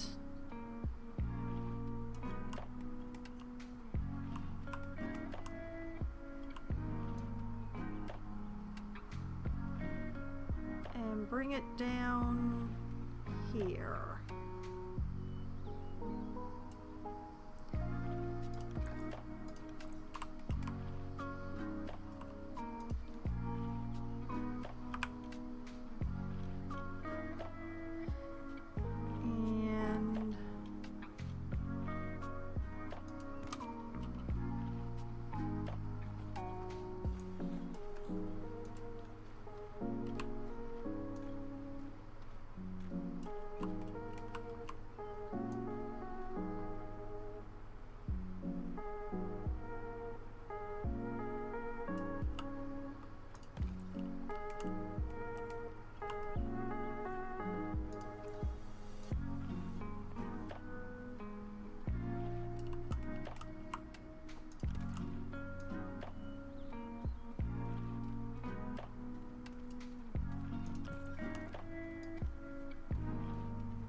Okay, and then I'm gonna get into the barriers here. Because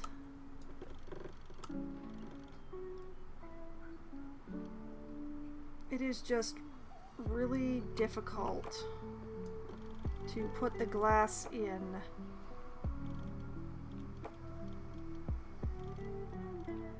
With that across there. So I'm just going to move that further in for now, and I'll put the glass in and all that stuff, and then I'll put the barrier back.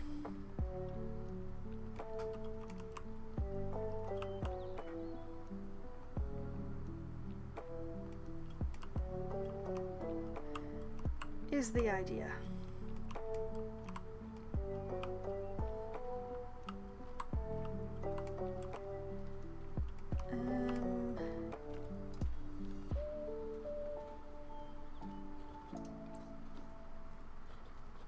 Also, I need a column, so back to the temple.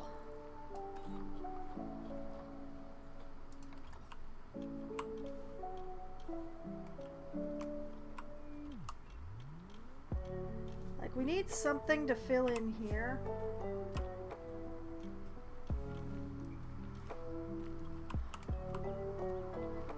Is this the right width?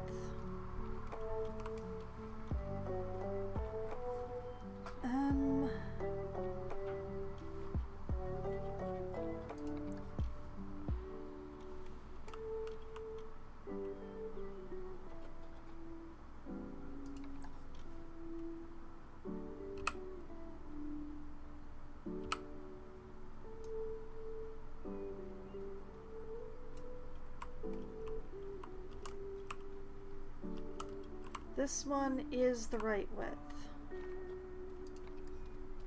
That one is not.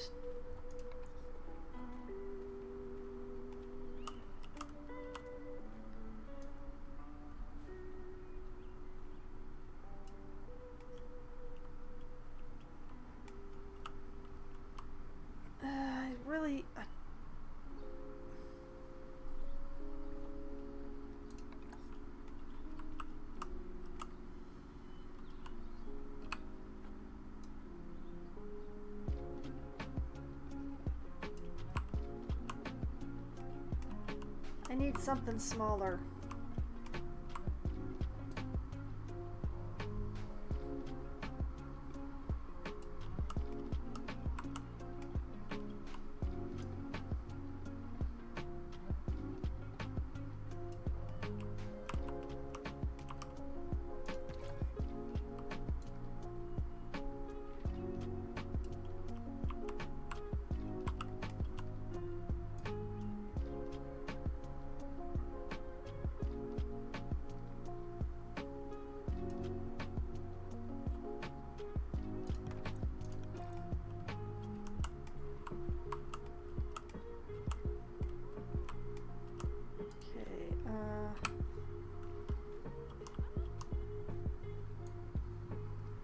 Please stop fighting. You're supposed to be friends.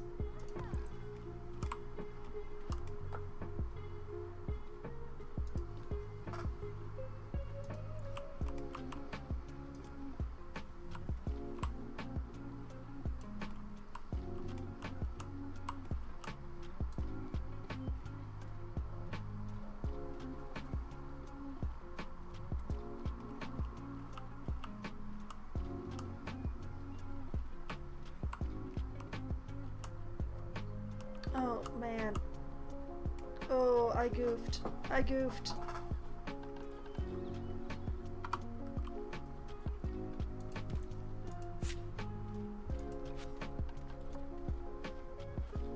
Let's try that again.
like that.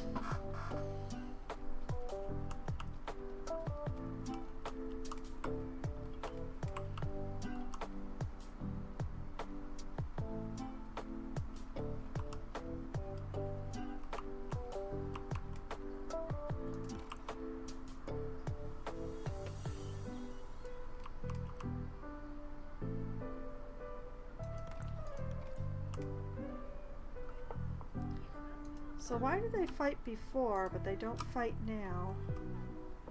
How strange.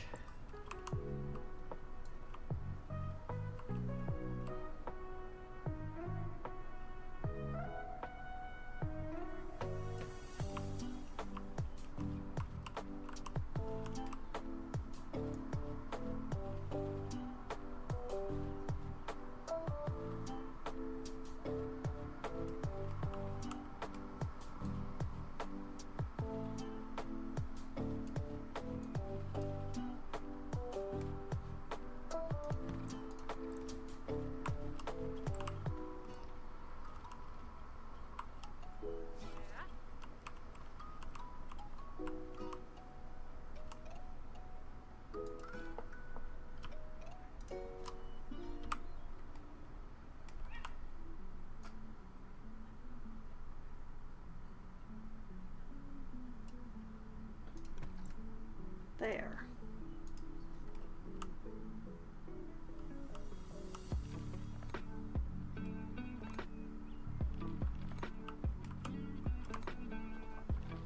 Okay, turn that off. Go out here.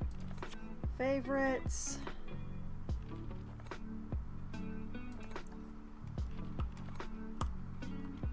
RKB, my beloved.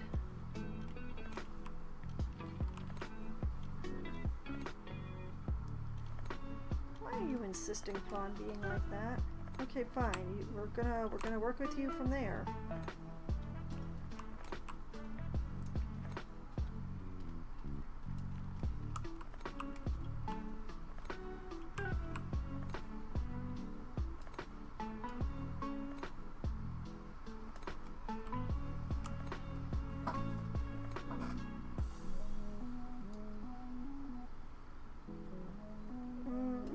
No, I don't like that.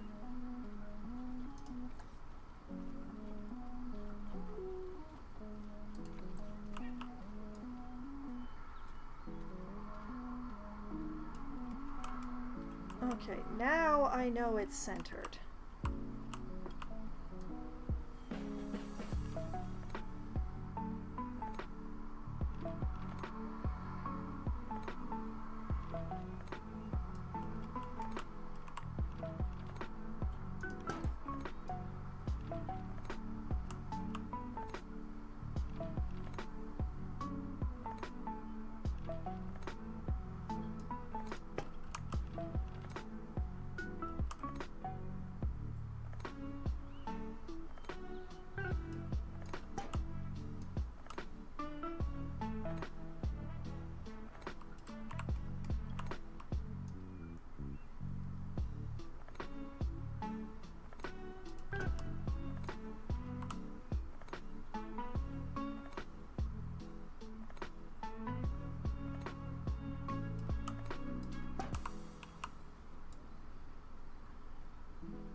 Now, the main question that comes to mind is, if I do like this,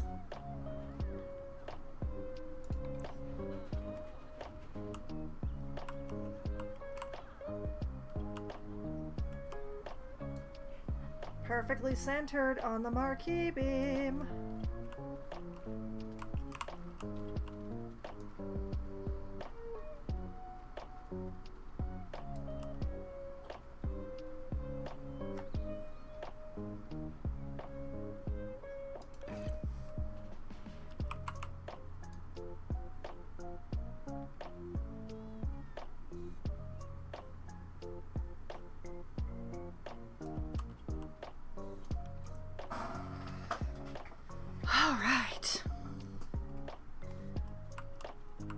Love it when a plan comes together. Okay, so grab the marquee beams.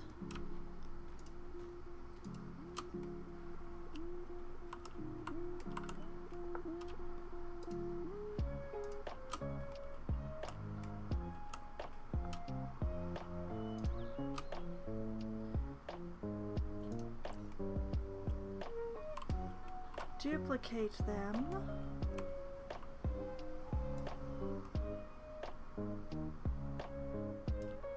Bring them upward.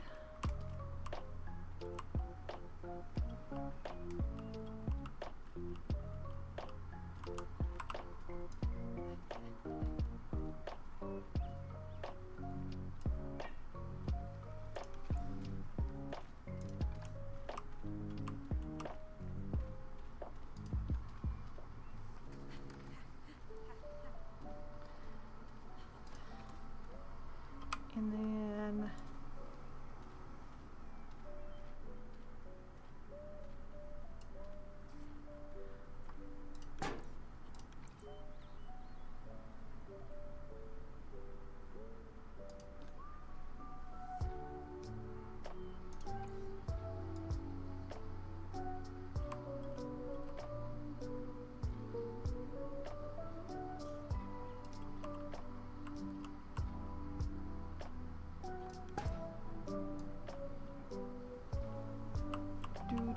do.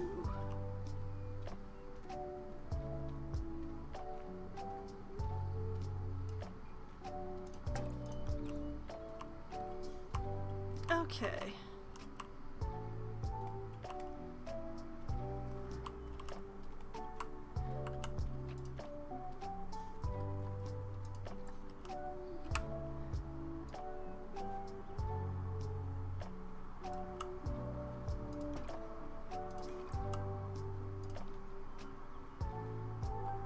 Just do that for each of these.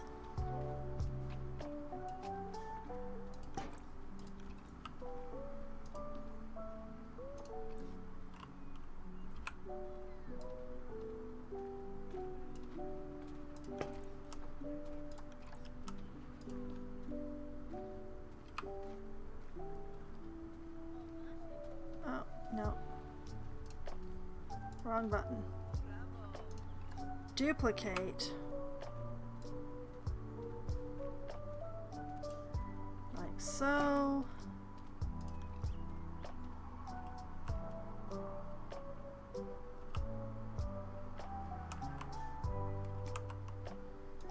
And then each of these.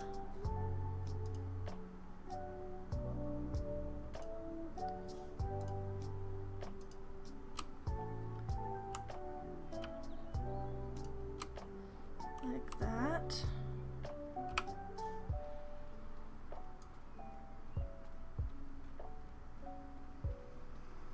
Bring them down below the level of the quote-unquote roof.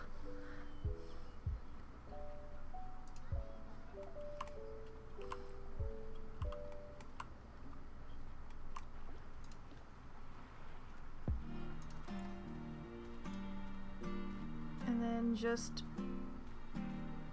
duplicate the glass along here.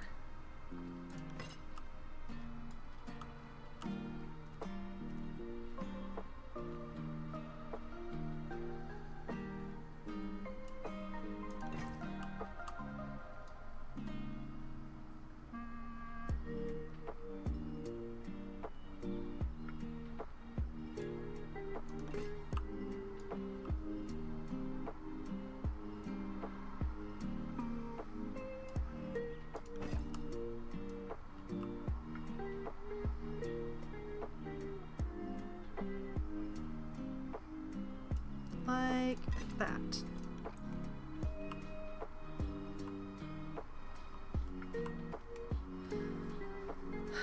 Lovely. Okay, this is going good. This is looking good.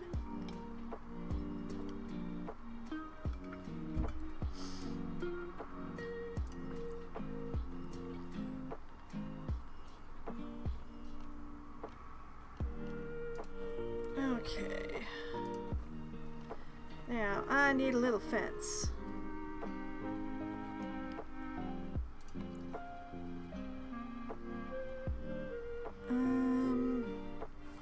Not quite what I'm looking for, like...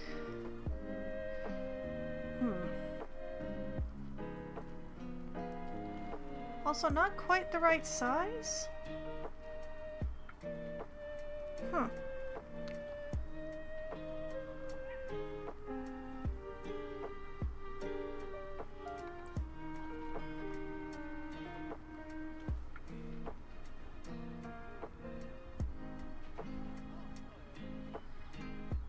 This is recolorable. I wonder if it's a little tall, though. Where are all those people who were walking by just a second ago?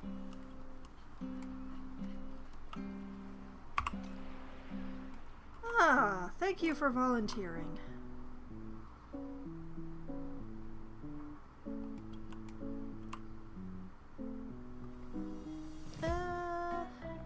Elbow high, apparently.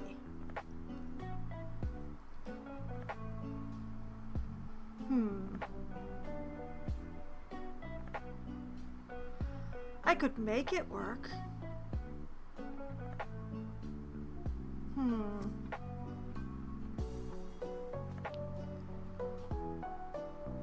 Like I want a fairly minor fence. Like this is definitely a lot more than is needed.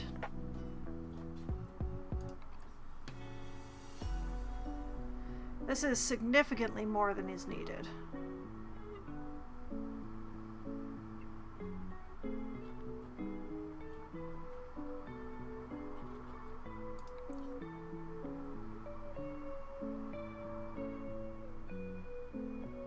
Although I can sink this one.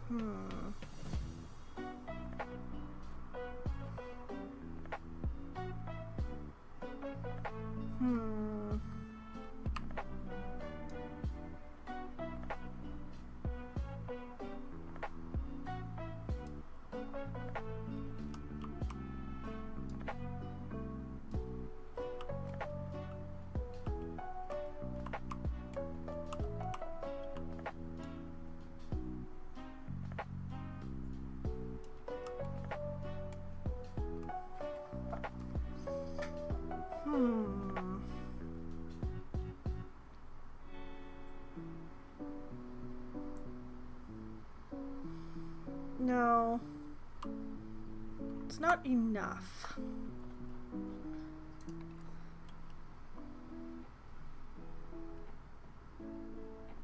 You know, using a wooden fence right by my wooden bridge doesn't seem like a terrible idea.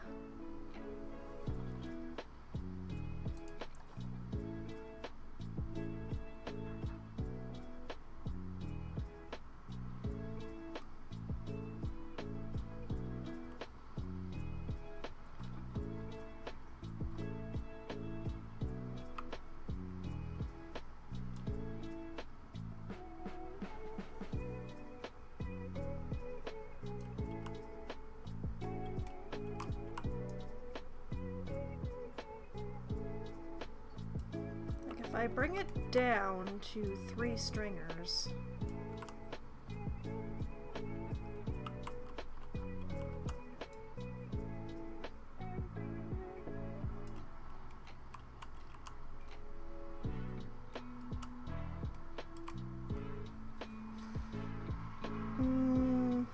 no, that just doesn't look right.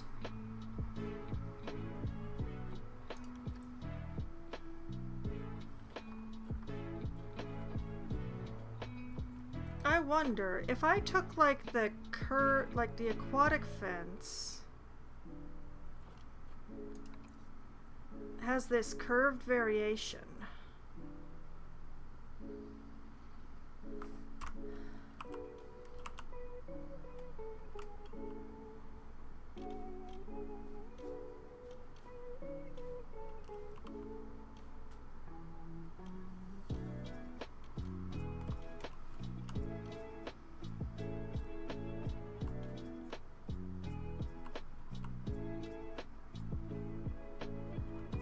keep doing that, fence? Like, if I do like this...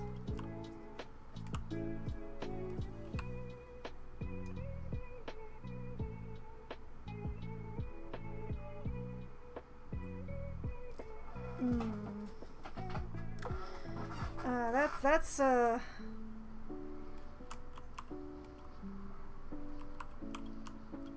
was thinking maybe have the curb project it out from the... But yeah, some very weird things are happening there. These... It's a little long.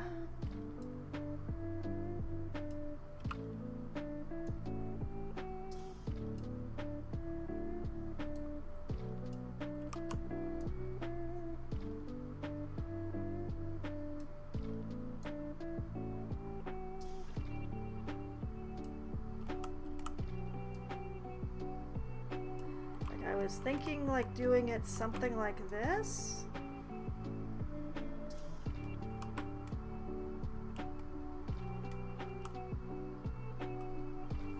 But then that is sticking up awful high, and I can't do anything about that height.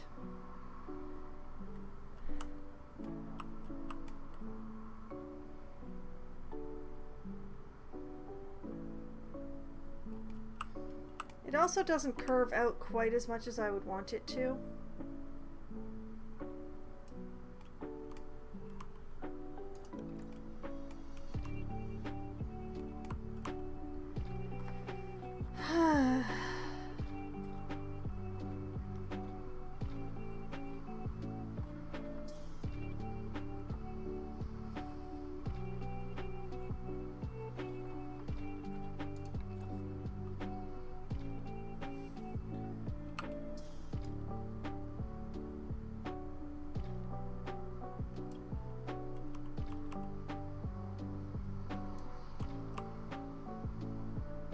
Oh, just high to be incredibly threatening. Okay.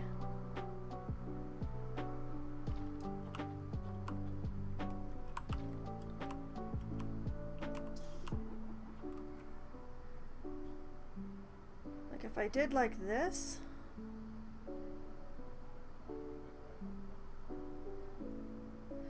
I think that might be a little too fancy for what I have going on here.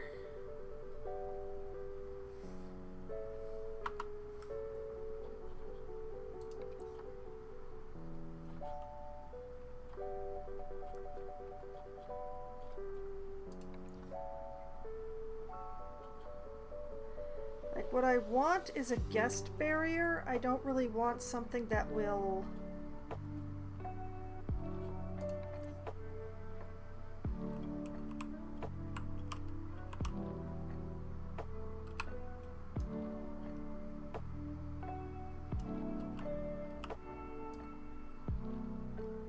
See, that isn't actually going to stop anybody.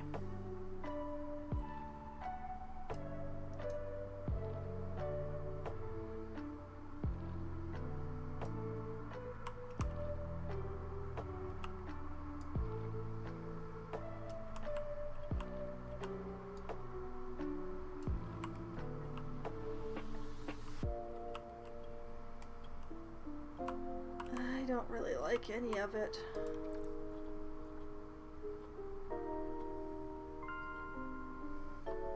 I like the idea of a guest barrier, but I don't actually like the look of any barrier against this.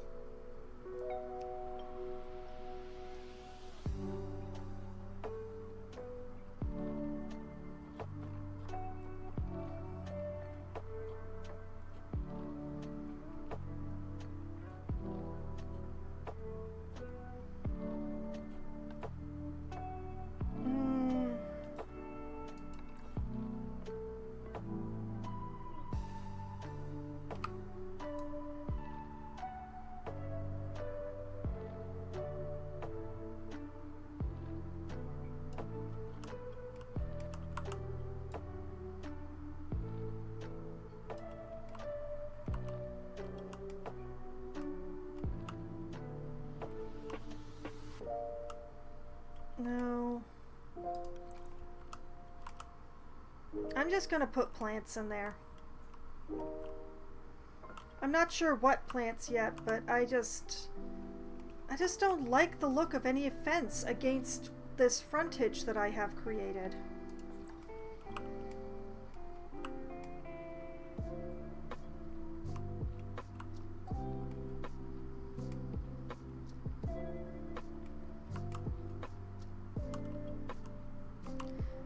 Okay, so let's...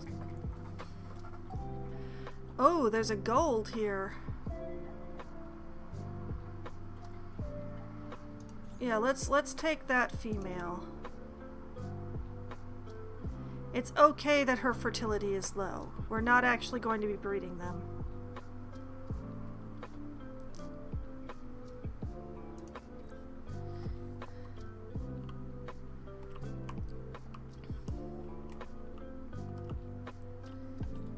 And let's see.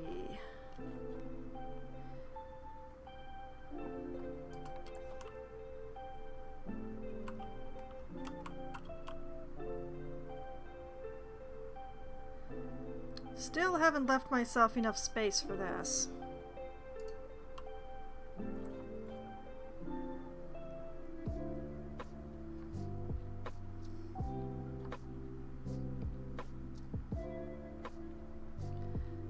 I think I may do just a couple of basic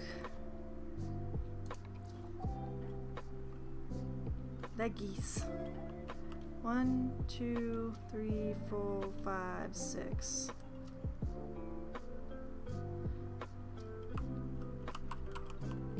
So, if I put one here,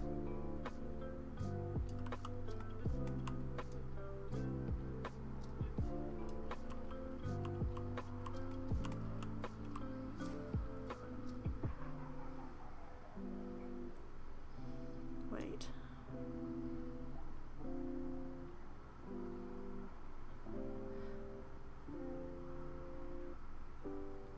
Oh yeah, okay. One here. And one here.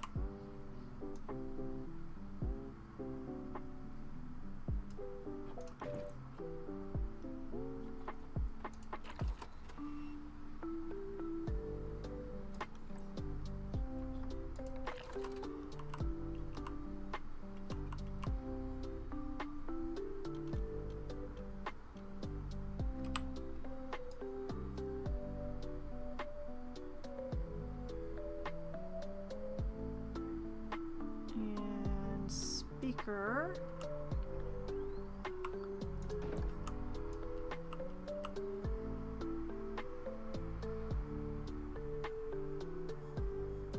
And speaker.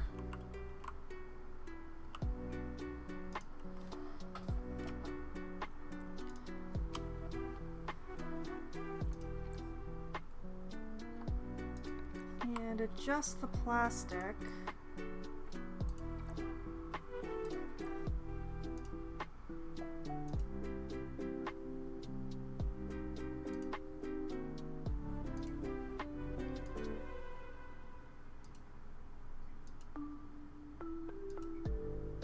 Close enough.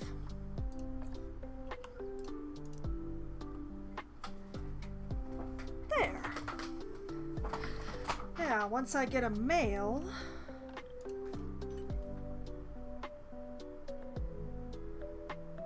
like I'd really like to have a male with the higher number since I took a female with the slightly lower known, so I'm kind of waiting for a male that's 3325.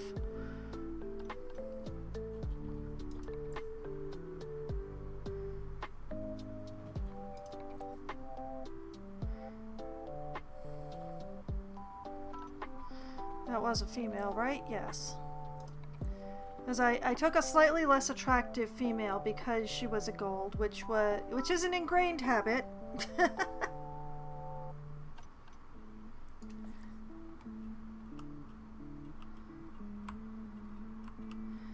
But yeah, I don't want to build their climbing until they're actually here.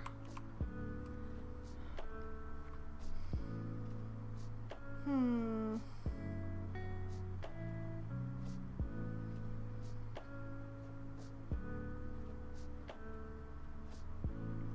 I can build their shelter though. What I'm thinking is like I will take this back area and put like a roof on it to hide what I did.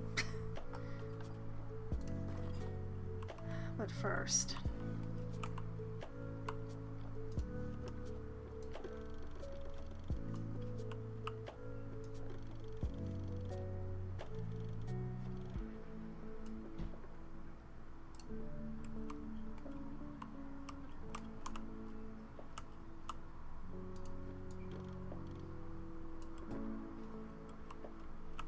Like that.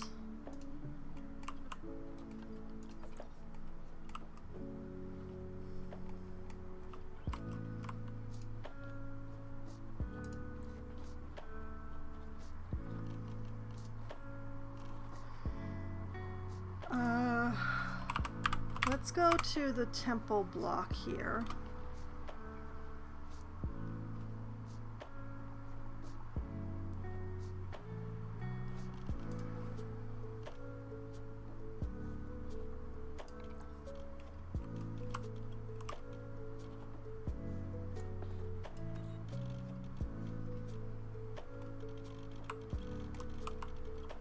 Come on.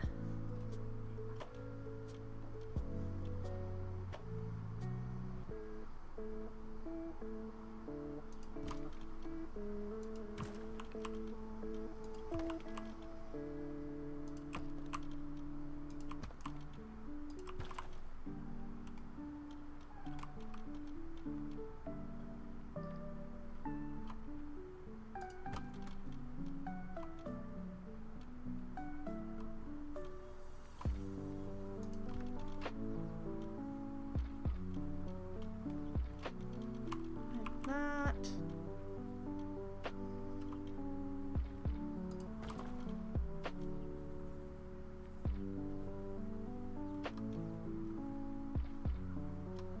Sure, I like how that looks.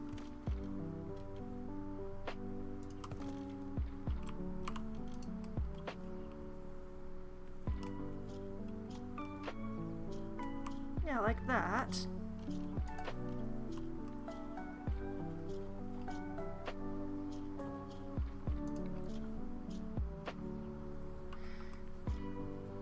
Okay, yeah, I want that, but I want it tall.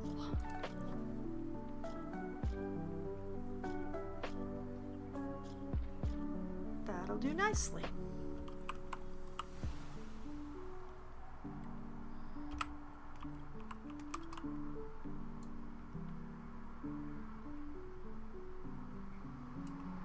Like that.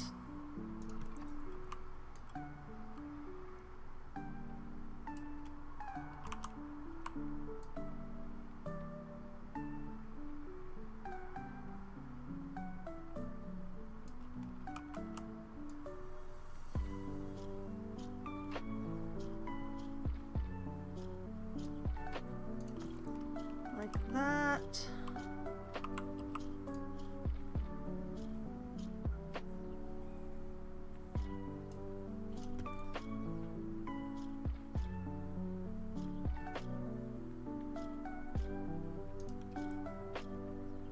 Yeah.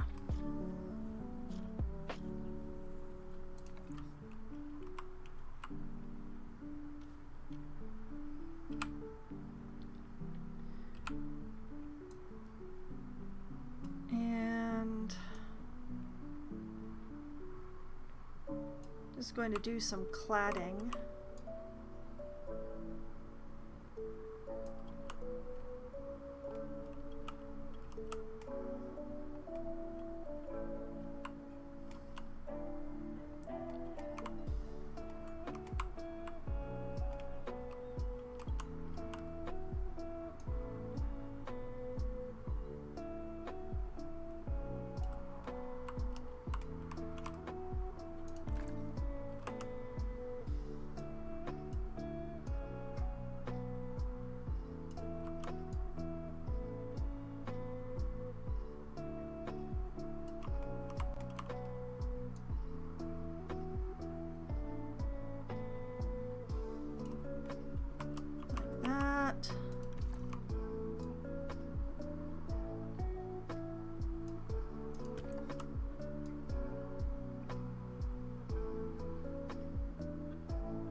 like that, yes.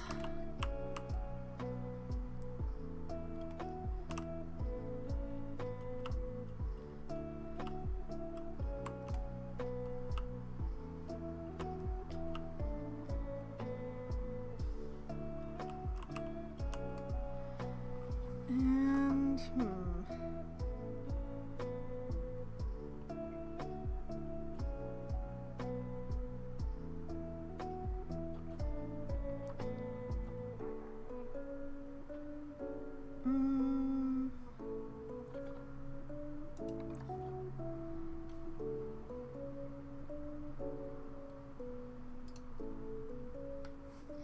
nah.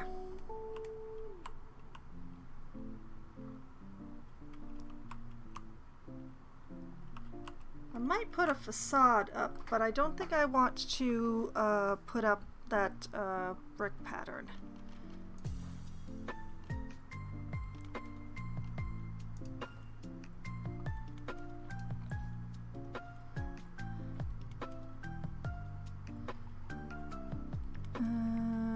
Text, no. Shapes. Okay, this does not have the panels. All right.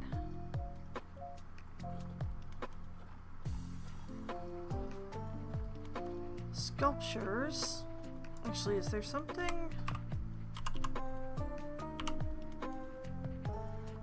Are you life size? You might be.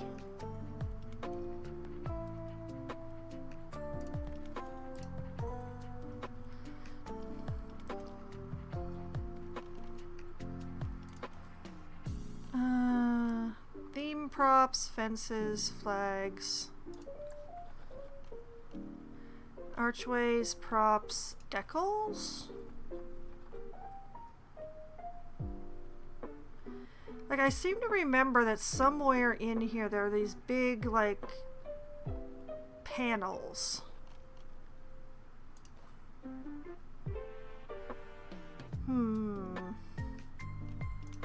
Like, decorative, big square, rectangular, decorative panel things with like a tropical prints on them.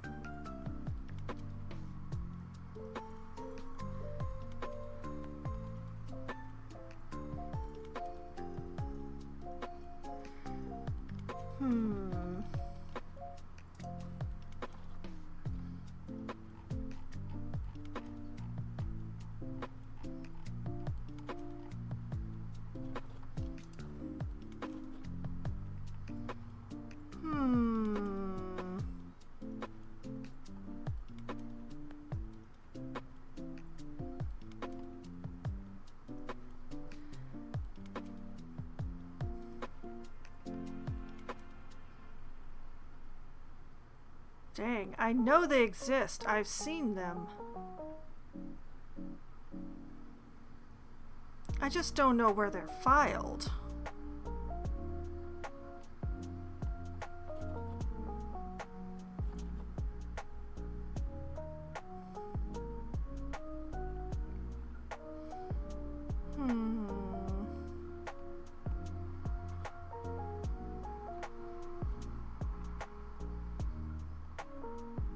Like, here's some big tropical leaves, but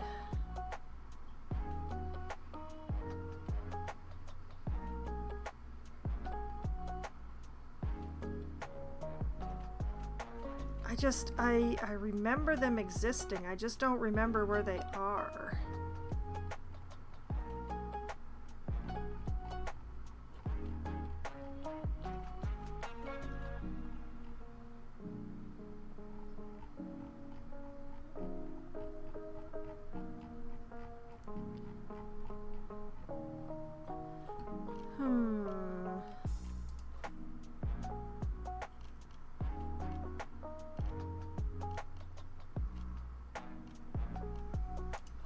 Wall decoration, maybe?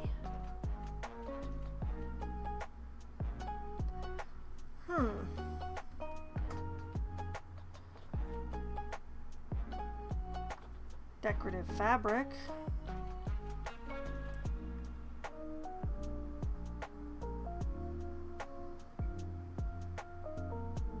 I feel like I'm looking in the right area. Maybe. I would have expected it to be under decals, to be honestly. Like it's what you use to hide a wall. European stained window badger. Oh, yep, that's definitely a badger, all right. Deer, ibex, lynx, troop.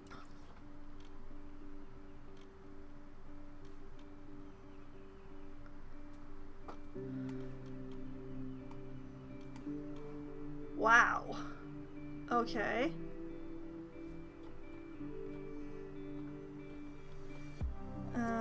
Fiesta fabric panel.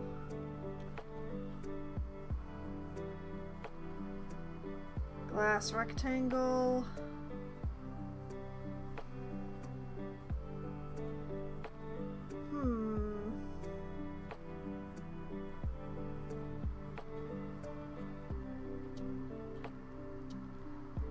Many decorative bits and pieces. Vertical planter wall.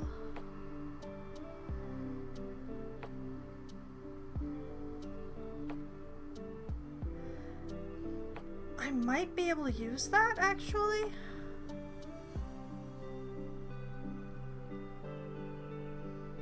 Let's pop that down there for now.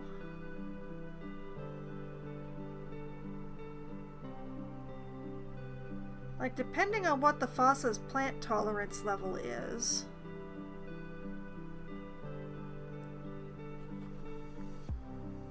Painted corrugated sheet.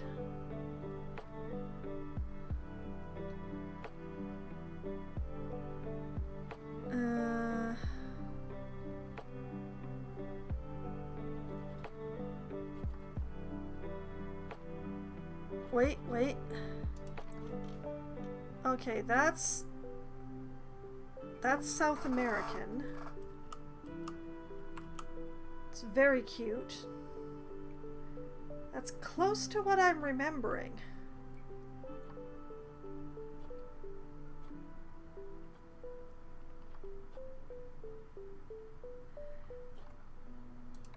There it is.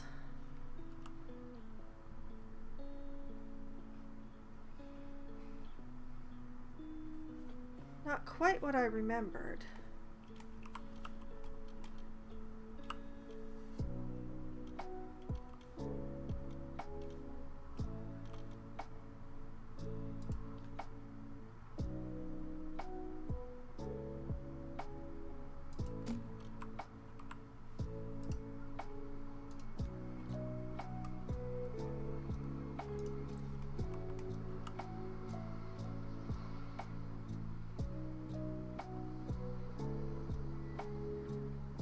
But better than nothing.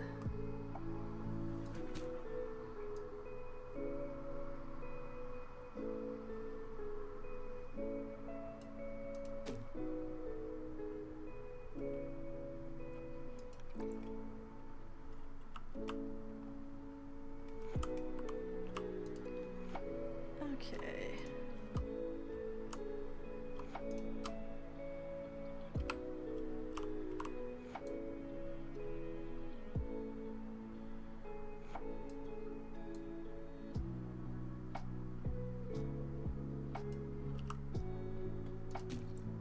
Like that.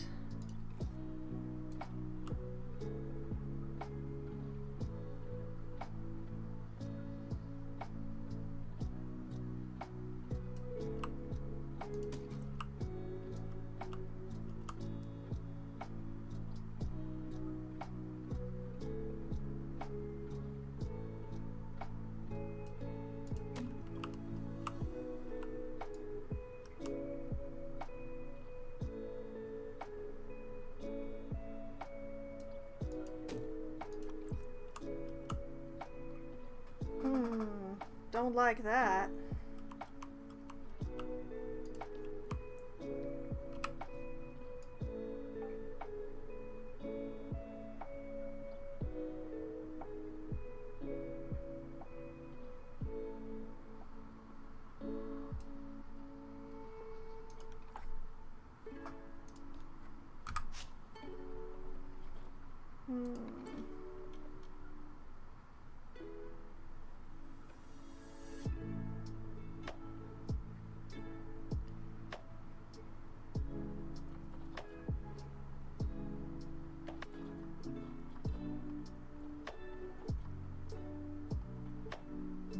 The main problem is that it doesn't cover.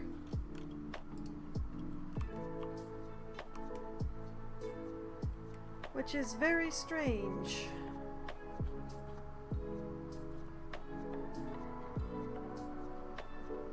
Four by 2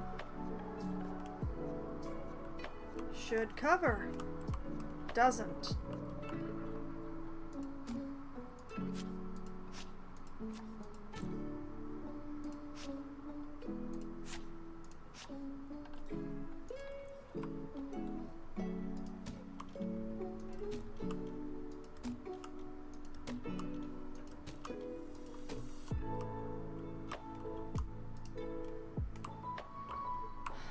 If I do it like that, it covers just fine though.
Doesn't stick up. Interesting.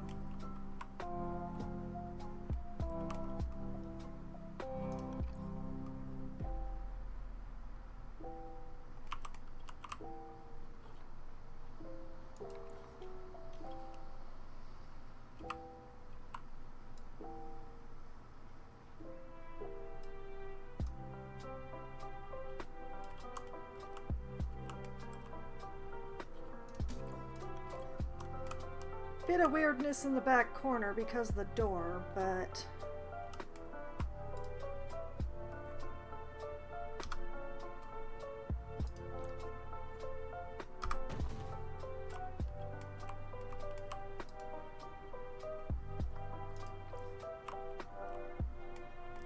that does an excellent job of covering up the fact that it's cinder block.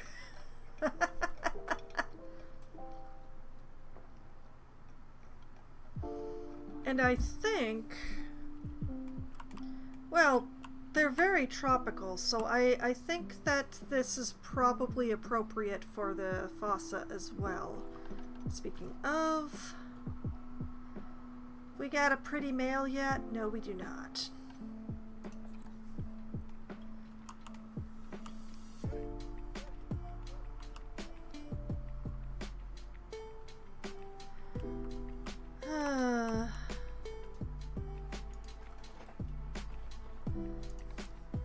How am I supposed to continue if I don't have the animals to put in here?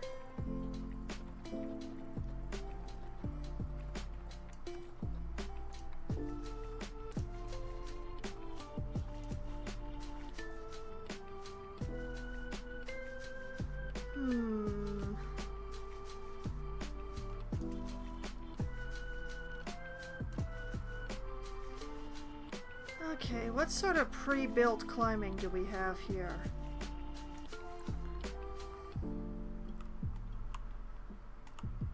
Ooh, ain't that fancy.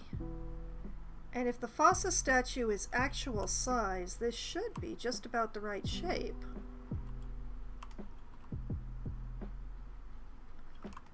A little taller than I was thinking.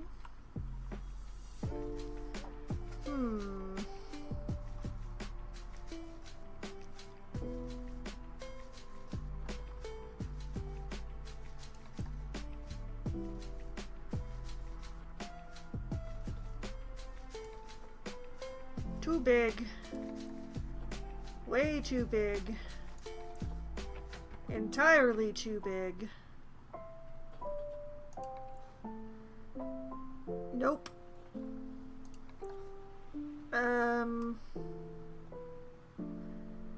I love the concept. I hate everything to do with this.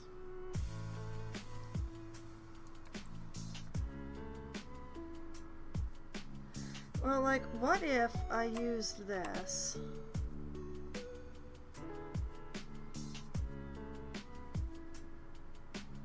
But I shortened it.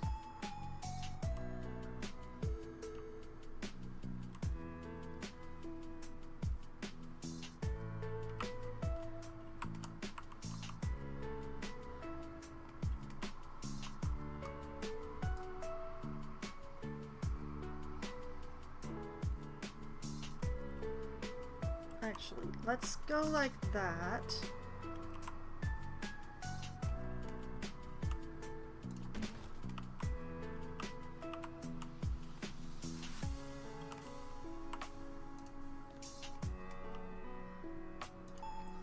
And let's just do a little editing.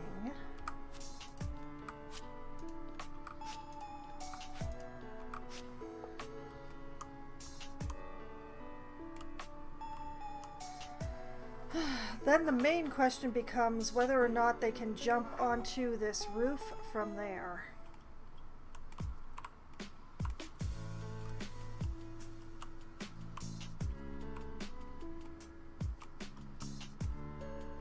I'm not sure that was the right way to shorten this.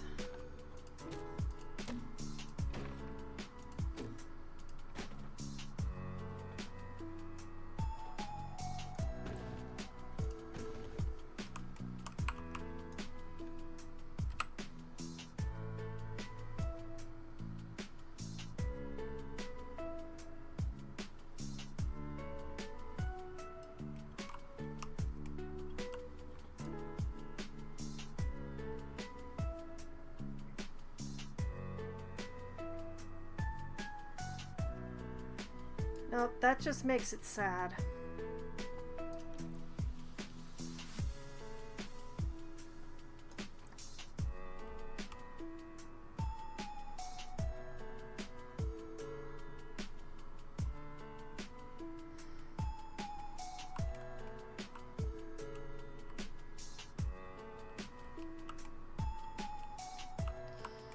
You know, I really like it, although I really wish that...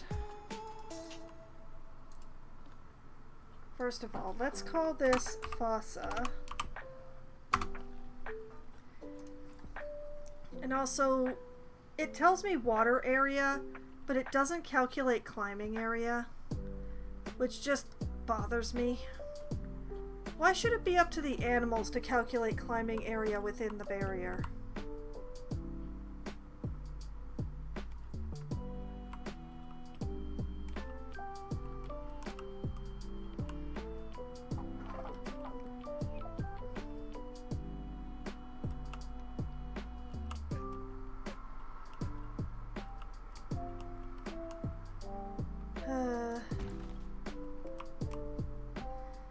I may have to build my own climbing again.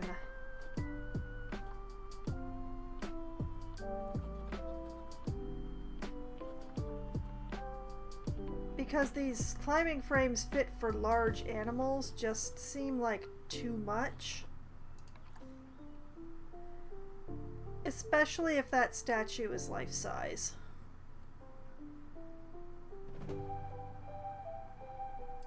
It can't be that hard to fulfill 56 meters of climbing space. Heck, I may even be able to do that mainly with trees. I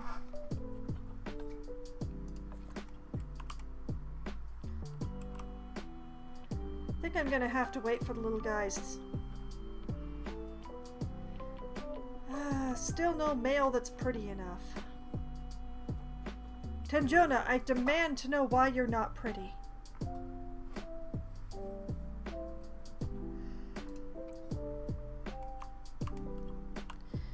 Anyway.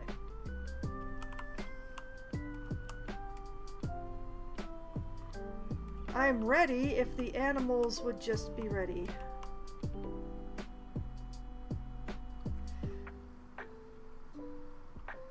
You know, I really like that the idea that I had to do this tropical cladding thing. This looks pretty good.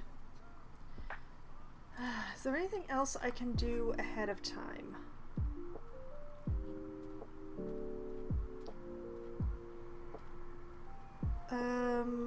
They're probably going to need a little bit of heating, but I'm gonna need to actually have stuff in here before I know where to put the heaters.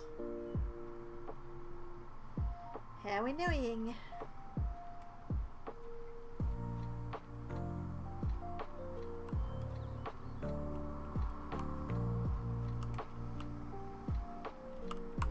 But yeah, let's see. Filter for tropical and Africa. What have I got in low-lying ground plants?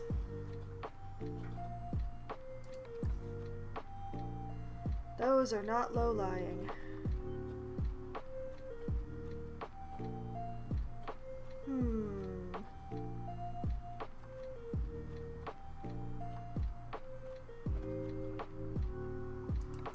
I could put like leaf litter, but that would be weird without something to be putting the leaf litter there.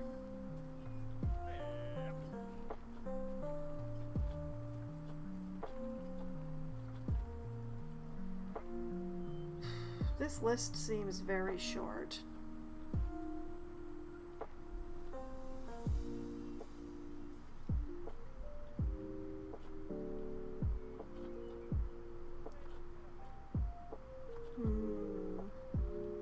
Gleamer giant hollow tree stump.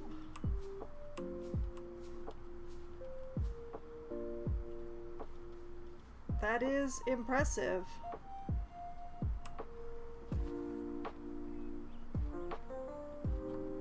It's full of all ropes and stuff. Lemurs must love that thing.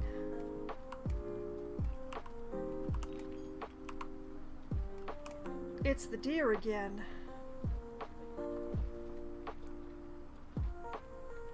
Maize.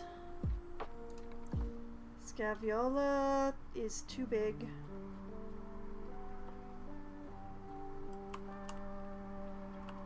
I've got nothing to put along the front here. Are tree ferns considered climbable? They are.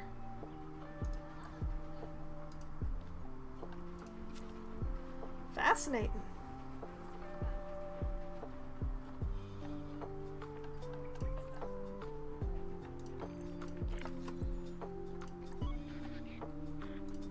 We'll call the keeper in urgently for this. Whoop.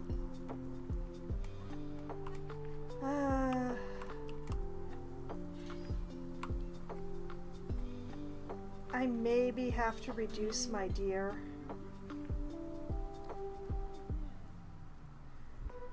Because this cleanliness risk thing just keeps happening.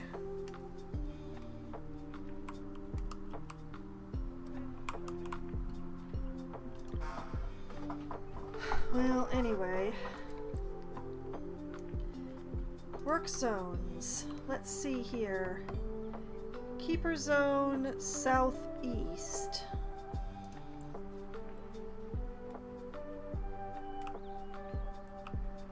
Should also include the fossa. Hello?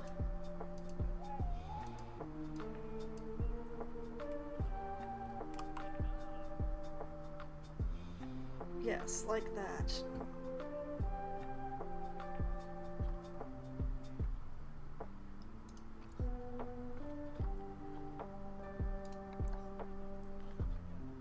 And there should be one more keeper.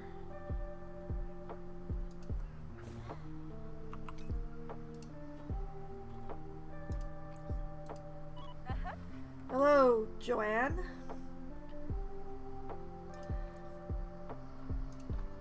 You belong to Keeper Zone Southeast now.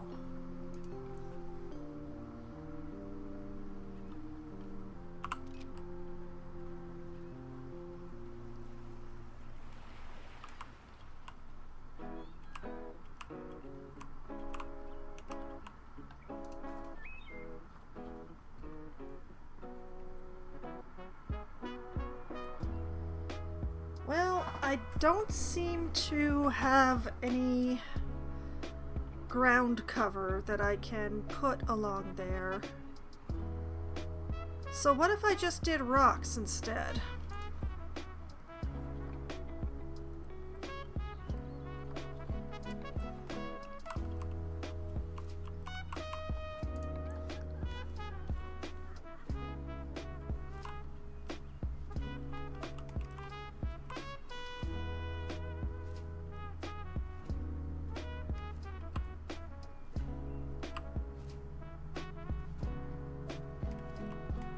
And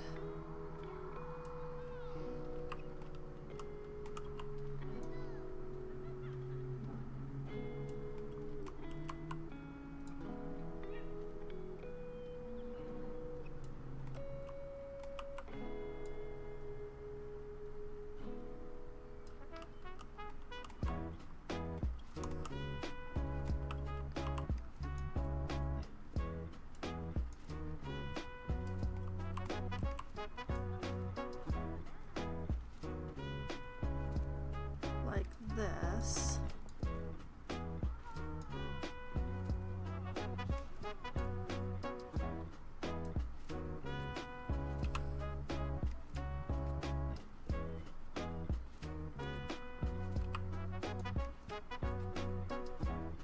And like that.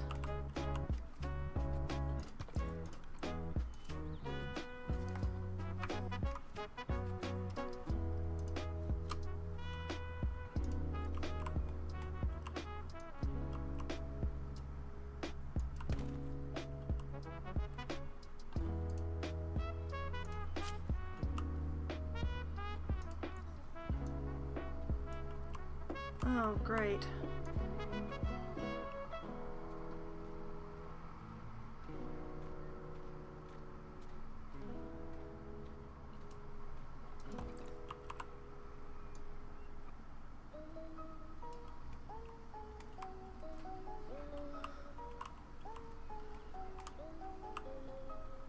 You know what? I just like using the tropical rocks for this.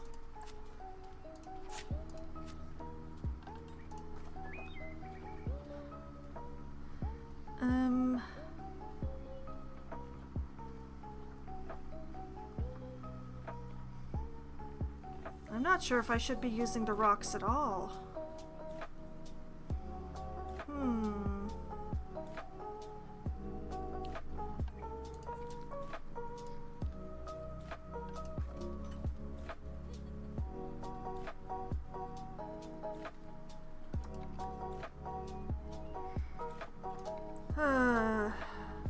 And then there's a gold female that's prettier than the gold female I already have.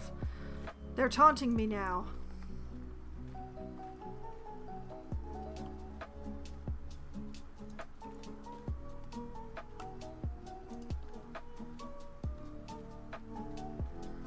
Okay, what if I took this?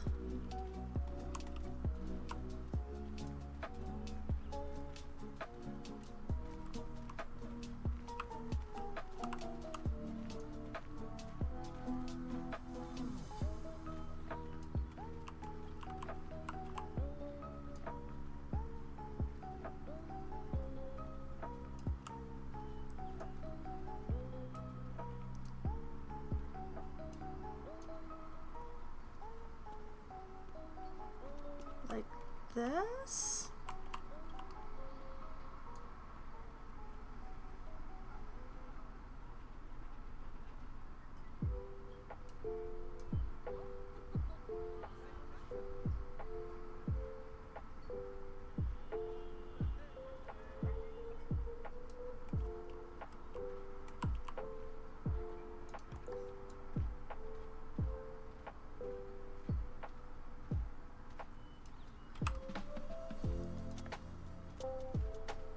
Whoop, oh, nope, nope, nope. Come back here.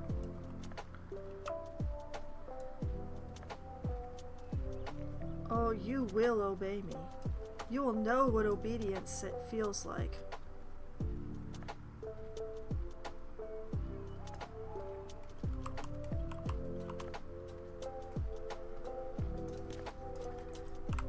So, like, if I did like this...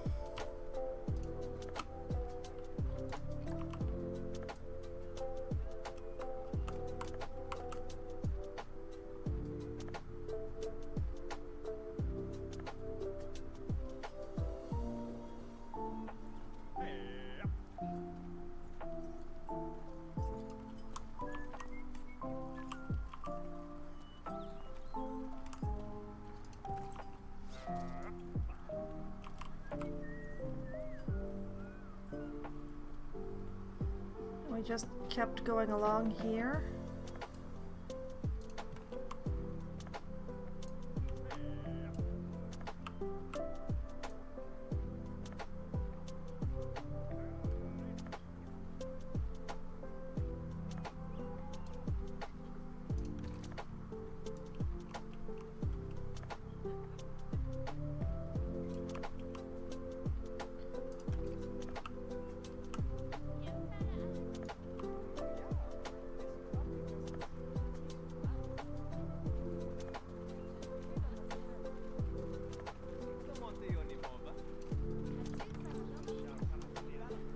Okay, okay.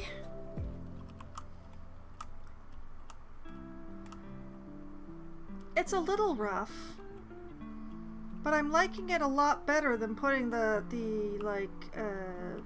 natural rocks along there.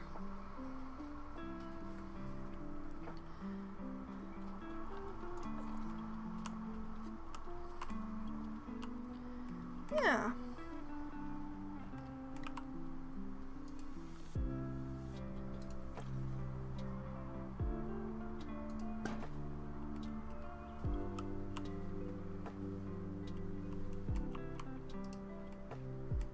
Yeah.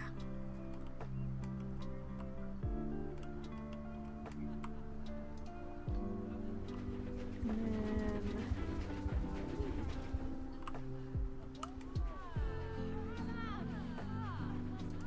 tuck one of those there.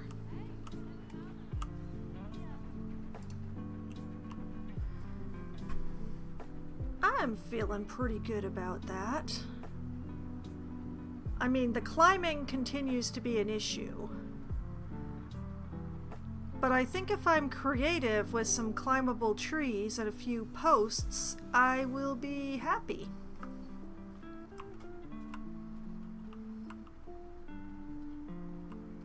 Oh, yeah.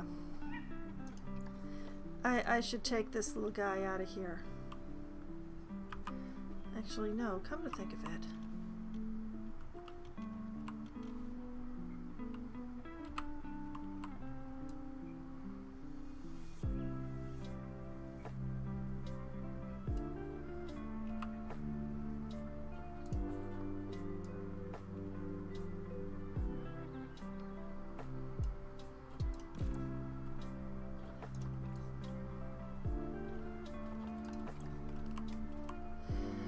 Just because. Yeah.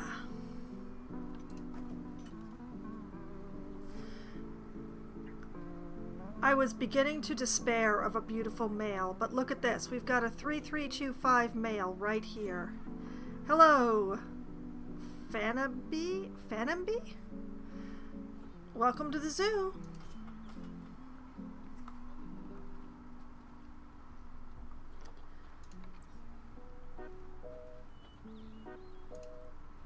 Okay.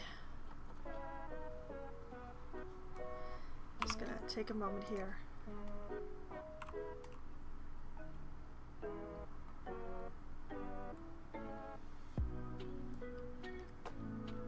We're going to send them to the only quarantine that I have, which is possibly at the furthest end of the zoo that it's possible to get.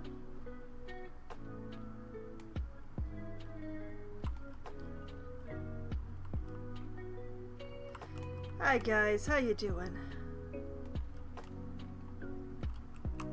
Yes, you two are looking... Wait, what's wrong with your habitat?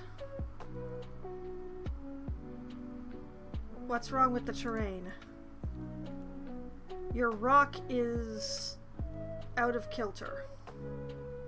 Why did you not tell me this before?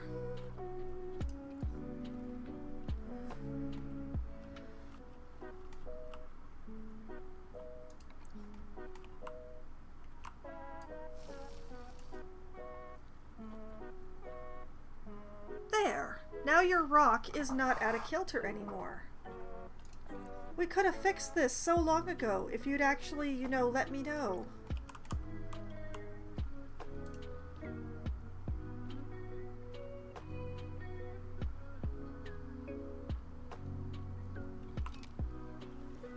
Look at that!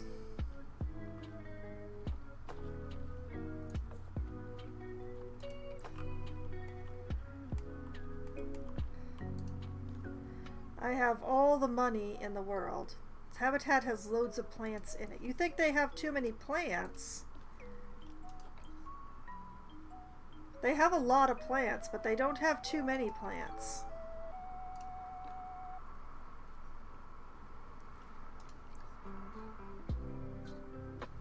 And they're actually not stressed out by any of their plants, so I don't know what you're complaining about, random individual. It's not like you can't see the crocodiles because of the plants.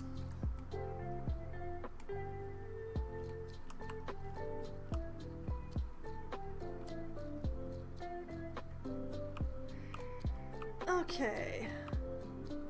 Let's quickly get together the things the fossa absolutely need to survive before we can make them happy.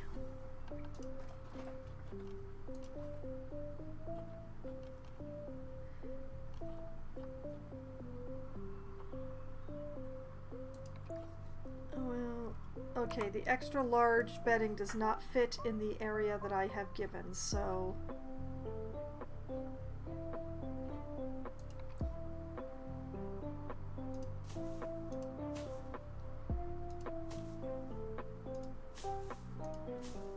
So we're just gonna set up some leaves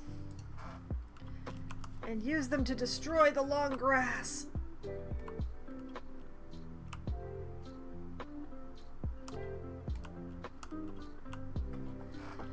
And a water dish, which I'm gonna shove over here.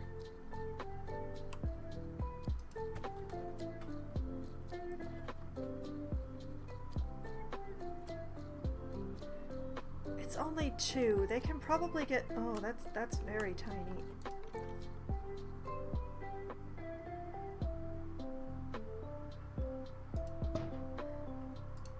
There. They don't have any enrichment, but I will fix that once I've got the climbing sorted out.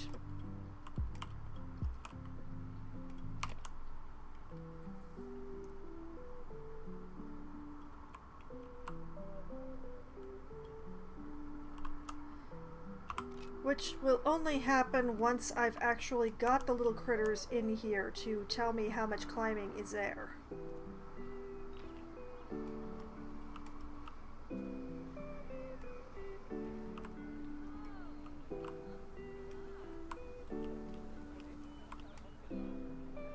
In the meantime, I'm going to enjoy my deer. Because they're nearby and they're pretty.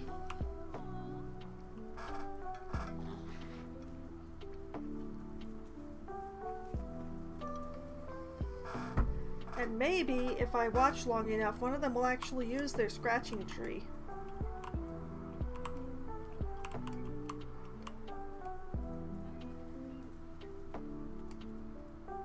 Or my ghost girl will run across the entire thing.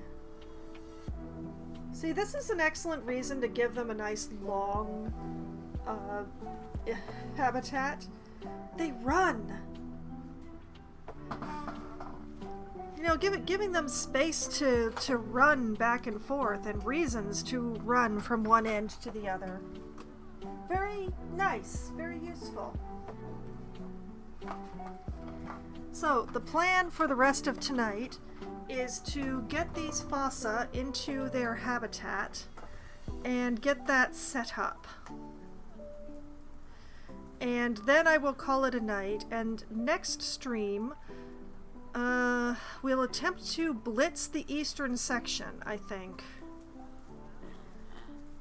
Or possibly I will finish off that one section like next week. Oh, wait!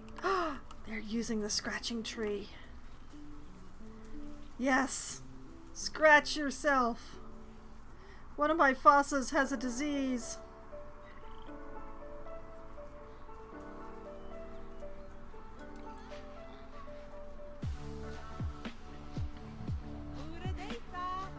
It's that handsome male.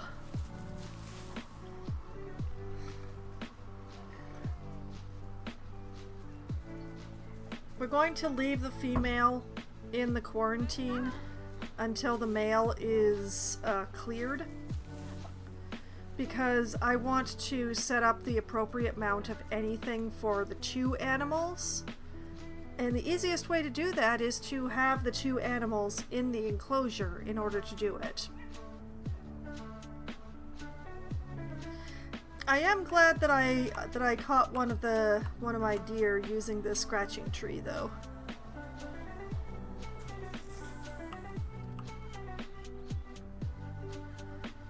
As this also provides an excellent view of one of my barn owls.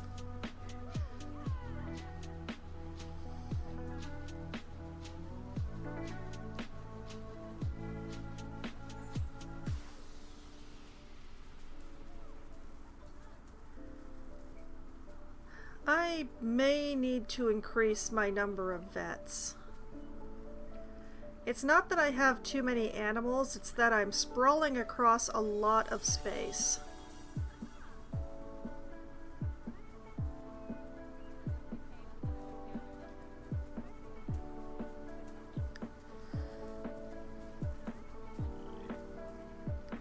Okay.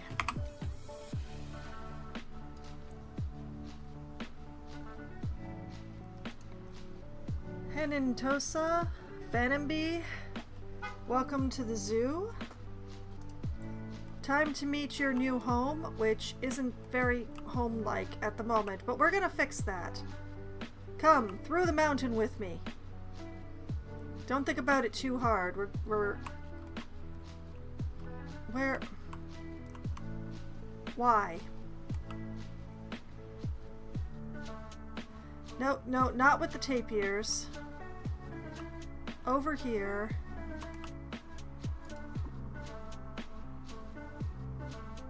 Yes, like that. But yes. Next stream. Like I'm going to get the fossa all set up here and copacetic. And next stream I'm going to put in a food court right here. I'm going to fill in that last section of the snake garden, and I'm going to leave building more false enclosures for later and turn my attention back to the central area of the zoo, because it has been entirely too long that I have been ignoring the central. I feel like there's part of me that just wants to, like, quote-unquote finish this, but it's just I have been ignoring all of this over here in the zoo for so long. So I will definitely be building a food court here, but whether or not I build more of the other enclosures, I am not certain.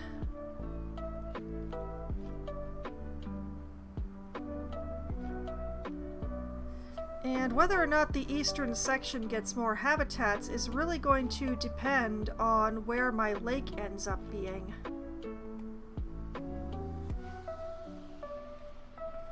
But it's an internal debate, or internal eternal debate, of whether to just finish the snake garden and call it good and go back to the central, or to finish filling in around the timber wolves, knowing that I may have to expand out this way later, but basically getting this whole area pretty much done. So it's a question of whether to work on this sooner or whether to work on it later.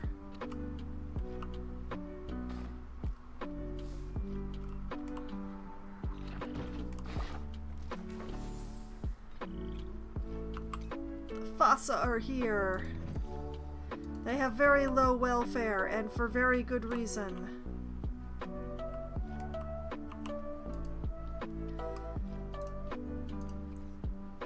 Okay, that is educating about the fossa. This is educating about the fossa. This is educating about the fossa.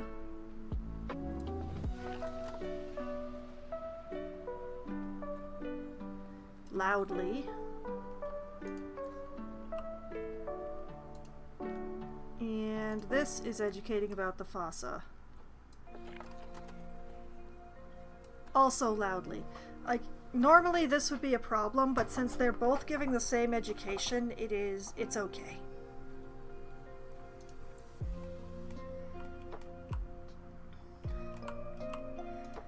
Okay, and before I forget, because I constantly forget, we're going to make sure that they have grade 3 food quality.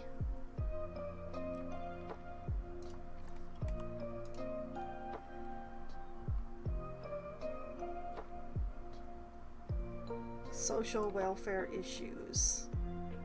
Space. Oh.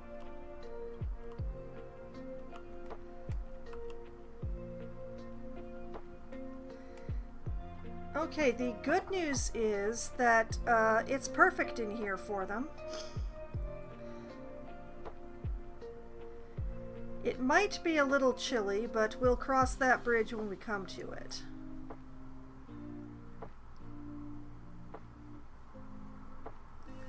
Are they both in here?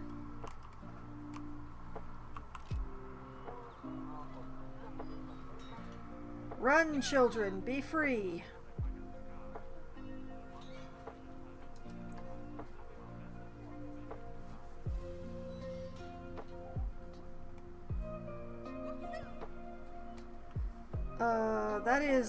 Oh, wait, no, that is 2 kittens. Okay. Well, they're not actually kittens, but they're the closest this zoo is going to have for quite a long time. Now, I have to be very careful about whether or not I take away terrain space for them, because they're very close to not having enough. So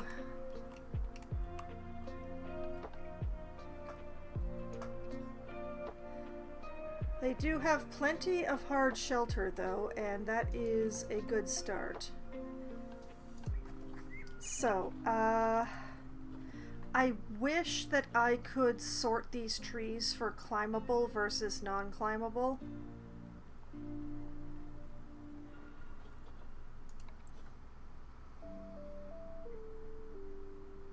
But I'm just gonna have to, like, put them in and find out. So, like, the mangrove apple, that's climbable.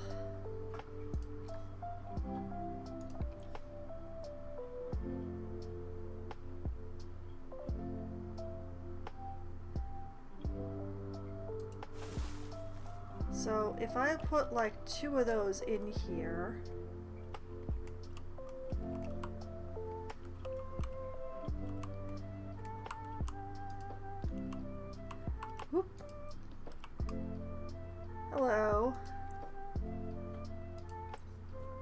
Tell me about your climbables. 2 trees provide 27. Fascinating.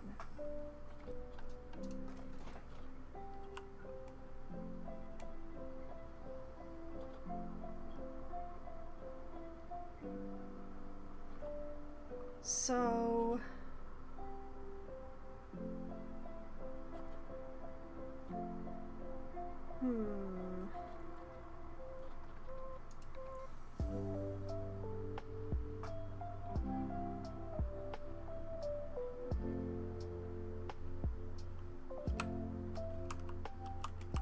So if I were to do like this,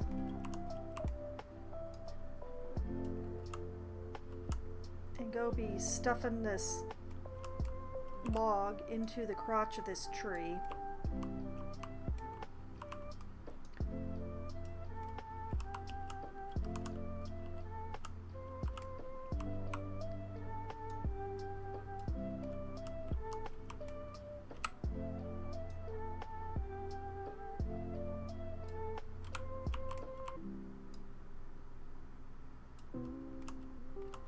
like this.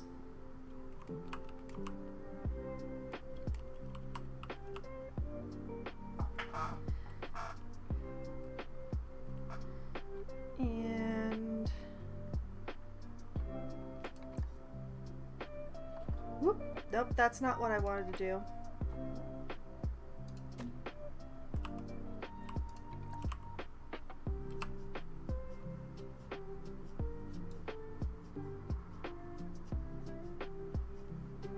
Oh, why you gotta rotate from the bottom, baby?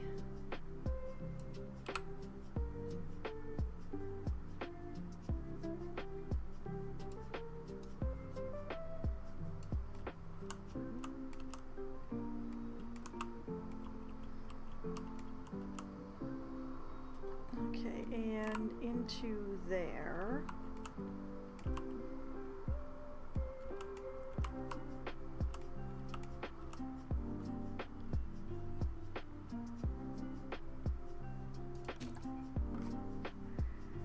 And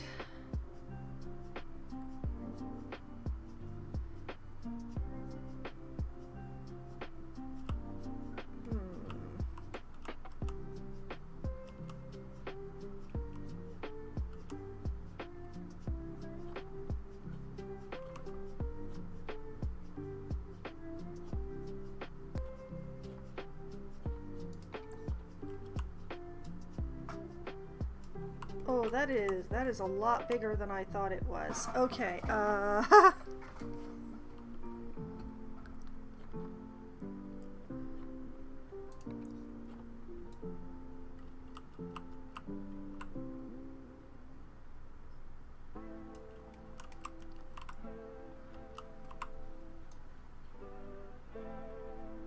and if we like put this here,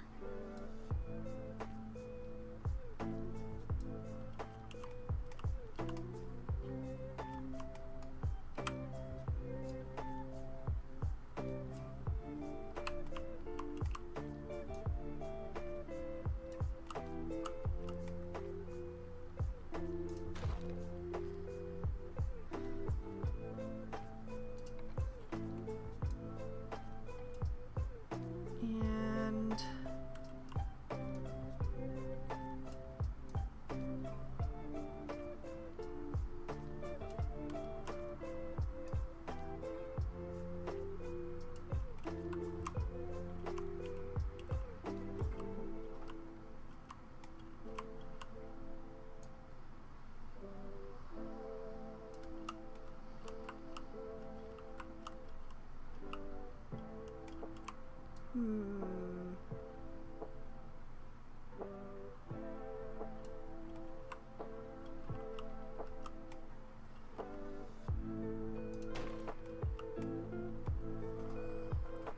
kind of like that.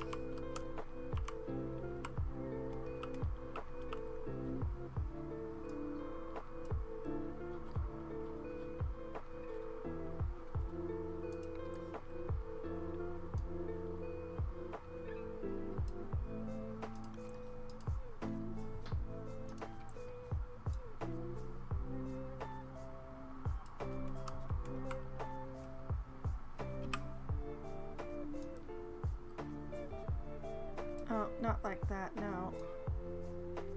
Yeah, that's what I wanted.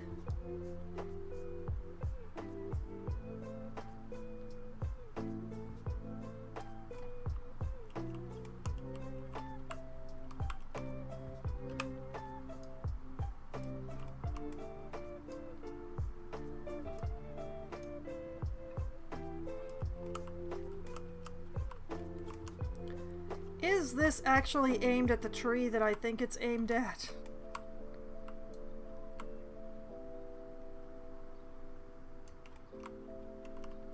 So close, and yet so far.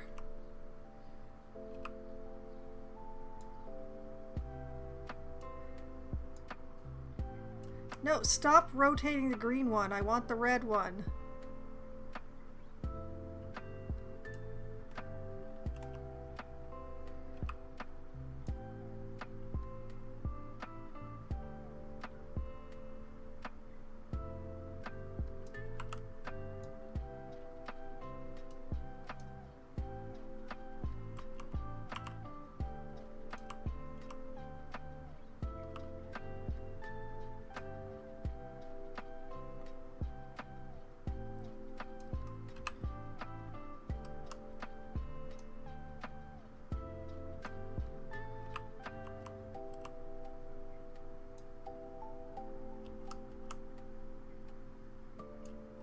Wait, I think I got it now.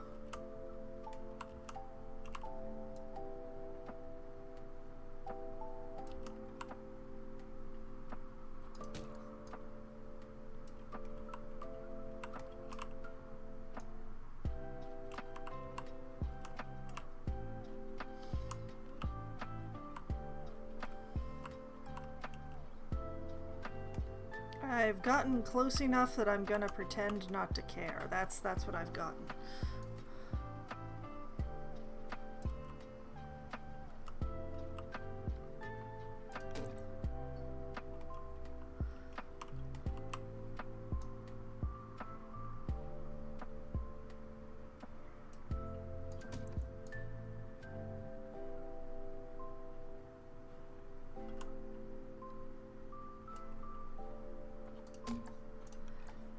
I'm not entirely certain what I'm building at this point.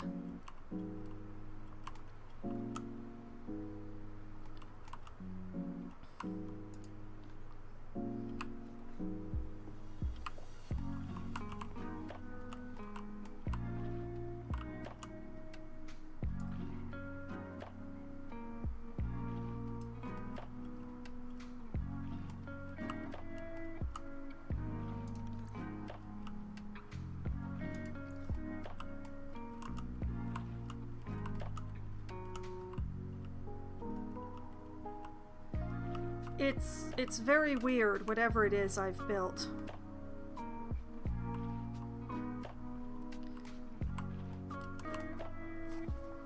It is definitely not as good as what I made for the Wolverines.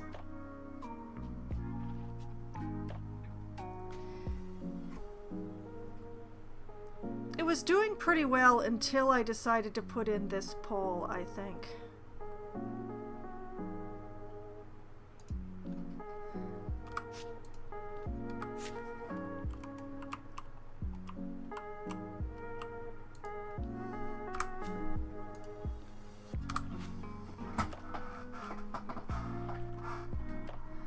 That pole was no good.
Where do you think you're going?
You know, I wish there was an even chonkier log.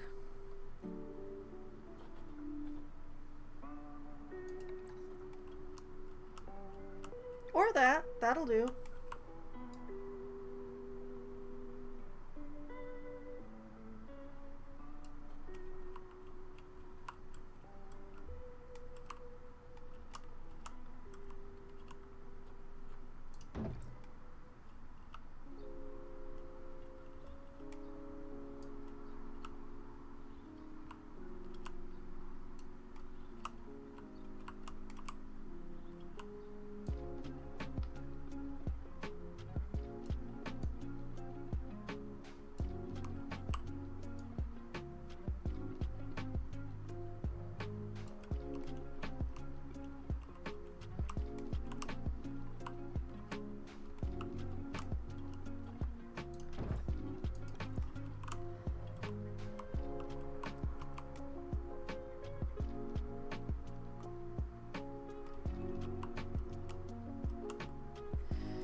I mean, it's not spectacular, but I think it might do.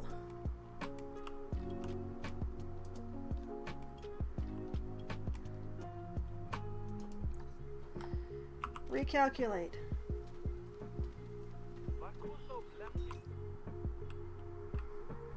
There appears to be just enough now.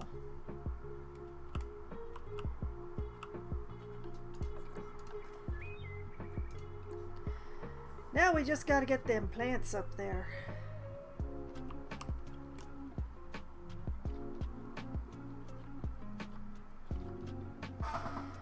You would think that there would be more tropical plants available, but no.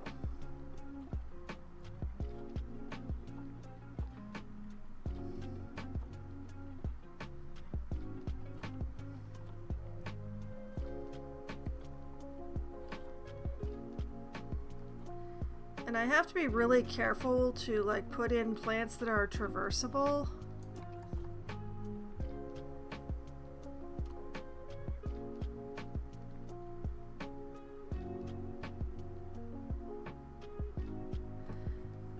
I could just cover the place in Scaviola. That's very tempting. Probably not appropriate.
I don't think the 4 meter is the right one.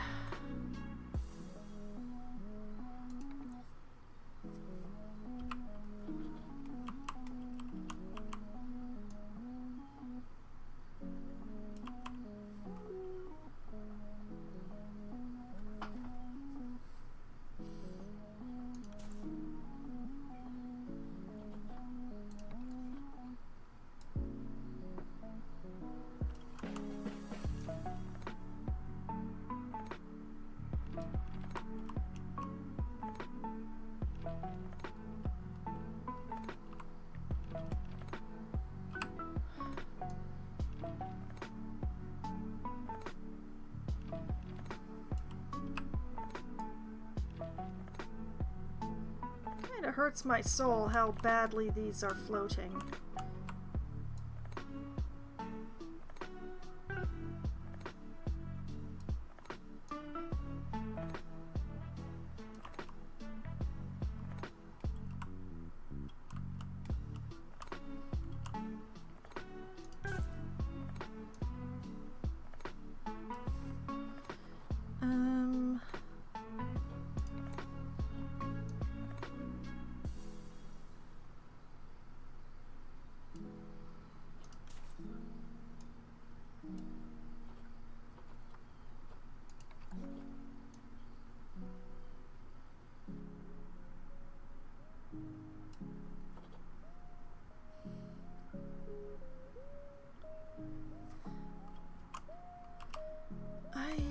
I don't like it.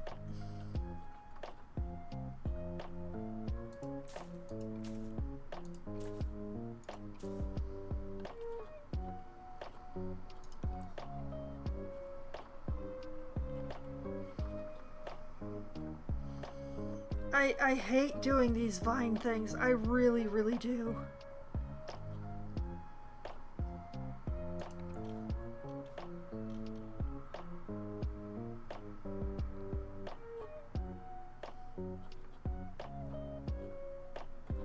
I can never figure out how to make them look nice.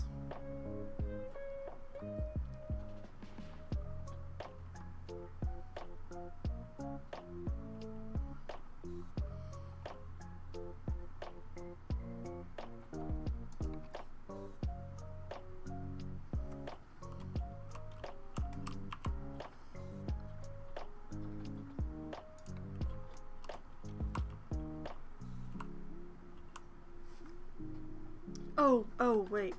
Before I put the plants in.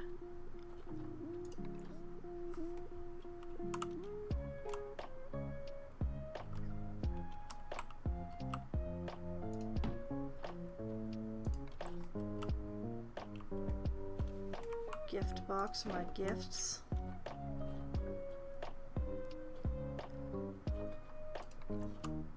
A nice rubbing pad.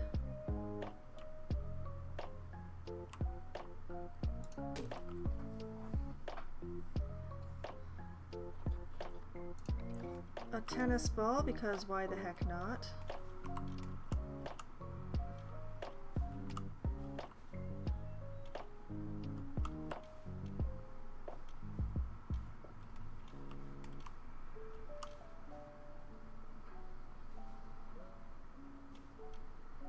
I can put it on the side of these tree trunks, but not the top. That is ridiculous.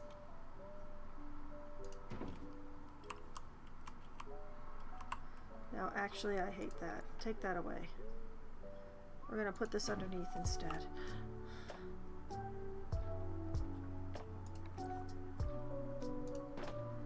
And a Skittle feeder just because.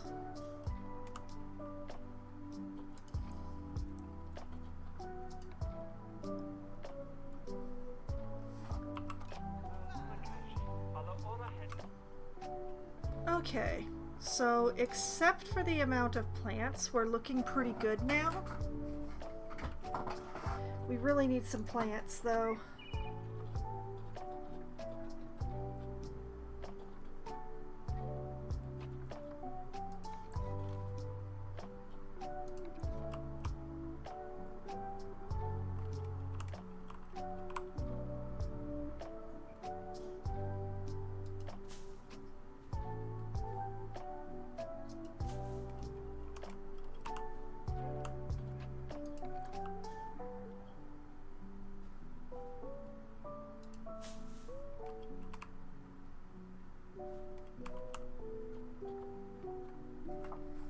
There's part of me that really just wants to cover the entire place in the Scaviola.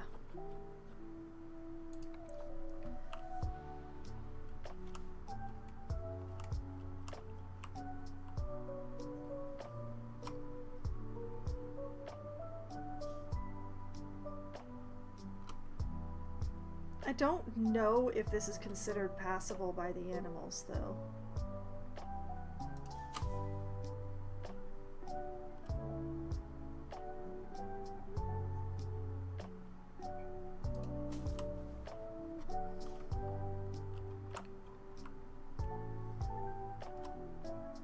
So I'm just gonna put like those in.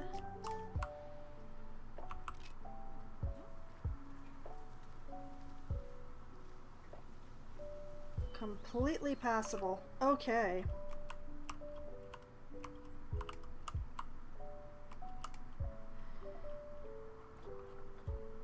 I hate how bare and weird it is in here, but I'm terrified of taking away more space.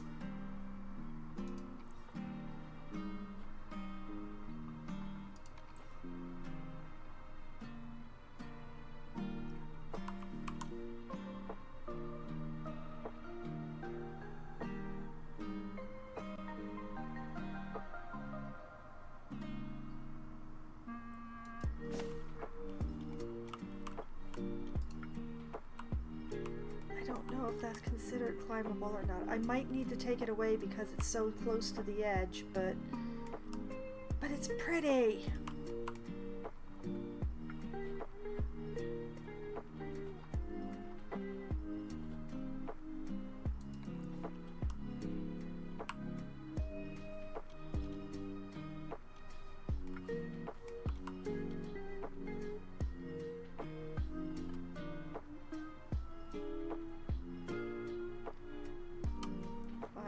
That one. This one's a little flatter.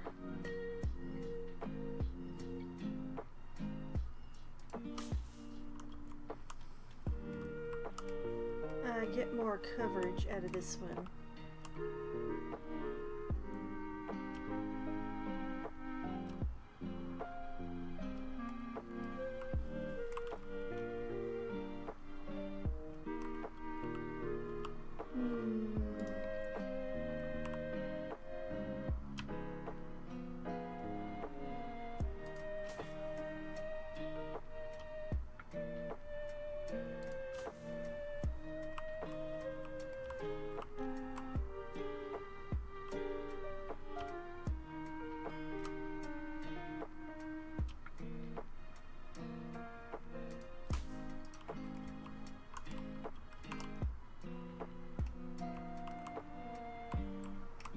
I'm good at gardening. I'm bad at habitats.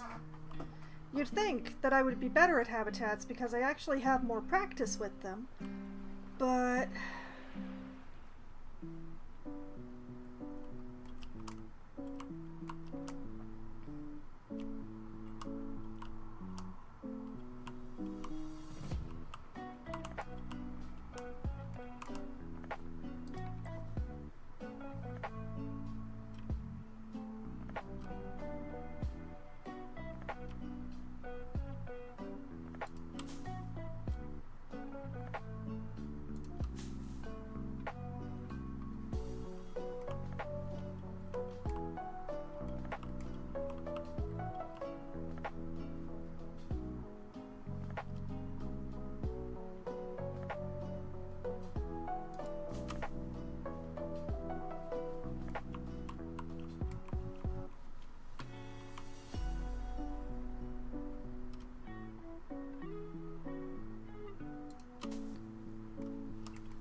Okay, I would have to say that this is, while this is definitely not my best, this is not my worst either.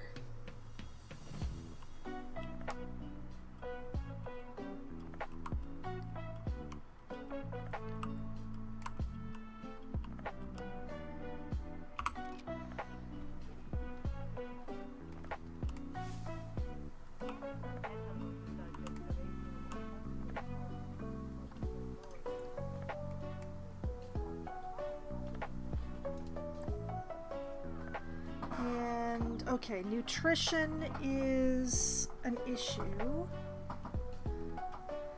Habitat, what is the problem? The temperature, of course, right, yes. I was fairly certain I was going to have to do something about that. Oh, and tamarind trees are climbable.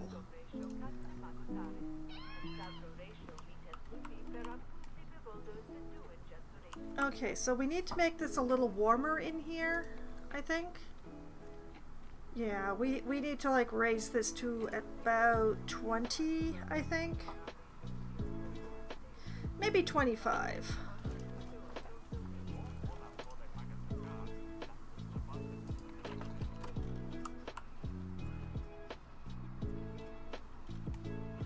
And if I'm very careful about this, I can cover the entire thing with one.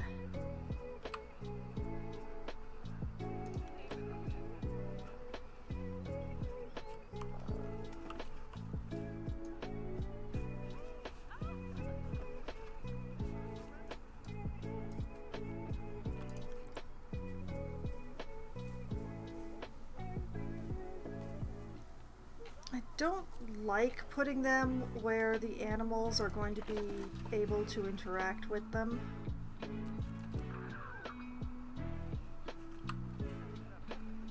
But in this case, I think that's going to be the best solution.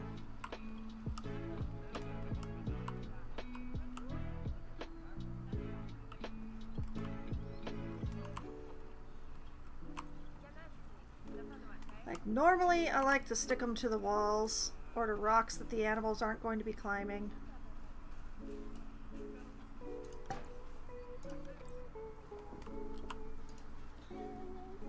No, not the bush. Not the bush.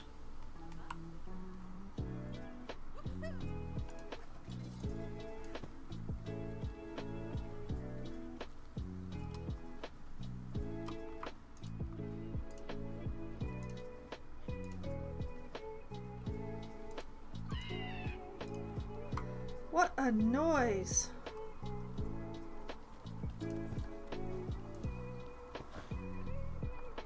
Okay, mistakes were made. We'll try again.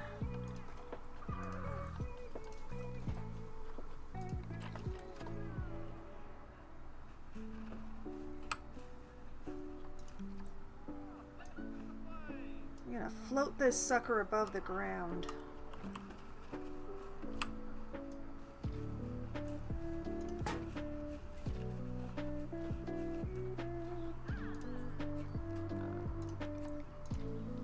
So that I can set the darn thing.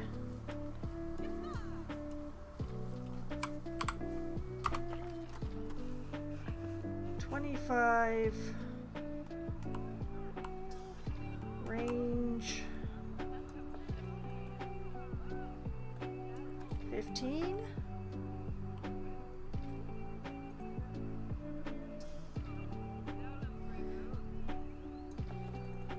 Okay, fine. Range, full range 20.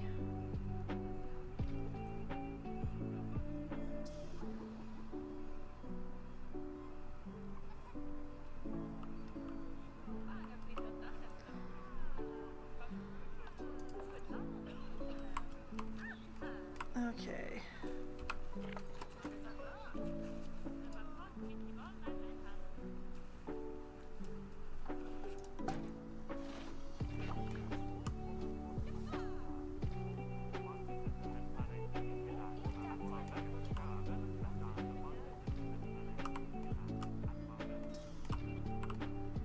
Okay, don't let go of it. Don't let go of it.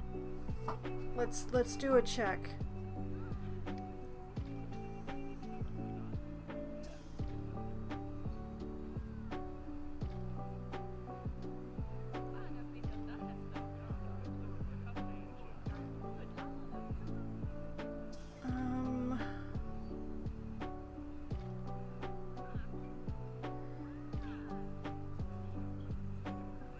We've got coverage in the majority of the habitat.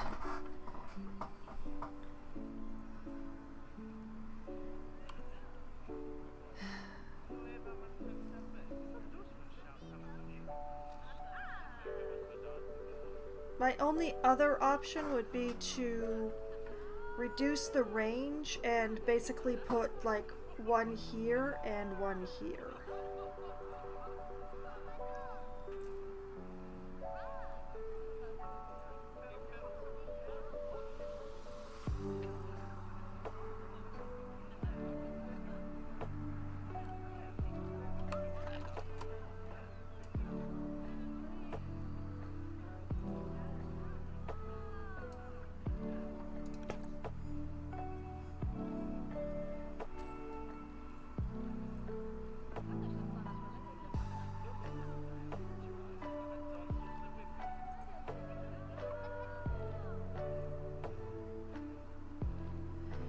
That's slightly more centered.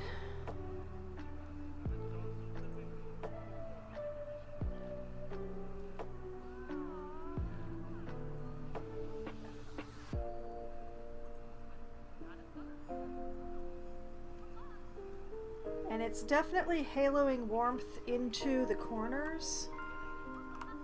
Just not the full warmth. But yeah, I think that will do. We'll let go of this heater.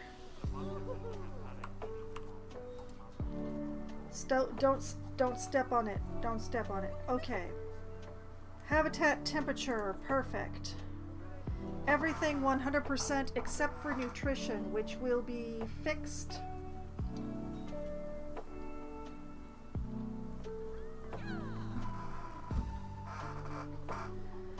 Oh, don't walk on the heater, baby.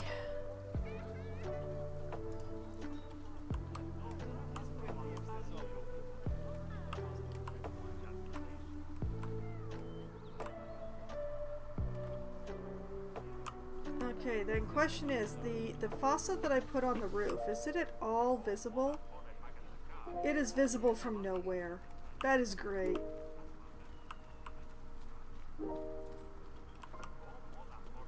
Still, there do seem to be a fair number of people come to see my not cats.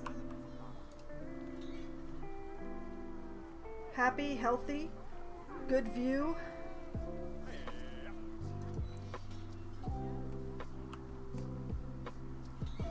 Mechanic comes in and is like, there's nothing for me to fix here. This is unfixable. I'm leaving it.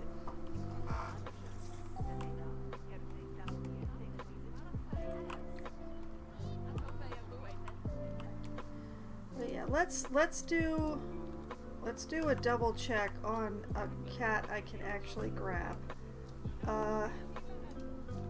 Hello, Henentosa, my glorious volunteer.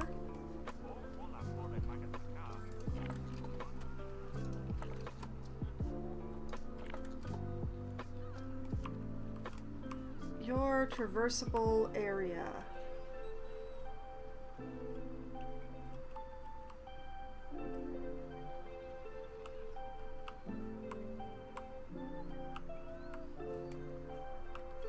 Okay, this indicates that I need to move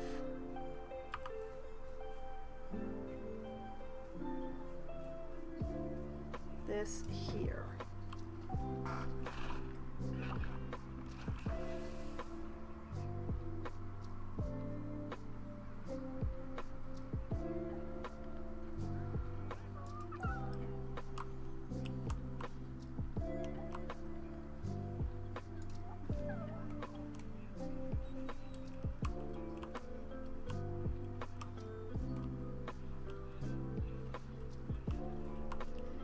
Okay, they can't reach the roof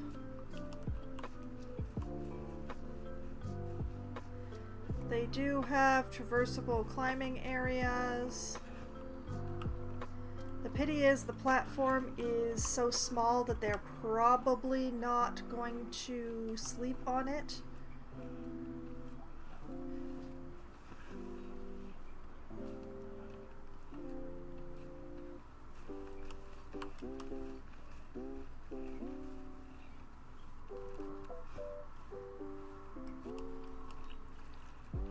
They can reach their water from inside the ferns. That's amazing. Okay, we're good on the traversable area. Predicted area visibility.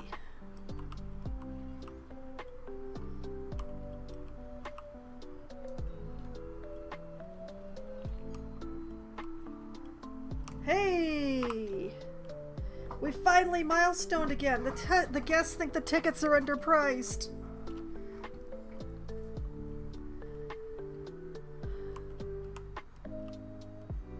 This habitat is visible from quite a distance.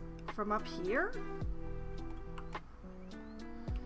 It has been a long time since I've used this tool. That's fascinating. They could stand up here to see in there? I really hope they don't.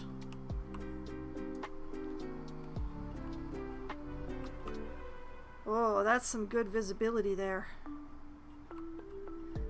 You can see into the deer from inside the restaurant. That's spectacular.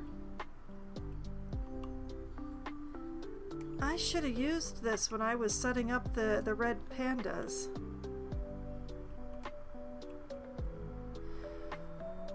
Now, why is the visibility so faint?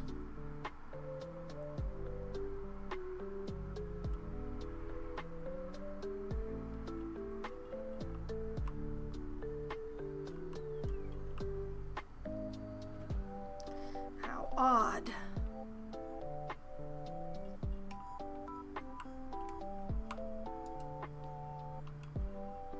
Oh, that's what I like to see. Oh, that's beautiful. That is exactly as intended. I love this. Why do I not use this tool more often?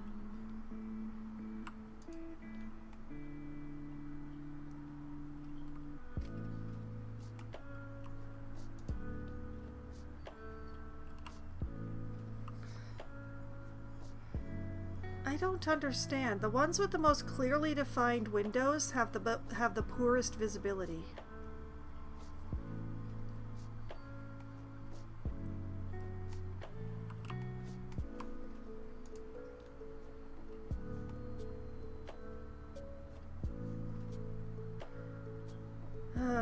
We're not even going to talk about how these people on the bridge are managing to look into this habitat. I honestly have not been able to figure it out, especially this spot. Like, can they see through the stuff that I use for the roofing?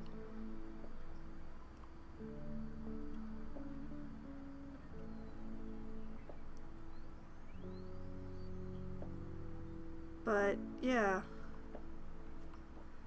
I'm fairly pleased with the visibility so far. Some of them I understand less than others. Like, we have a good amount of blue on the tapirs. Not as dark as I would have expected, given that it's, you know, very clear sight lines and all, but why is it so faint on the red pandas?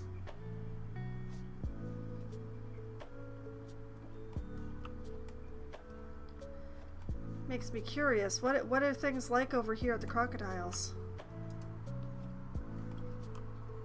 Yeah, see, we got marvelous amounts of sight.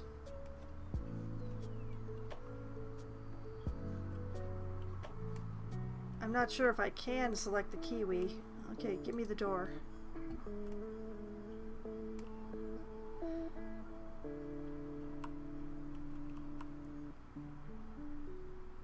Why did they only look that way? Why do they not look the other ways?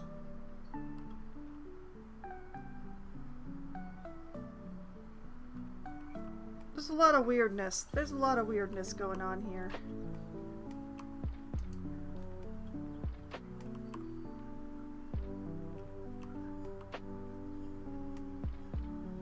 Why is there... Oh, that's the bit of the barrier that's actually attached to the viewing.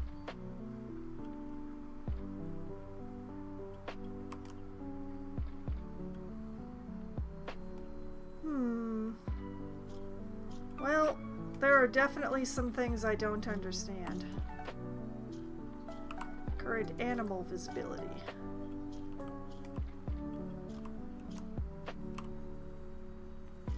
See, that makes a lot more sense to me. Habitat visibility is nothing. Animal visibility, that's the important one.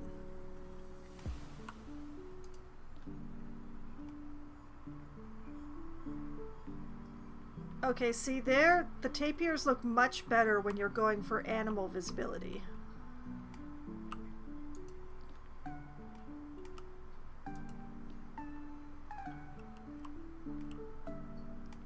The red pandas are still surprisingly faint, though.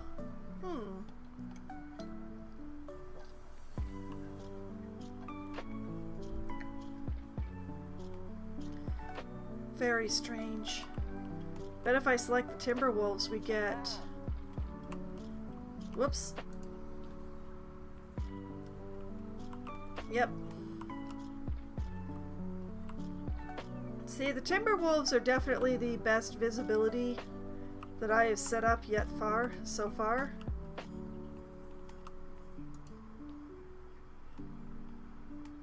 No, I want the habitat, please.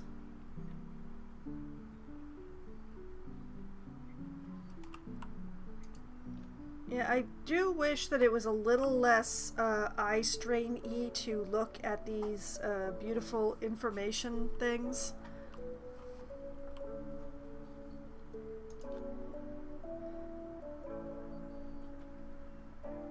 But yeah, most of what I use is the traversable area for the animals.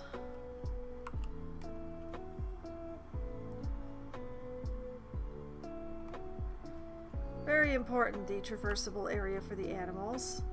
And especially for the climbing ones that I don't give a roof, so that I can make sure that they're not going anywhere.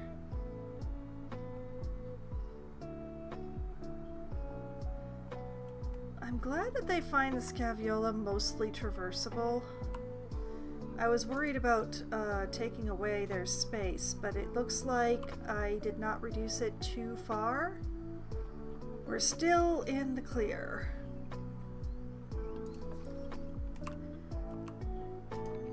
Guess thinks tickets are underpriced. It's time to go to 45.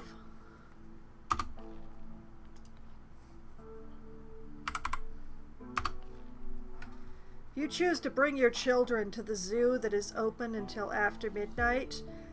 You deserve to pay full price. Okay, red panda is still the favorite habitat species. Spectacled flying fox is still the most appealing exhibit species.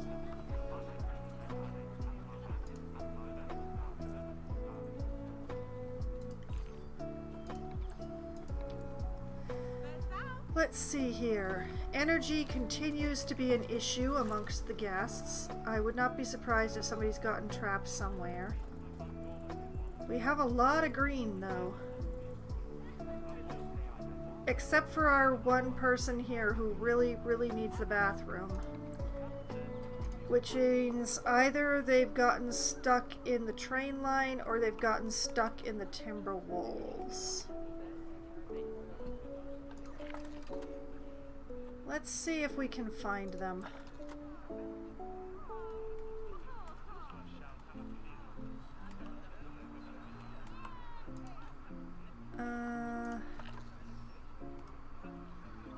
Whoa! That's interesting.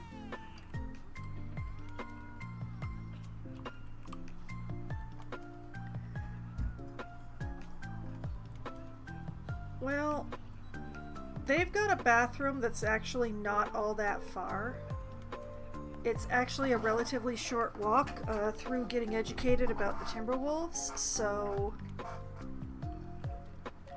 I am surprised that there's so many bathroom needs going on at the restaurant, though.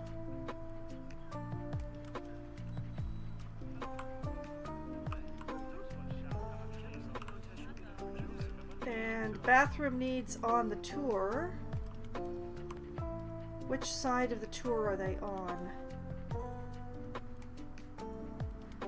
Interesting.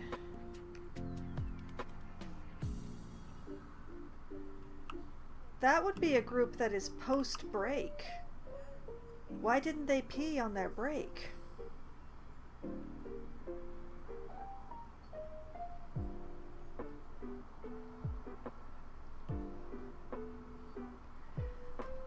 Well, that's not my fault.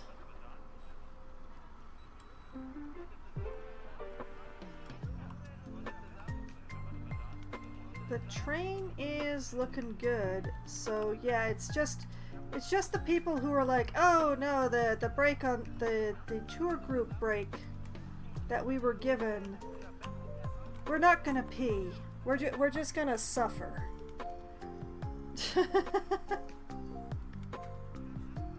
I hope y'all are learning.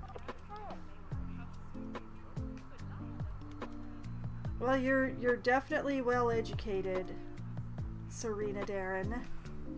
I recognize that name. And let's see here. Mando. Okay. Oh. These are users. These are other players.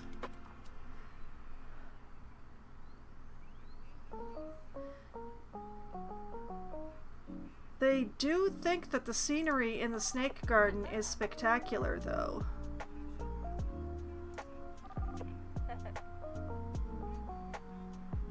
And the train looks cool, apparently. Well, they find things very attractive. But I don't understand why they're not going to pee when they need to pee. Because there's a break for the tour. Like, mainly they do like the snakes over on this side. And then they get a break before doing the snakes on this side. So I don't know why they didn't take care of their needs.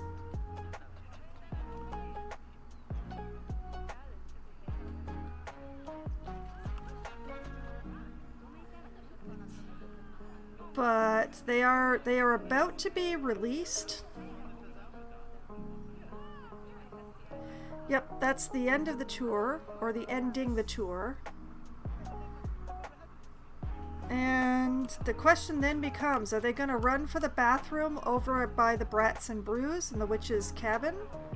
Or are they going to run for the bathroom over in the food court? It's interesting to see like 3 users taking the tour together.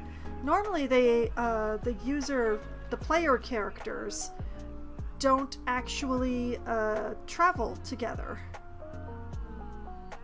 But no, they're going to the bathroom at the Brats and Brews.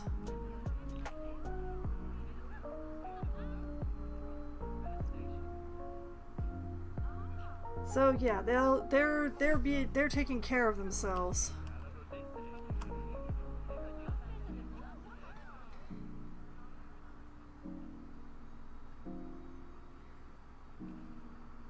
See, now they are really happy.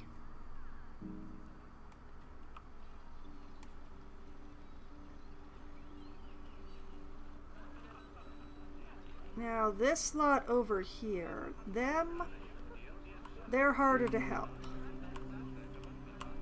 The nearest bathroom for them is in this food court or that food court. The bathrooms are a little far apart here.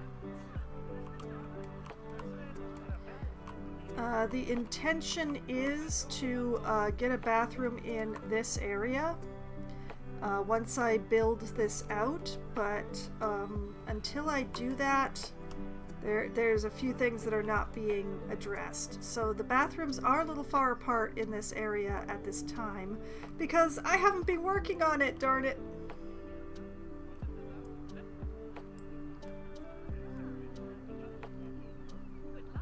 But yeah, in the central area of the zoo, the bathrooms are currently too far apart.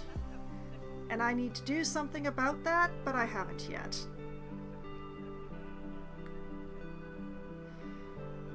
As, mostly it's been difficult to figure out what to do. As I put in a bathroom over here, where all the foodstuffs were. But then later on, I put in a gulpy soda over here. But there's no bathroom over here.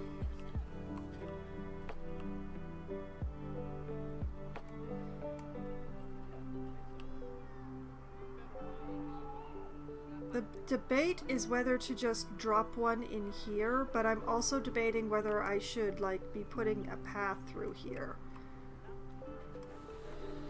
But I don't know.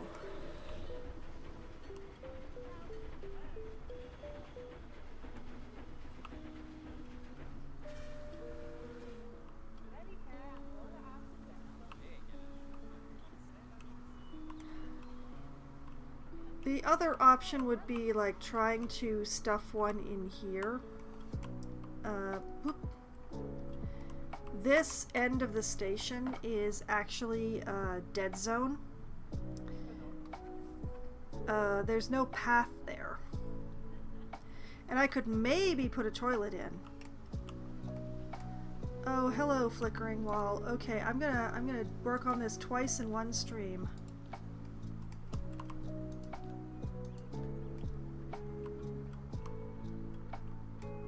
You are only registering as one piece. Why are you flickering?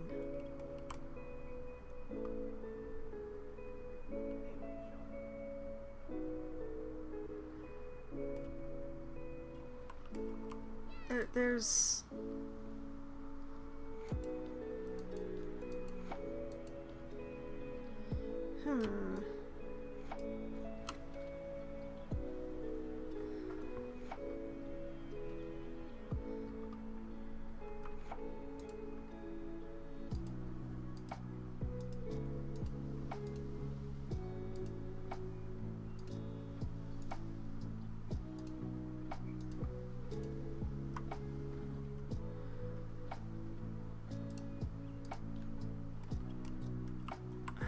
I don't understand. Why flicker?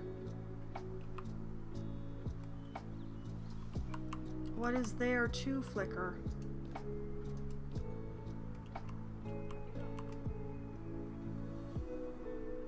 Oh.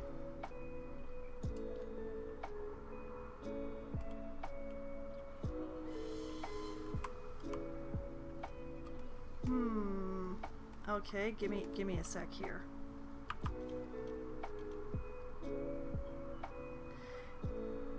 Right, because of the way that I made the window. Ah. Yeah, I can't fix that flicker. I could cover it, but I can't fix it.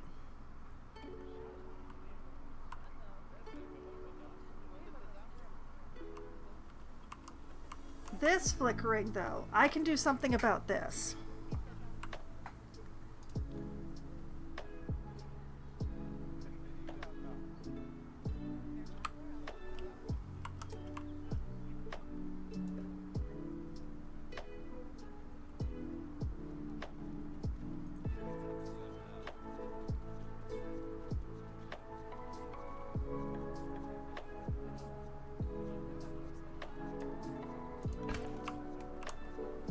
Okay, that's one.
Okay.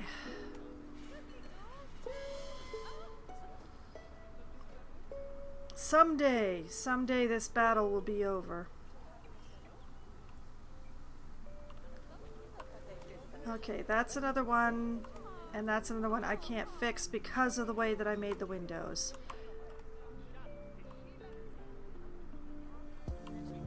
This one, the windows were made in a completely different way, so there's no flickering.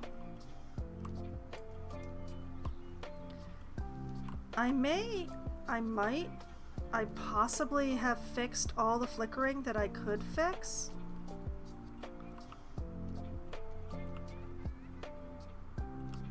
Because I think it was mainly the tower.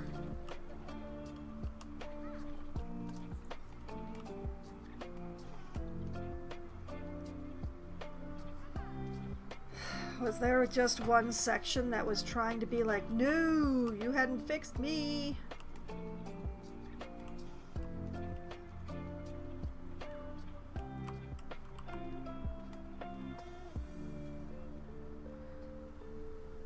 You know what? I am gonna declare victory. Victory is mine.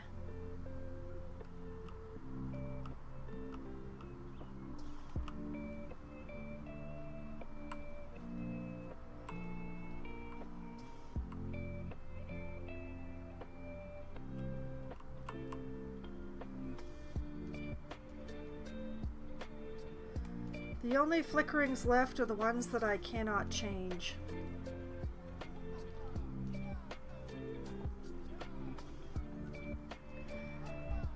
Unless I want to redraw a whole bunch of stuff, and I really don't want to redraw a whole bunch of stuff.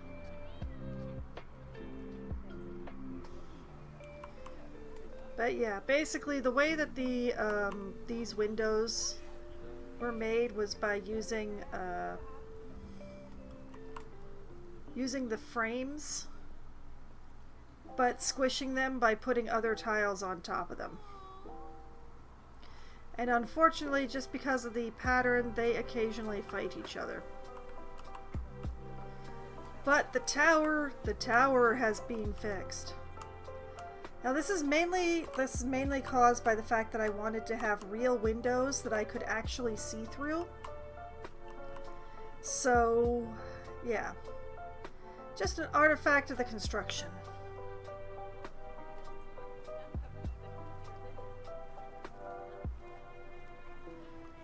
It's similar with the house here.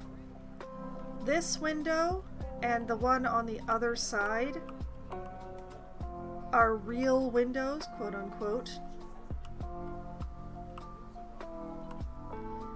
But all of the other windows are they're not windows that you can see through. They're and this one is also a real window that you can like see into the house from, but all the other windows are facade. They're fake.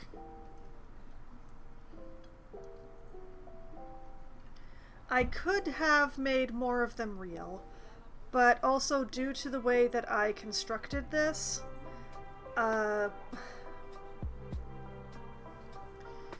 it would be very difficult for me to have put actual windows in here.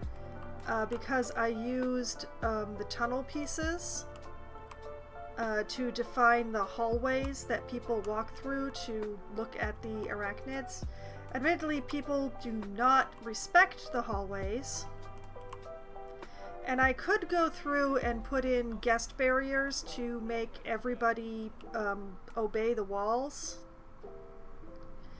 But it does some very weird things to the pathing, and it makes the crowding in here even worse than it is. So occasionally people phase through the walls, and I just have to live with that.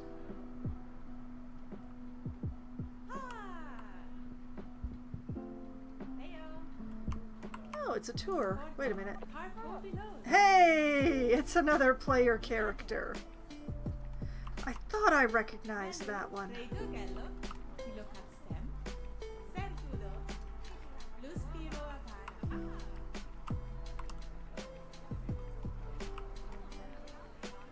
But yeah, it's a problem.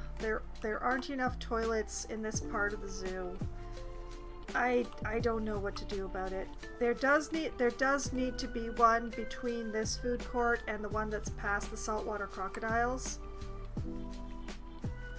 And yeah, this is a temporary thing. When I build this enclosure here, there's actually going to be built-ins for a bunch of amenities.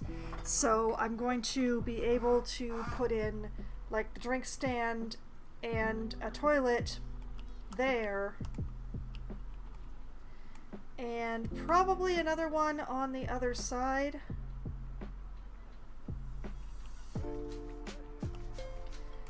I actually have to readjust this because this path is actually doing things that I don't want it to do at the moment.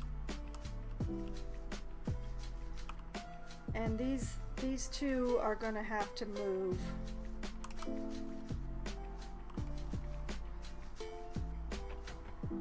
But that's a problem for future Foxwine.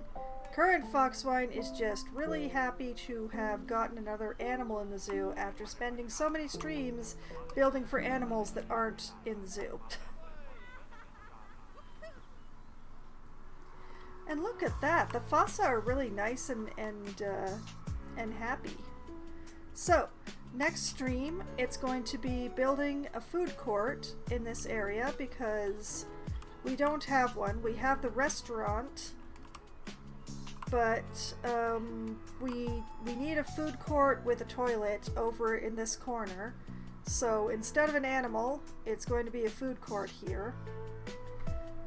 Possibly building more of these unreal enclosures and filling in that last square of the snake garden that remains unfinished.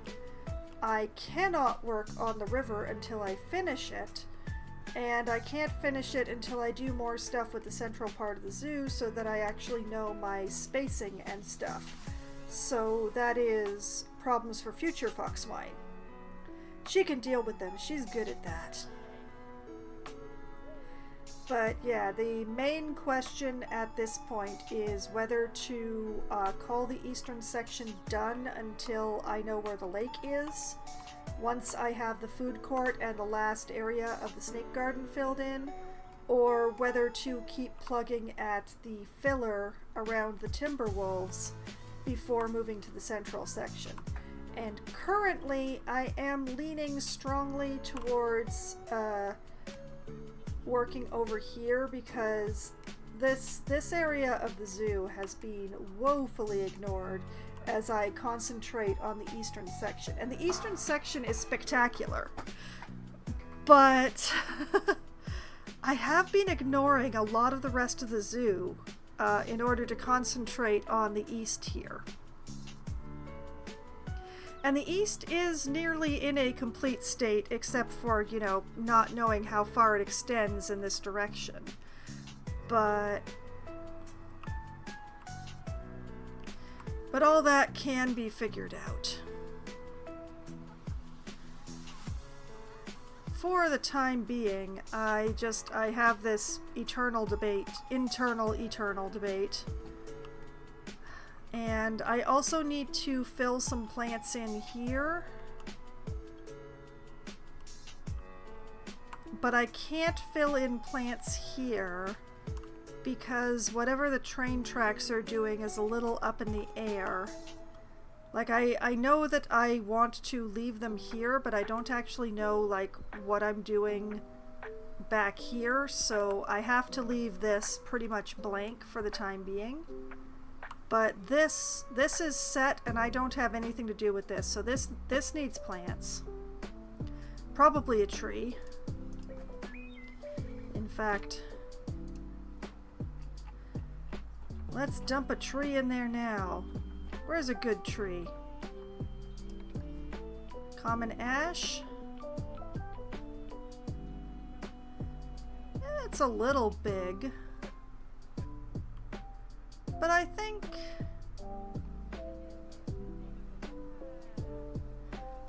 that's a good one for the space. So yeah, let's dump a common ash tree in there.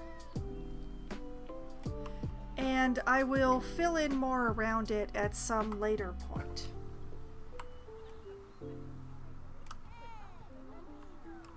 I think I should definitely, at the very least, I should do the palm civets. Because this like, they're boxed in by stuff that I've pretty much finished. I would hate to leave that area blank. Okay, so I'm gonna try and remember to do the research for the palm civets, so that I can build the false enclosure for them. I am not sure that I will move on to the other ones though, but looking at it, the palm civet, that definitely needs to be filled in. That needs some filler.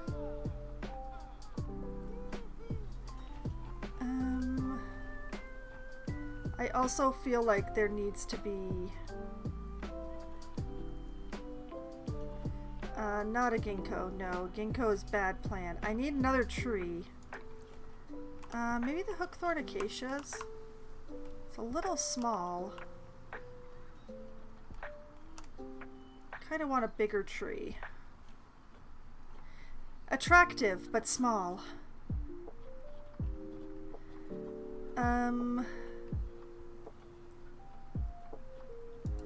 Marula? Very fluffy. Still kind of small, though. Monkey puzzle, too big. Too big. Love 'em, too big.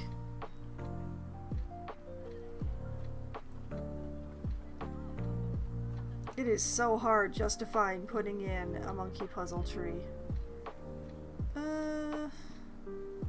You know, I think the Mapingo is going to do beautifully here.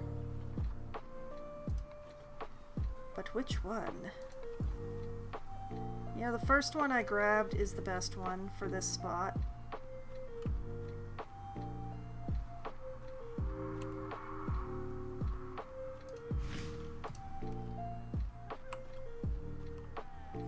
Okay, double check for climbing. No climbing.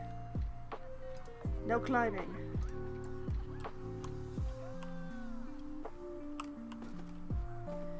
Trees are awesome filler. I love using trees as filler.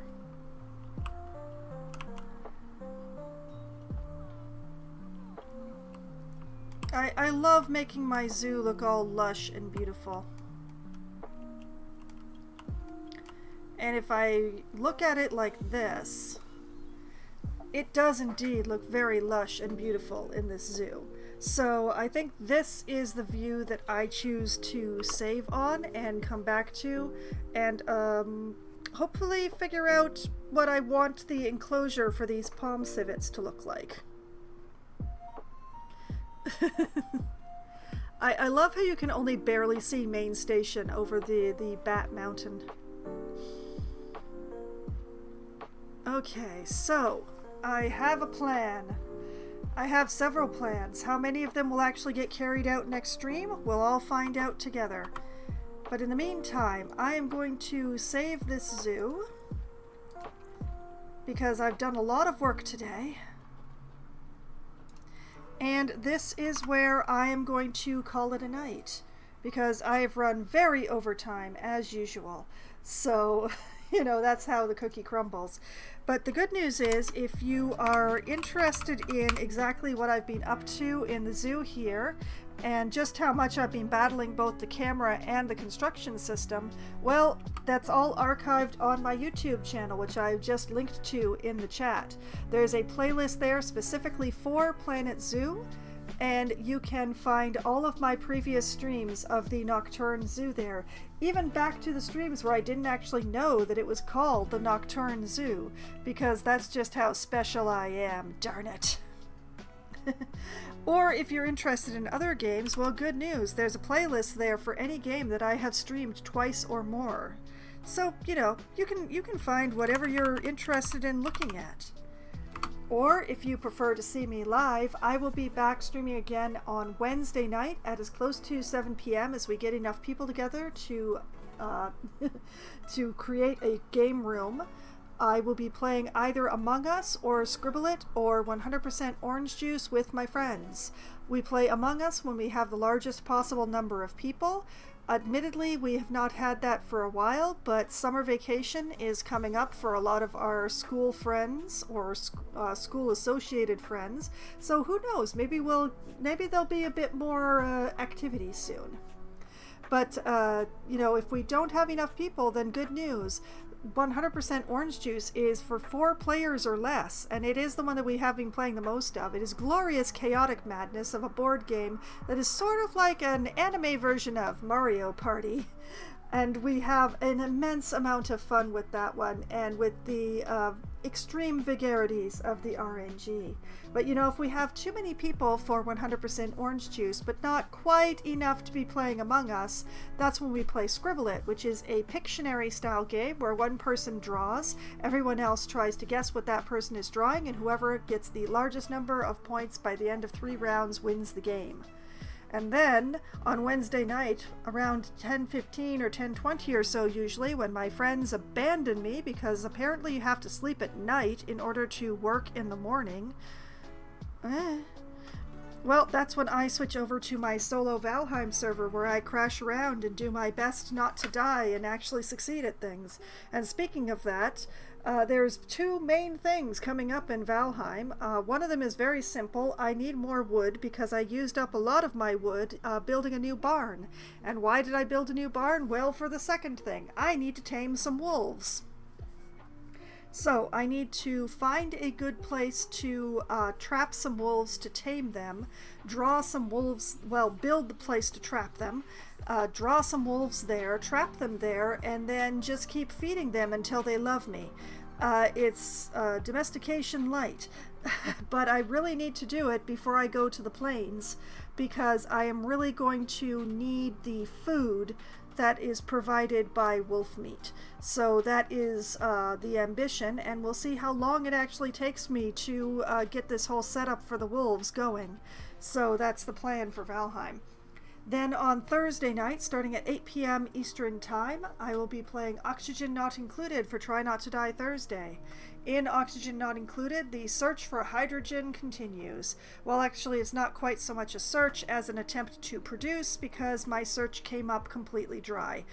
There is no renewable source of hydrogen on this asteroid as far as I can tell, so I have very little choice but to turn to my steam vents and turn the water into hydrogen.